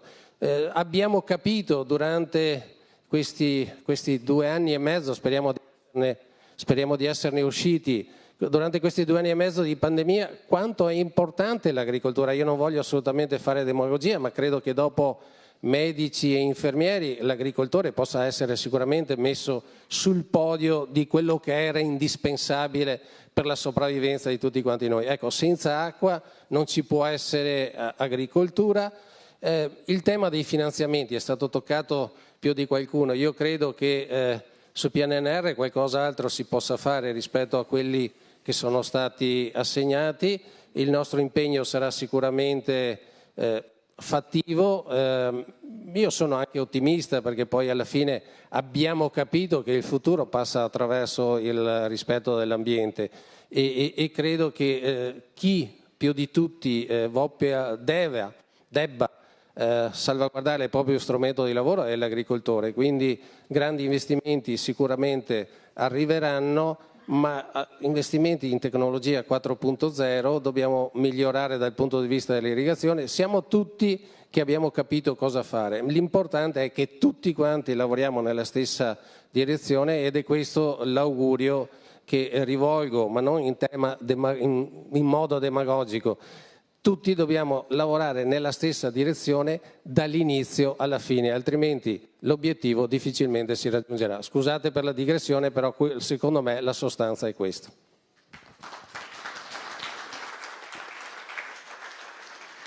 Grazie. Adesso dovrebbe essere con noi la dottoressa Angelini, grazie per la pazienza. Buonasera, mi sentite? Sì, sentiamo bene, grazie. Prima il ruolo del Ministero è stato evocato come ruolo centrale naturalmente perché è un sistema istituzionale nel quale sono presenti le regioni con un ruolo decisivo, ma il Ministero ha soprattutto sul tema del PNR un ruolo importante. È emerso anche nella tavola rotonda che c'è un tema di efficientamento della rete, di questa infrastruttura che deve migliorare sempre di più. I consorzi sono in prima linea su questo, sulla gestione, sugli investimenti, sulla progettazione, però il ruolo del Ministero resta centrale. Ecco, lì io voglio capire questo PNRR che evochiamo in ogni situazione, qual è il ruolo che voi state avendo e avrete? Prego. Allora, saluto tutti quanti presenti e oggi sarei voluta essere lì veramente moltissimo. Il motivo per cui non sono lì è che proprio oggi noi avevamo la milestone di chiusura della lista dei progetti candidati sul PSRN e ammissibili. Quindi usciremo, insomma, io appena chiuderò il collegamento riprenderò quello a cui stavamo lavorando con gli uffici, perché abbiamo avviato una procedura per verificare per prima cosa la compatibilità con tutti i diversi criteri che sono stati concordati, condivisi con la Commissione europea nel lungo percorso di concertazione per arrivare al PNRR nel settore degli investimenti infrastrutturali irrigui. Io ho sentito molte cose, poi dopo torno sul PNRR, però volevo fare qualche piccola puntualizzazione. La prima, saluto la dottoressa Colaizzi, con la quale abbiamo, insomma, le strade sono incrociate. Si è evocato il Ministero dell'Agricoltura ricordando l'inizio di un percorso, all'inizio molto difficile, però credo che da allora moltissima strada sia stata fatta, è stata intrapresa una strategia ormai fin dal 2015 col programma di sviluppo rurale nazionale, sono state adottate delle linee guida per la misurazione dei volumi, nel programma di sviluppo rurale sono state introdotte dei criteri selettivi molto pregnanti, assolutamente in linea con la direttiva quadro acque, ed è stato imposto un livello superiore al minimo che era previsto nel regolamento sullo sviluppo rurale e investimenti, in particolare investimenti irrigui, di risparmio idrico che veniva richiesto per accedere al finanziamento. Questo a soglia superiore al minimo rispetto al regolamento dello sviluppo rurale poi è stato il nostro faro, cioè noi da allora abbiamo mosso moltissimi finanziamenti. Io dico che con il PNRR e il Fondo Infrastrutture, che è un fondo nazionale finanziato per la quarta volta con una quarta annualità, altri 440 milioni, noi negli ultimi anni, cioè dal 2017 col bando PSRN misura 4.3 e tutto il Fondo Sviluppo e Coesione, Fondo Infrastrutture e Rilancio Investimenti, PNRR e la nuova annualità del Fondo Rilancio, muoveremo circa 2 miliardi di euro. Questi 2 miliardi di euro sono, hanno, come dire, una corsia ormai ben definita che è l'efficientamento e il risparmio della risorsa idrica, ovviamente accompagnato da tutta una serie di altri criteri, ma questo è proprio il nostro target minimo. Quindi questo ecco per puntualizzare, cioè per ricordare appunto il ruolo del Ministero dell'Agricoltura sotto il profilo degli investimenti e le infrastrutture irrigue, perché ovviamente consapevole che non c'è nessun'altra strada percorribile, cioè l'agricoltura ovviamente necessita di acqua, un'agricoltura di qualità, di pregio, necessita di acqua,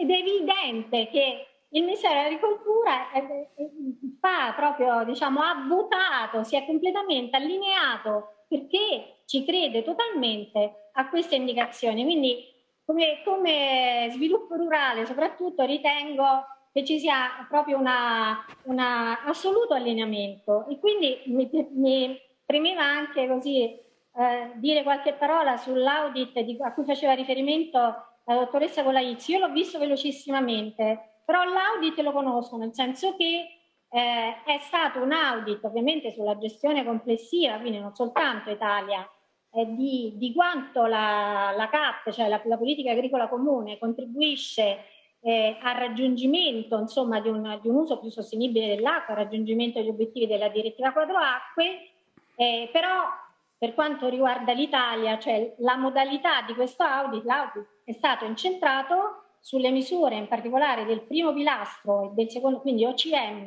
e del secondo pilastro sviluppo rurale in una regione ben determinata che è l'Emilia Romagna, ma l'Emilia Romagna insomma ne esce abbastanza bene, cioè, dopodiché il lancio di agenzia ovviamente stressa il concetto che sicuramente c'è, che la CAP non contribuisce sufficientemente, ma insomma poi il documento è un lungo documento, sono una sessantina di pagine in inglese, a me è arrivata questa mattina alle 12, come ho detto ero anche impegnata a fare altre cose, però adesso lo leggerò con attenzione, però ecco, va letto tutto. E adesso torno al PNRR, come dicevo, il Ministero ha intrapreso una concertazione con la Commissione europea fin dall'agosto 2020, che si è chiusa con l'approvazione a luglio 2021. In questo PNRR sono stati stanziati 880 milioni di euro, di cui una parte di progetti coerenti, cioè progetti che già erano stati selezionati e che erano i cui criteri di ammissibilità erano diciamo, idonei a perseguire quegli obiettivi molto stringenti che sono stati concertati con l'Unione Europea, e poi 520 circa milioni di nuovi progetti. Come dicevo, il 25 settembre si è chiuso questo primo screening. Io ci tengo a dire che quella che noi pubblicheremo non sarà una lista di progetti che noi finanziamo, sono progetti che diciamo, rispondono ai criteri di ammissibilità che noi abbiamo indicato. Ma questi, diciamo, la risposta, io voglio dire, è stata sorprendente per il numero di progetti, per il numero da parte dei singoli proponenti di progetti, quindi veramente ci ha sorpreso, non ci aspettavamo minimamente una cosa di questo genere. E adesso si apre la parte delle verifiche, perché la selezione, questi criteri sono criteri autodichiarati e chiaramente noi adesso dovremo verificare se sussistano realmente. Quindi io spero, non ricordo chi l'ha detto, che ci sia stato così nello spirito anche sempre di correttezza istituzionale, che sempre mi piace ricordare, che questo scambio che poi noi avremo da domani in poi con i consorzi di bonifica, partendo da quelli col punteggio più alto a scendere, possa essere un confronto leale, rapido, diciamo, come dire, collaborativo e propositivo, perché questo è un fondo che è diverso da tutti gli altri. Qui non ci saranno regolamenti transitori, non ci saranno proroghe e quindi noi proprio cerchiamo la certezza assoluta che il progetto finanziato venga realizzato nei tempi detti e consegui gli obiettivi dichiarati. Quindi io con questo auspicio, ecco, con questa speranza, ma che sono certa che non andrà disattesa, e credo di aver finito. Grazie. Grazie a lei. Grazie a lei e buon lavoro. Ho tenuto per ultimo, ma non per una scelta, ma proprio perché ero curioso che lui ascoltasse tutti i punti di vista, e poi in qualche modo Luigi Lazzaro, presidente di Legambiente Veneto, che ci rappresentasse il tema di cui l'associazione è uno degli elementi più rappresentativi. E forse molte delle riflessioni che si fanno adesso si fanno perché in passato e anche adesso Legambiente sollecita alcuni ragionamenti sull'equilibrio tra conto economico e ambiente. Allora, se ci aiuta a capire il vostro punto di vista.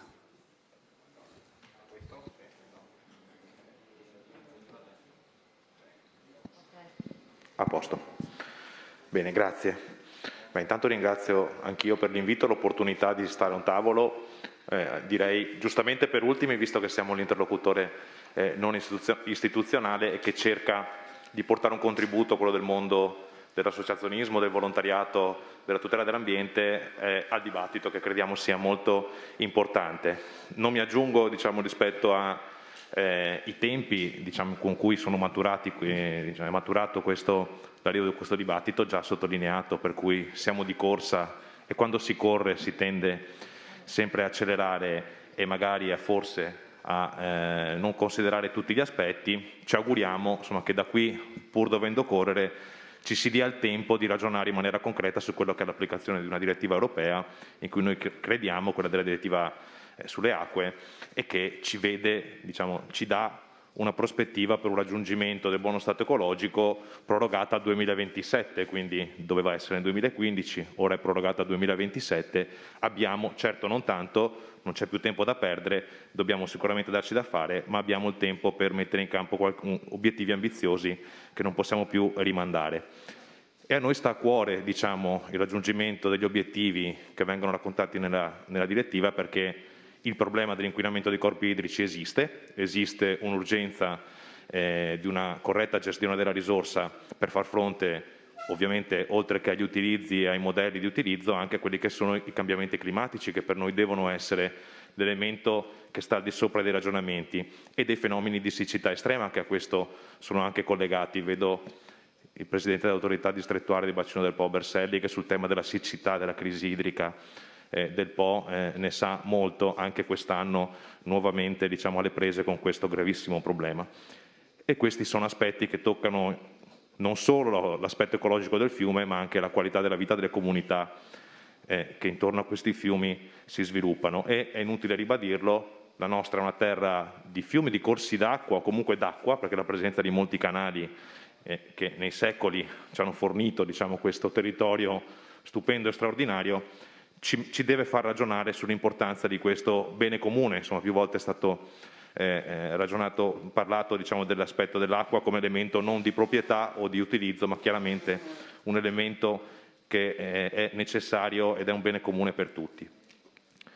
Noi crediamo nella direttiva anche perché non è solo un obiettivo di legge, non dobbiamo farlo solo perché è un obbligo normativo, ma dobbiamo farlo perché dipende il futuro economico delle comunità, dei territori intorno a questi fiumi. Il fiume Piave è stato citato, c'è anche stata quella presentazione, crediamo sia simbolico, rappresentativo intorno a questo fiume.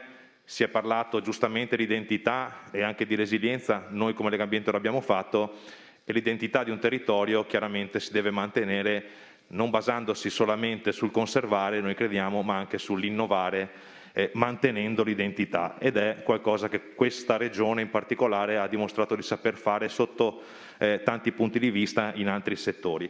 C'è un aspetto storico, un aspetto culturale che va mantenuto.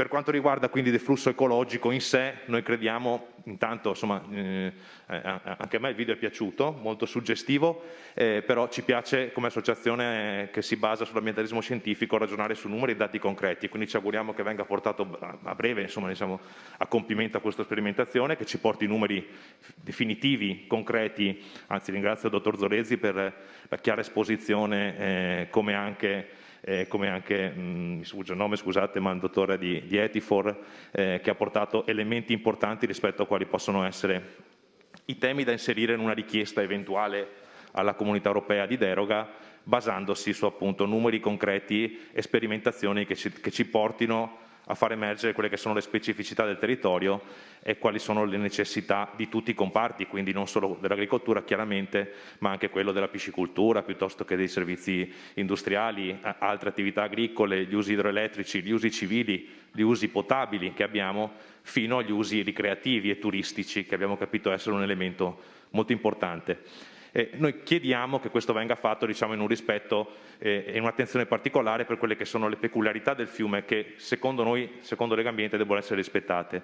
Cioè il tema delle magre del fiume, quindi del rispetto e dell'azione quando il fiume è in magra, come comportarsi, come modellare usi e consumi, i periodi di magra e di morbida che richiedono ovviamente una portata minima per supportare le attività delle comunità e anche per salvaguardare la comunità biologica, insomma, oltre che gli usi sociali, e le portate di piena, che devono essere anche garantite per la forma del fiume. Vado a chiudere rapidamente e chiudo sulla direttiva di nuovo perché forse, diciamo, noi crediamo vada un po' rovesciato l'approccio rispetto al valore delle direttive europee.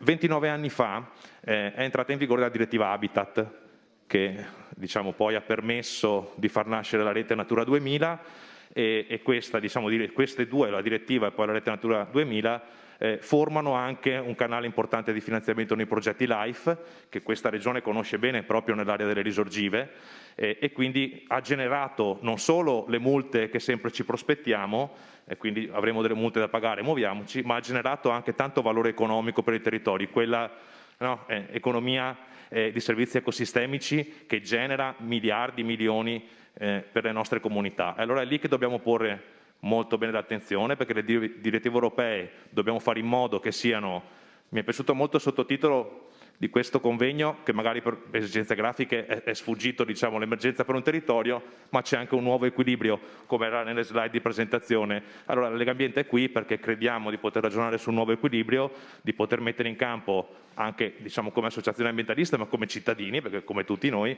la nostra disponibilità a osservare gli interventi, a ragionare sulle soluzioni e provare a mantenere un equilibrio importante per il territorio che altrimenti, diciamo, andrebbe a gravare non solo sull'agricoltura, che è sicuramente un elemento importante, ma anche su quella che è la vita delle comunità e sugli usi idrici che dobbiamo, diciamo, tenere presente, dobbiamo ridurre in qualche modo e dobbiamo salvaguardare. Grazie. Io ringrazio tutti gli ospiti e vi prego di accomodarvi, soprattutto per gli impegni che avete preso. E adesso inviterei sul palco Federico Caner, coordinatore assessore all'agricoltura, Conferenza delle Regioni, assessore all'agricoltura della Regione del Veneto. Reinviterei Amedeo Gerolimetto, presidente del Consorzio di Bonifica Piave, e Francesco Vincenzi, presidente nazionale dell'AMBI. Prego. Adesso abbiamo un momento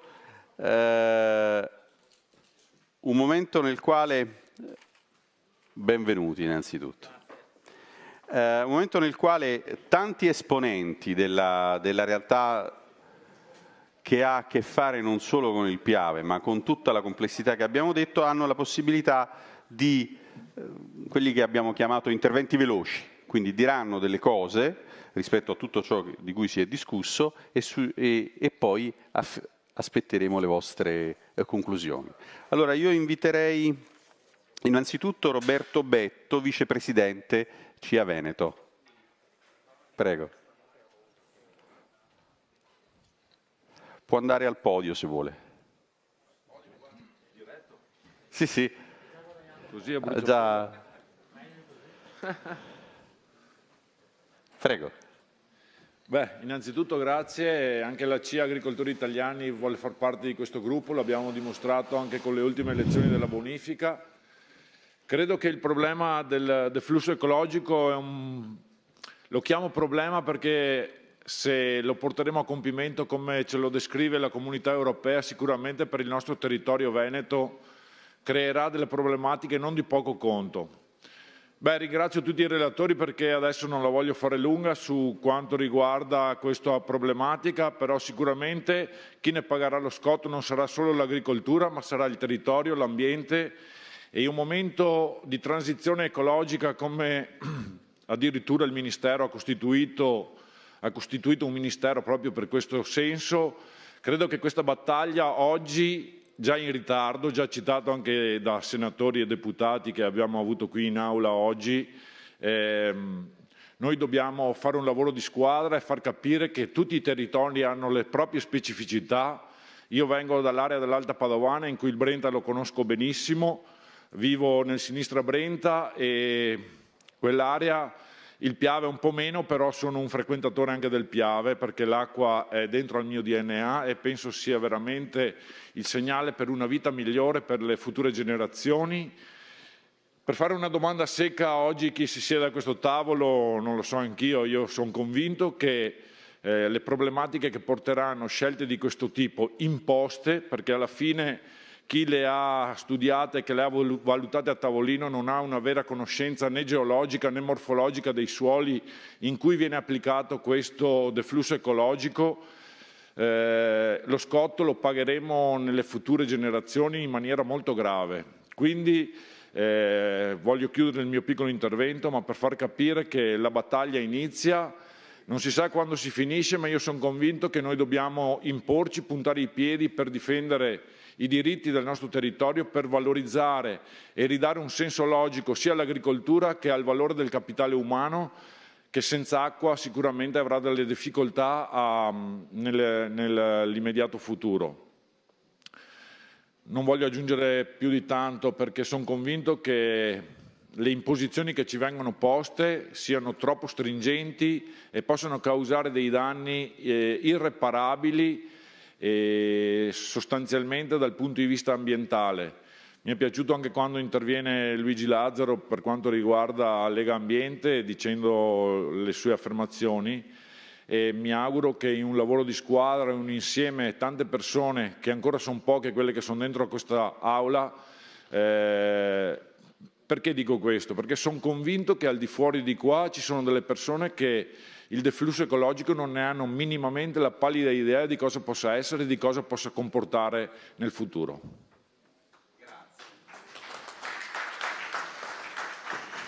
Adesso invito Daniele Salvagno, presidente di Coldiretti Veneto, prego. Avete tutti l'onore del podio, come il presidente Zaia. Quale piacere, quale onore. Innanzitutto ringrazio perché questo invito, naturalmente non devo copiarmi al mio presidente nazionale, ma mi pare che sia stato molto chiaro e esauriente.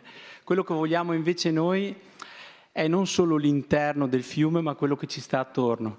E quindi se noi preleviamo quel 30% d'acqua è un bene prezioso, che facciamo un bene anche all'ambiente che sta attorno. E quindi il paesaggio, il verde, la campagna che sia sempre paesaggisticamente in ordine, è un piacevole equilibrio della natura.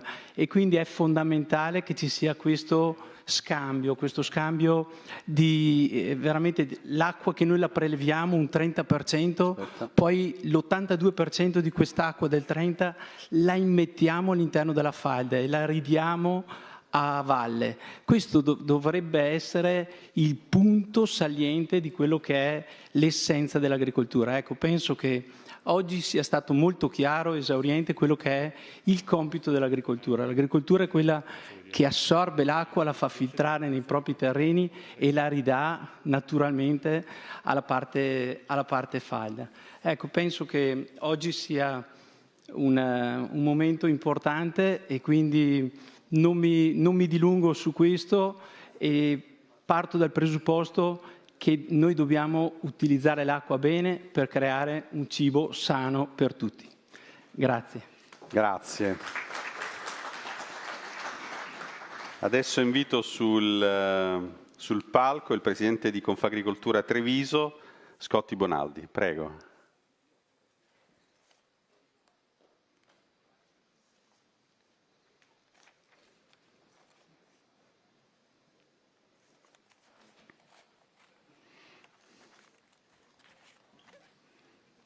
Buonasera, arrivato a questo punto, un lungo pomeriggio. Devo dire che questo incontro è particolarmente importante, devo dire è stato organizzato molto bene perché ci ha permesso di fare un attimo, avere una visione comune di quelle che sono le problematiche che noi come associazione insieme ai consorzi bonifica ovviamente abbiamo già discusso. È un tema assolutamente delicato che dobbiamo affrontare. L'averlo fatto tutti insieme è già un inizio importante e può promettere bene. Io però volevo concentrarmi su alcuni aspetti. Il tema di questa indirizzo, questa direttiva comunitaria di per sé deve essere anche guardato nella sua finalità positiva. È il tema dell'applicabilità in Italia e nella nostra regione in particolare, così come in altre, che diventa problematico, nel senso che noi siamo tutti, ovviamente, come è stato detto, a favore del deflusso ecologico necessario per i fiumi. Questo è anche da parte degli agricoltori un tema di assoluta sensibilità, per cui noi su questo ovviamente cercheremo di lavorare per trovare le soluzioni più adatte.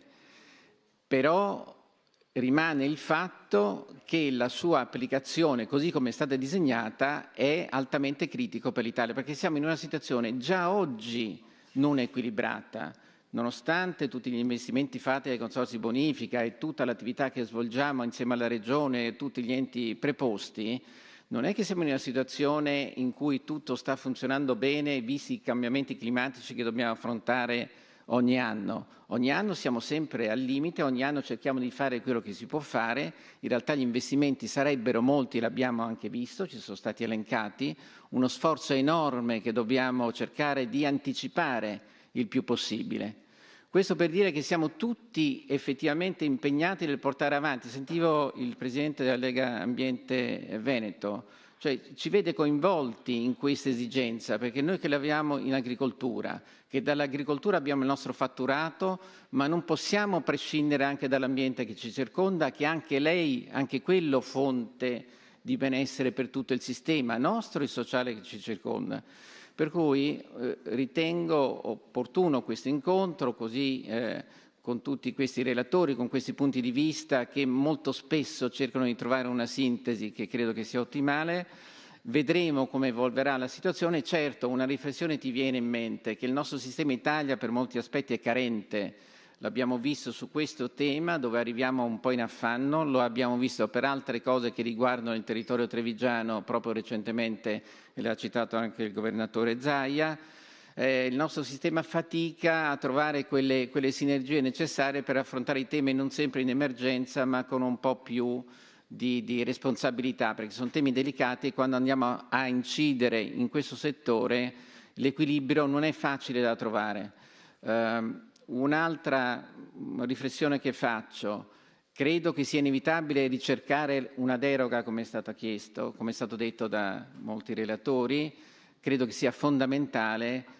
Ritengo altresì che questa non possa essere una scusa per cercare di dilungare i tempi nel trovare una soluzione, nel procedere negli investimenti. Noi abbiamo assoluto bisogno di investimenti rapidi, per quanto possibile, con le forze che abbiamo, per risolvere in maniera strutturale un tema di cui dibattiamo da anni e mai riusciamo a arrivarne a capo. Forse oggi, con questi fondi messi a disposizione dalla Comunità Europea, questa direttiva che ci impone di affrontare il tema, ecco, forse riusciremo finalmente a trovare una soluzione che immagino non sia breve, ma che almeno programmiamo e porteremo a termine negli anni che saranno necessari. Grazie.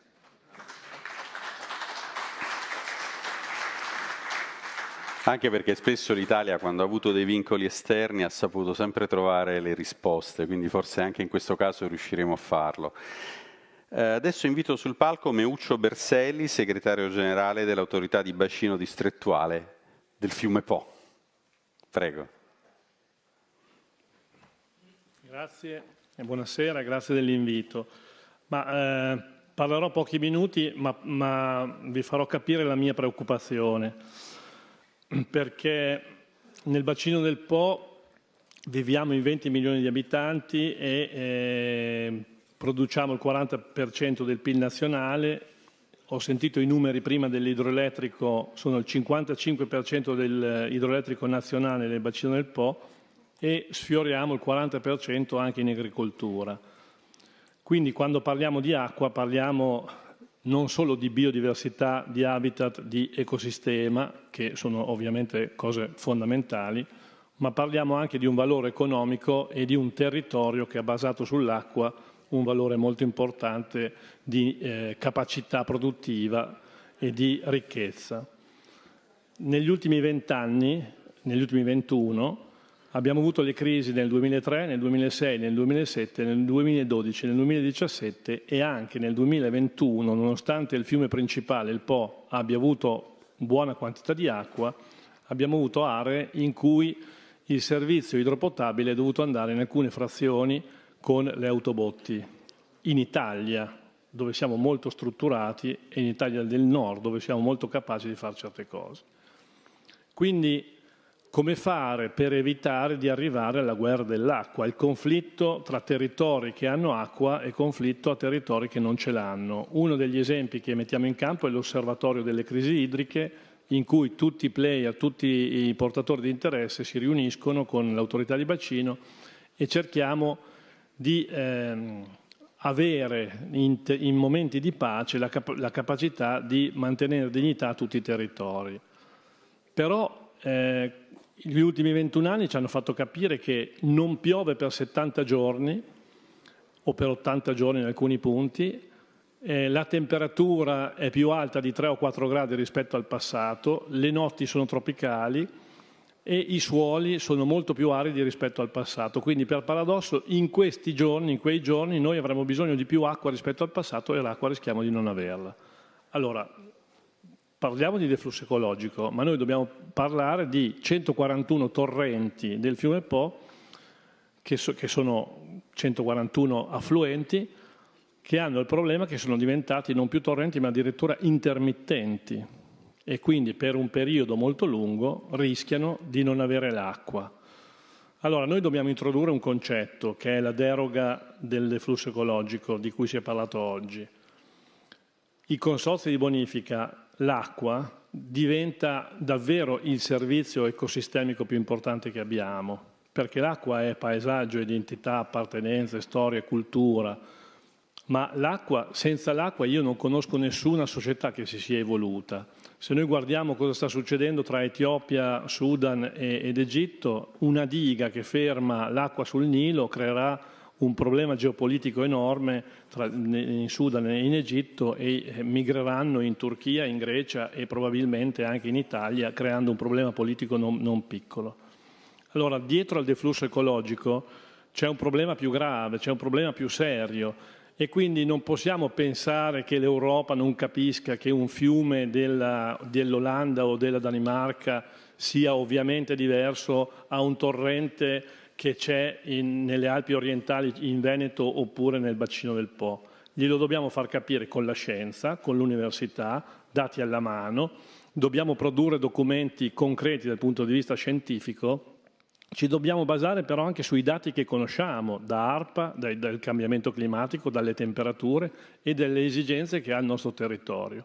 Guardate, quando diciamo che noi dobbiamo fare più agricoltura, non significa che noi dobbiamo essere più intensivi e dimenticarci la parola sostenibilità. Dobbiamo fare più agricoltura con una miglior sostenibilità, perché non possiamo tornare indietro. Quindi per evitare la crisi dell'acqua dobbiamo far capire alla comunità europea, dobbiamo far capire ai nostri ministeri, dobbiamo far capire ai nostri governatori, dobbiamo lavorare insieme con l'ANBI per produrre un documento molto concreto che sostenga il fatto che la deroga è necessaria perché noi abbiamo situazioni diverse rispetto al nord Europa, condizioni climatiche diverse e abbiamo fiumi che sono diventati diversi nell'arco del tempo e sono diventati addirittura molto spesso senza acqua. Allora in questo concept noi dobbiamo produrre qualcosa che vada nella direzione di sostenere una cosa molto semplice, la ripresa e la resilienza. Quindi senza questo concetto noi ci dimentichiamo la resilienza. Ecco perché per quanto mi riguarda l'impegno che abbiamo quotidiano è quello di dire guardate che dobbiamo accelerare anche gli invasi, perché è vero che gli invasi sono una struttura grigia e combattiamo spesso con gli amici ambientalisti, combattiamo ovviamente in modo simpatico, ma laddove io non fermo l'acqua e laddove io quell'acqua non la fermo quando piove e non la vado a distribuire quando dell'acqua ne posso disporre e la posso distribuire correttamente, in quel bacino idrografico l'acqua non ce l'ho. Quindi non solo non ho habitat, non ho biodiversità, non ho ecosistema, quindi non ho ambiente, ma non ho neanche la produzione e non ho neanche la crescita e la resilienza di un territorio. È per questo che io dico che certe strutture grigie in certi bacini diventano addirittura strutture verdi. Grazie, buon lavoro.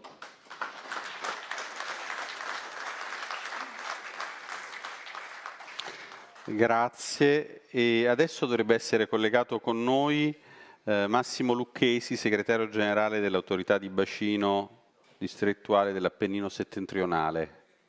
Sì, buonasera, mi sentite? Sì, forte buonasera. e chiaro, e la vediamo anche. Grazie, ma vedere forse non occorre, ma sentire è importante.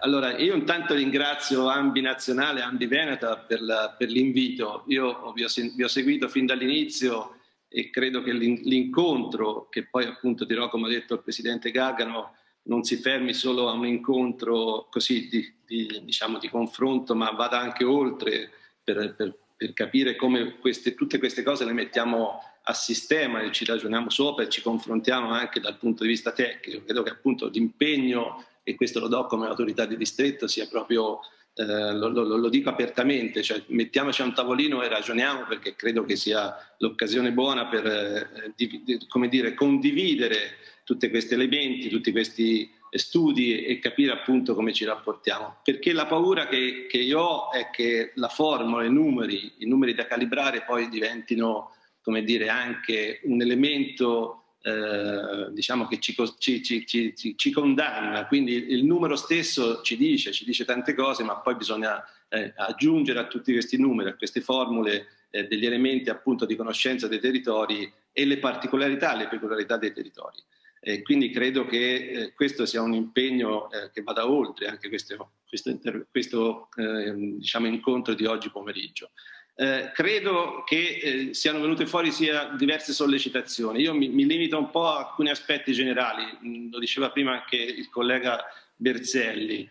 Dobbiamo far capire anche all'Europa questa peculiarità e credo che in questi anni forse non ci siamo riusciti. Io ho letto, l'avete citato mentre ero qui, ho letto appunto anche la Corte dei Conti europea, l'utilizzo idrico sostenibile in agricoltura.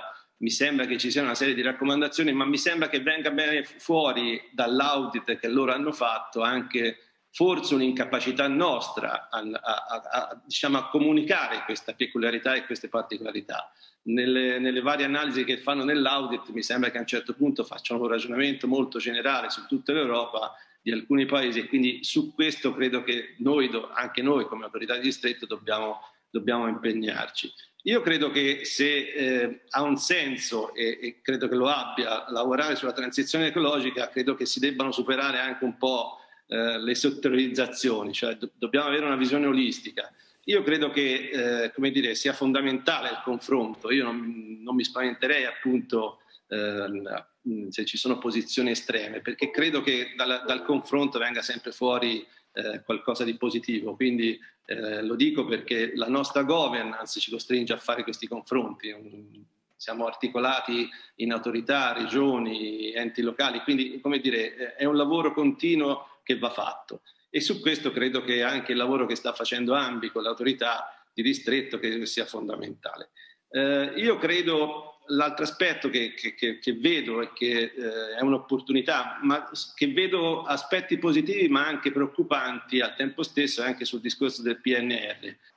Abbiamo visto, e noi siamo stati coinvolti come autorità di distretto, appunto un processo molto lungo che è partito già parecchi mesi fa. C'è come dire, per successive approssimazioni si sta arrivando diciamo, a mettere insieme quelli che sono gli interventi, si vede uno sforzo che c'è da parte dei ministeri, ma si vedono anche alcuni limiti rispetto a quelle che sono la comunicazione anche tra certi ministeri, quindi c'è questa difficoltà e credo che tutti dobbiamo come dire, lavorare un po' a superare questi settori perché la transizione ecologica naturalmente non si fa da soli, non si fa per settori, ma si fa e non si fa per compartimenti stagni. Quindi credo che questo sia un elemento importante. Un cenno a quello che diceva anche Nuccio Berzelli, l'invasi e le dighe. Da quello che abbiamo capito, vuoi per le condizionalità del PNR, dighe e invasi nel PNR non ce ne saranno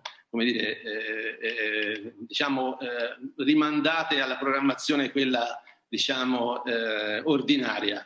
È questo molto probabilmente un limite dovuto al fatto delle condizionalità, però è anche un rammarico perché mi sembra che nelle motivazioni che ci vengono dette dall'Europa è che come dire, queste opere hanno bisogno intanto di tempi lunghi e questo è un difetto che naturalmente c'è, però c'è anche una valutazione, come dire, hanno un impatto talmente forte che creano impatti ambientali e su questo io come dire, mi permetto anche qui di non essere d'accordo perché sono diciamo interventi strategici e credo che si debbano rimuovere tutte queste difficoltà, le lungaggini burocratiche, le valutazioni eccetera eccetera, piuttosto che dire no, non le facciamo perché durano tanti anni e ci mettiamo tanti anni e costano tante risorse. Quindi come diceva anche prima Menuccio Berzelli, uscirei da questa logica del solo green e non sugli interventi quelli strutturali, perché credo che sia questa la logica giusta.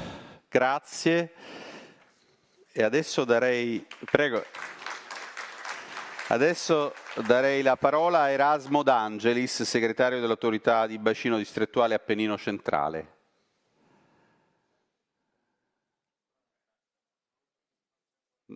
Non è ancora collegato? Allora, se c'è Costanza Pratesi, responsabile sostenibilità ambientale FAI, Fondo Ambiente Italiano.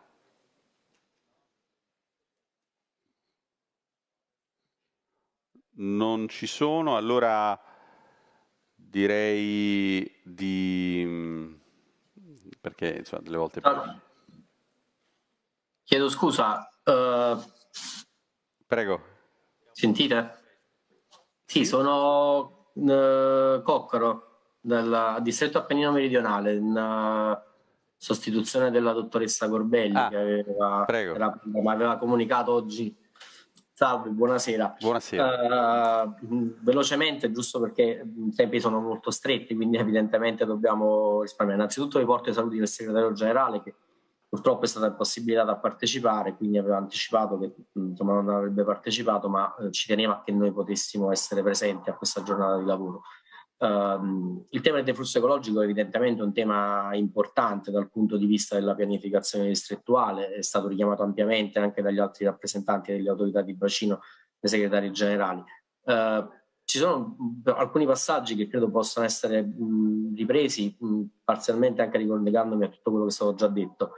Un primo passaggio è chiaramente uno degli oratori, diciamo, degli interventi iniziali ha puntualizzato un passaggio che come dire, l'Europa applica la norma così com'è in qualche modo, quindi come dire, noi oggi abbiamo un constraint che, se vogliamo, è quello determinato da una norma che è quella attuale. Su questo evidentemente viene fuori un tema, che è quello di far capire, come giustamente dicevano sia il dottor Berselli che l'ingegnere Lucchesi, di far capire all'Europa che il contesto mediterraneo in generale non è il contesto chiaramente del nord Europa, e quindi questa è una cosa che si è già scontata in altri aspetti che riguardavano la direttiva, in particolare per quello che riguarda le classificazioni dei corpi idrici, perché evidentemente in quelli che insomma, tecnicamente venivano chiamati gli esercizi di intercalibrazione non era poi sempre facile in qualche modo veicolare quelle che erano le peculiarità dei contesti mediterranei per una direttiva che nasceva ed è nata sostanzialmente impostata probabilmente su contesti e ambiti fisici che sono quelli del nord Europa.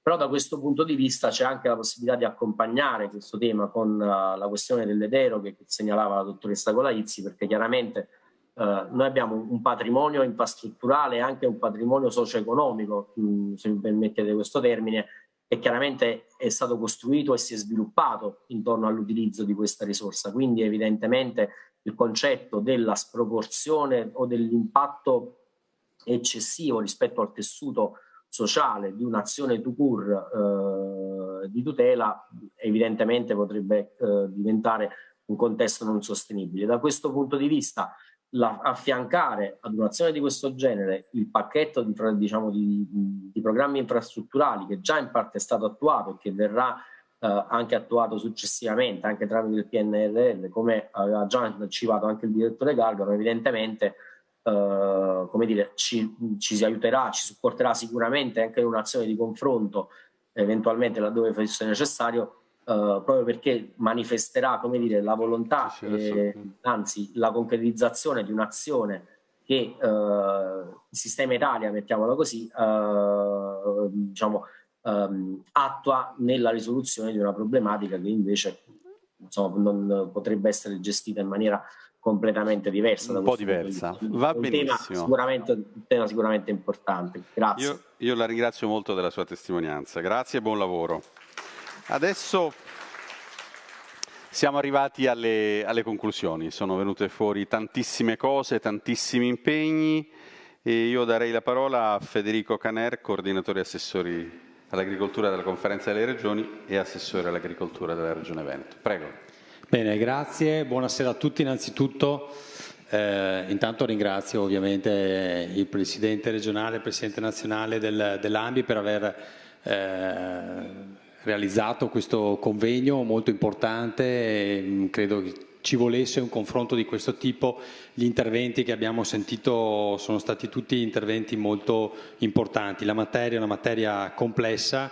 Io non voglio dilungarmi molto, mi sono preso un po' di appunti per diciamo, tirare un po' le conclusioni, se vogliamo, anche cercando di essere abbastanza pratici. Allora, innanzitutto mi pare di aver capito che il Presidente Zaia oggi ci ha dato una direttiva molto chiara dove dove andare, parlo come Regione Veneto e sia gli interventi del mio collega Bottacin prima e il mio andranno in questo senso. Quindi mi pare anche di capire che ovviamente dagli spunti che abbiamo sentito noi dobbiamo seguire la direttiva, ma dobbiamo applicare le deroghe che abbiamo e quindi le modifiche a questo benedetto algoritmo che, come abbiamo ben capito, non può andare bene per tutte le situazioni, per tutti i paesi, per tutte le regioni o per i tipi di fiumi che hanno situazioni, caratteri diversi. Alcuni dei nostri hanno carattere torrentizio rispetto agli altri e questo è stato molto chiaro. Quindi noi cercheremo nei termini diciamo indicati dall'autorità di bacino, faremo avere i dati che giustificheranno in sostanza queste deroghe e quindi faremo la nostra parte come Regione Veneto. Questo è l'impegno che noi ci prendiamo, sia io che il collega, per attivare anche un confronto col Mite molto importante. L'autorità di bacino, scusate, l'ha già dichiarato prima il mio collega Bottacin. In questi anni ha collaborato con la Regione appunto per cercare di far capire quelle che sono le necessità peculiari del nostro territorio e quindi io da questo punto di vista mi sento anche di essere ottimista. Certo che qualche sassolino dalle scarpe me lo devo togliere. Al Mite noi chiediamo un confronto più importante con le regioni. Questo lo dico perché ringrazio anche, vedo presente il Presidente Lampis che coordina la Commissione Ambiente. Non so lui, io devo dire che come coordinatore della Commissione Agricoltura più volte abbiamo chiesto un incontro specifico su tante tematiche che condizionano e che hanno la necessità di un rapporto importante tra agricoltura e ambiente. Devo dire che è un rapporto difficile da costruire, quindi auspico che su questo ci sia un cambio di passo, perché diciamo che i segnali negli anni le regioni li hanno dati, penso anche alla mia regione in particolare, però non sempre sono stati raccolti. Quindi bene ha fatto il collega Lampis a dire che diamo la disponibilità anche come Commissione congiunta CPA, come Commissione Politiche Agricole e Ambiente, di tenere alta l'attenzione su questo tema e quindi magari chiedere anche un incontro congiunto con il Ministro. Si è parlato anche di PNRR. Allora, su questo dobbiamo essere molto chiari. Noi come Veneto abbiamo già presentato, grazie al lavoro fatto con i consorzi di bonifica, ben 21 progetti esecutivi pari a circa 225 milioni di euro, coinvolgendo ben 10 consorzi. Questo su 880 milioni a disposizione del PNRR.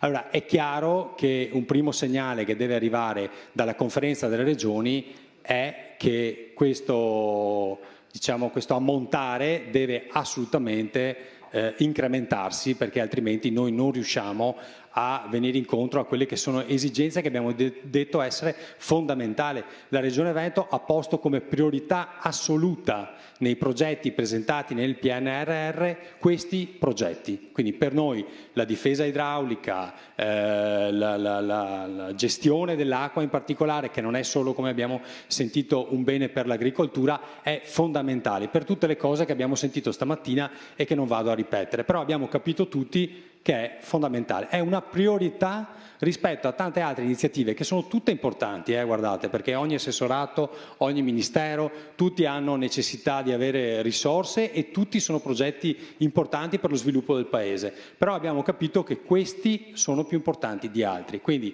siccome nel PNRR soldi ci sono e io penso che nei prossimi anni non avremo grande difficoltà da questo punto di vista, dobbiamo solo scegliere in maniera chiara quali sono i progetti esecutivi da portare avanti, perché questi soldi, ricordo, vanno spesi entro il 2026, quindi qua si tratta anche, e penso che non sia neanche facile, e lo dico al governo perché penso sia anche interesse suo, spendere tutti questi soldi entro i tempi previsti. Quindi bisogna anche cercare di andare incontro a tutti coloro che hanno già i progetti pronti su questa tematica in particolare e poi anche sulle altre tematiche. Quindi insomma noi faremo di tutto nei tempi e nei modi previsti per fare questo, e quindi c'è massima attenzione da parte della mia regione, ma sono convinto anche delle altre regioni che andremo a coinvolgere immediatamente. Chiudo con altre due questioni brevi che ho sentito e che riguardano uno il tema degli invasi che è stato citato anche poco tempo fa. Guardate, io non sono solo assessore all'agricoltura ma anche al turismo, ecco che per esempio il tema dei laghi, no, e di mantenere anche la quota dei laghi è importante anche dal punto di vista turistico, ma sono anche assessore alla montagna e agli impianti a fune. Io è un pezzo che dico, per esempio, che nella mia regione si possono utilizzare anche i cosiddetti fondi di confine per fare gli invasi in montagna. Gli invasi in montagna sono fondamentali e per l'aspetto turistico, perché d'inverno si fa neve con l'acqua e quindi magari evitando di prelevare l'acqua dai torrenti, spararla in alto, consumando anche energia elettrica, che ci manca anche questa, o costa parecchio, fare degli invasi in montagna forse è una cosa corretta sia per gli usi invernali a carattere turistico e per gli usi estivi fondamentali nel rilascio quando c'è la necessità di avere maggiore acqua. E su questo si possono usare anche altri fondi, ripeto, nel mio caso i fondi di confine che sono parecchi e tanti, e su questo ho invitato più volte i sindaci a fare un ragionamento non soltanto localistico di paese ma anche di area vasta a livello provinciale. Ma ci siamo riservati, domani ho proprio una riunione su questo e ci siamo riservati anche di tenere una quota ad ampia regia e quindi proporrò, anzi fresco anche di questa riunione, proporrò questo tema. L'altra, e chiudo veramente, che è stato, l'ho sentito tra i vari interventi, riguarda il tema delle nutrie. Allora, è un dato effettivo, adesso io non voglio agitare nessuno, anche gli amici ambientalisti presenti, con i quali bisogna assolutamente confrontarsi su questi temi, in accordo, senza fare scontri di nessun tipo, però è un dato reale. Io guardo il mio territorio, ma sono convinto sia un problema anche degli altri territori, creano dei problemi veri e propri. C'è un piano di gestione, io sono fresco stamattina di una riunione della CPA, della Commissione Politiche Agricole, dove abbiamo dato l'ok proprio al piano di gestione sulle nutrie che andrà in conferenza delle regioni la prossima settimana. Ecco, su questo ovviamente si interviene sulle modalità del prelievo, della gestione delle carcasse, chi può intervenire. Anche qua ci sono delle situazioni molto positive. Io vi porto un esempio che può sembrare banale, ma per noi è stato importante. Durante il lockdown abbiamo avuto dei parchi tematici, penso al Parco Natura Viva, dove ci sono all'interno parecchi animali, diciamo, che si nutrono di carne, no? Quindi animali carnivori molto importanti, e in quel periodo i proprietari di parchi erano in forte difficoltà perché noi avevamo i parchi chiusi, non c'erano entrate economiche e questi banalmente non sapevano cosa dar da mangiare agli animali.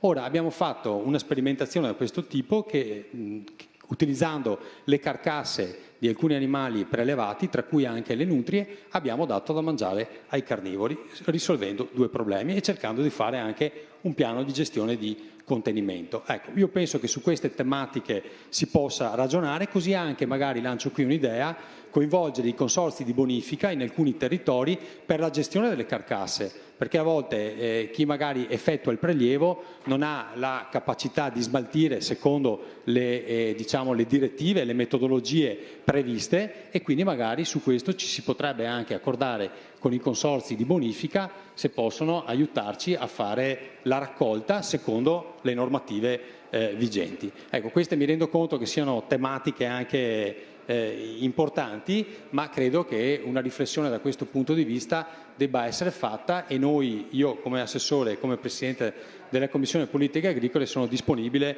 su questo a ragionare a 360 gradi. Sono già stato più lungo del previsto, ma vi ringrazio per l'invito e passo la parola. Grazie. Adesso Darei la parola ad Amedeo Gerolimetto, Presidente del Consorzio Bonifica Piave.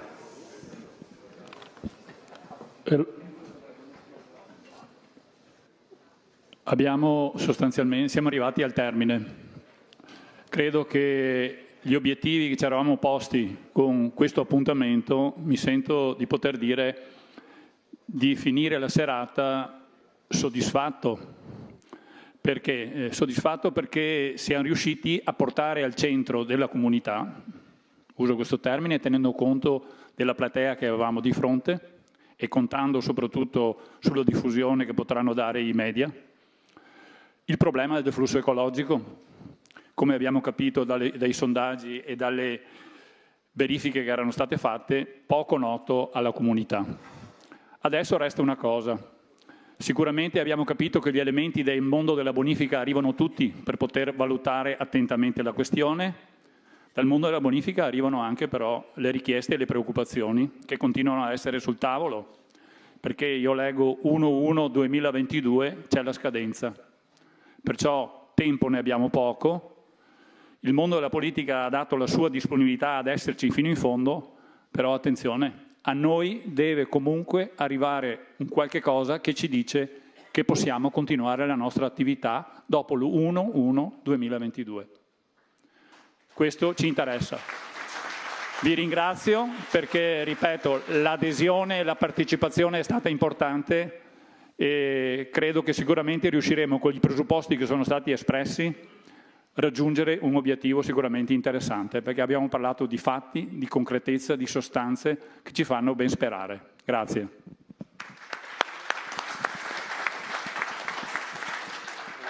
Adesso do la parola al Presidente nazionale dell'ANBI, Francesco Vincenzi, per la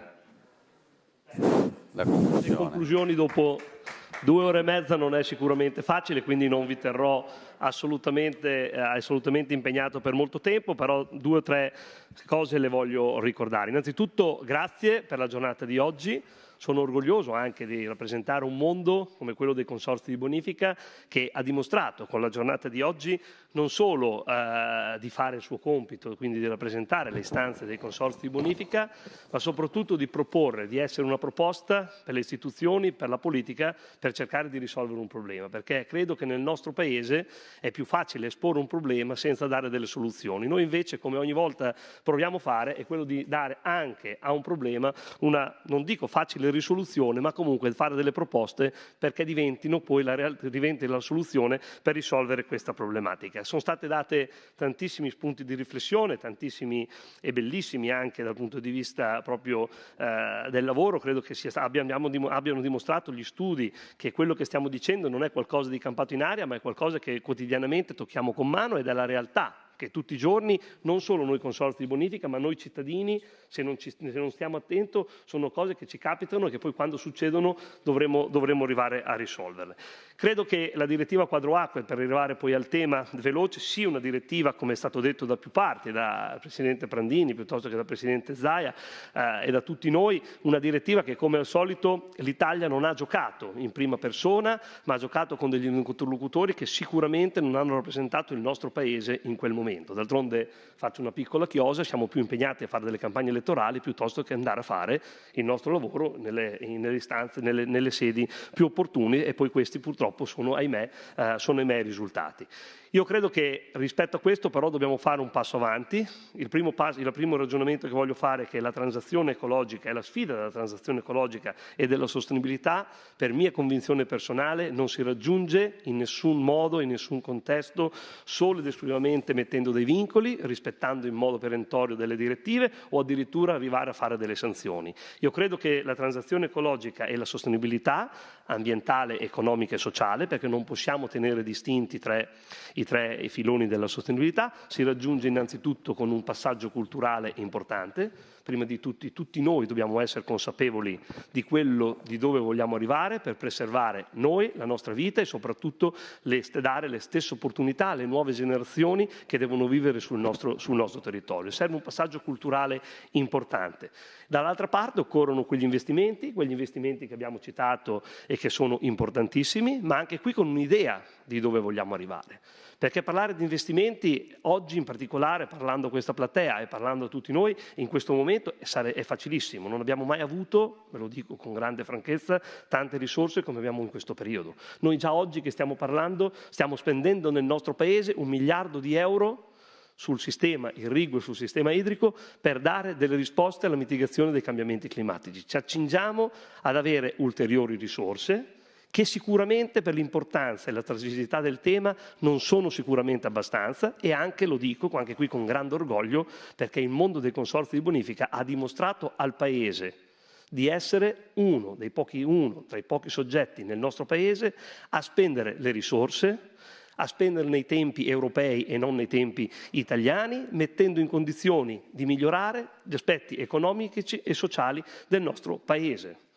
Questo è per quello che noi chiediamo più risorse. Qualcuno mi dice ne avete anche troppe. No, non ne abbiamo anche troppe, perché se solo il Veneto ha progettato 225 milioni di euro e presentati in piattaforma Dagna, e tutti noi sappiamo cosa significa presentare dei progetti in piattaforma Dagna, vuol dire che devono essere veri, okay? Non solo esecutivi, ma devono essere veri e concreti, altrimenti non potrebbero certo concorrere a essere finanziati. Significa che il mondo dei consorzi di bonifica riesce a dare queste risposte. E dall'altra parte dobbiamo guardare alla qualità degli investimenti. Non dobbiamo più avere paura di dire che insieme, per vincere la transizione ecologica, dobbiamo fare le infrastrutture, dobbiamo fare delle infrastrutture utili, e tra queste di utili abbiamo anche gli invasi. Non possiamo più permetterci in un paese come il nostro di trattenere solo il 10% dell'acqua che piove, perché quando vediamo, l'avete visto oggi dall'ingegnere del consorzio, che anche quest'anno non siamo andati in crisi, ma perché abbiamo avuto la fortuna che è nevicato, perché abbiamo avuto la fortuna che in questi territori avete quelle infrastrutture, ma se non avessimo avuto quelle infrastrutture, molto probabilmente questo territorio oggi non potrebbe raccontare questa storia del 2021, ma dovrebbe raccontare un'altra. Allora dobbiamo avere la consapevolezza e la concretezza e l'onestà anche intellettuale di andare a coinvolgere tutti gli attori di tutta la filiera, partendo dagli ambientalisti, partendo dal mondo del lavoro, passando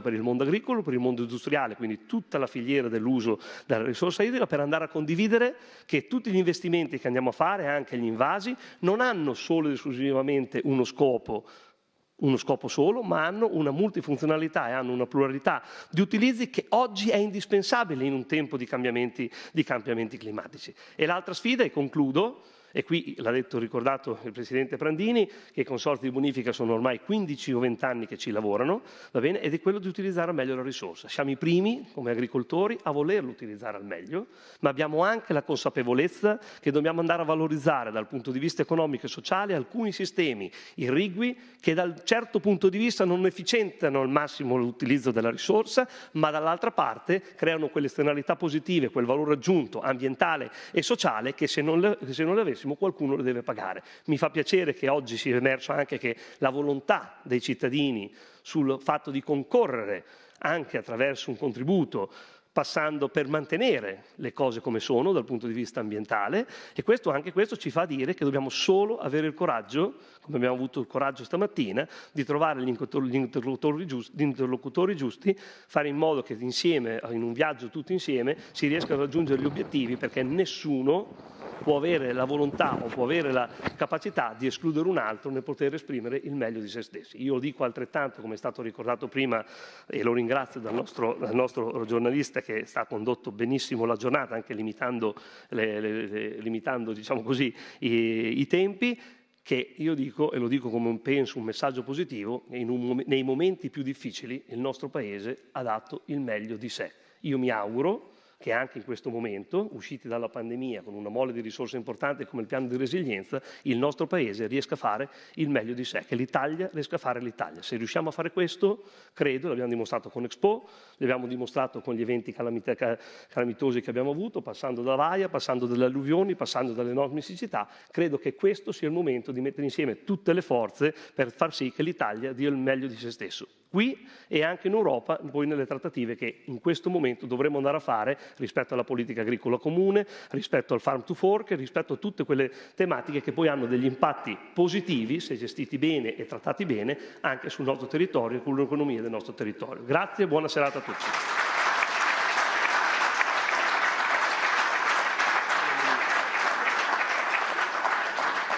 Grazie a tutti per la pazienza e per l'attenzione, e adesso c'è, mi pare, un aperitivo che è un giusto premio per chi è stato particolarmente paziente.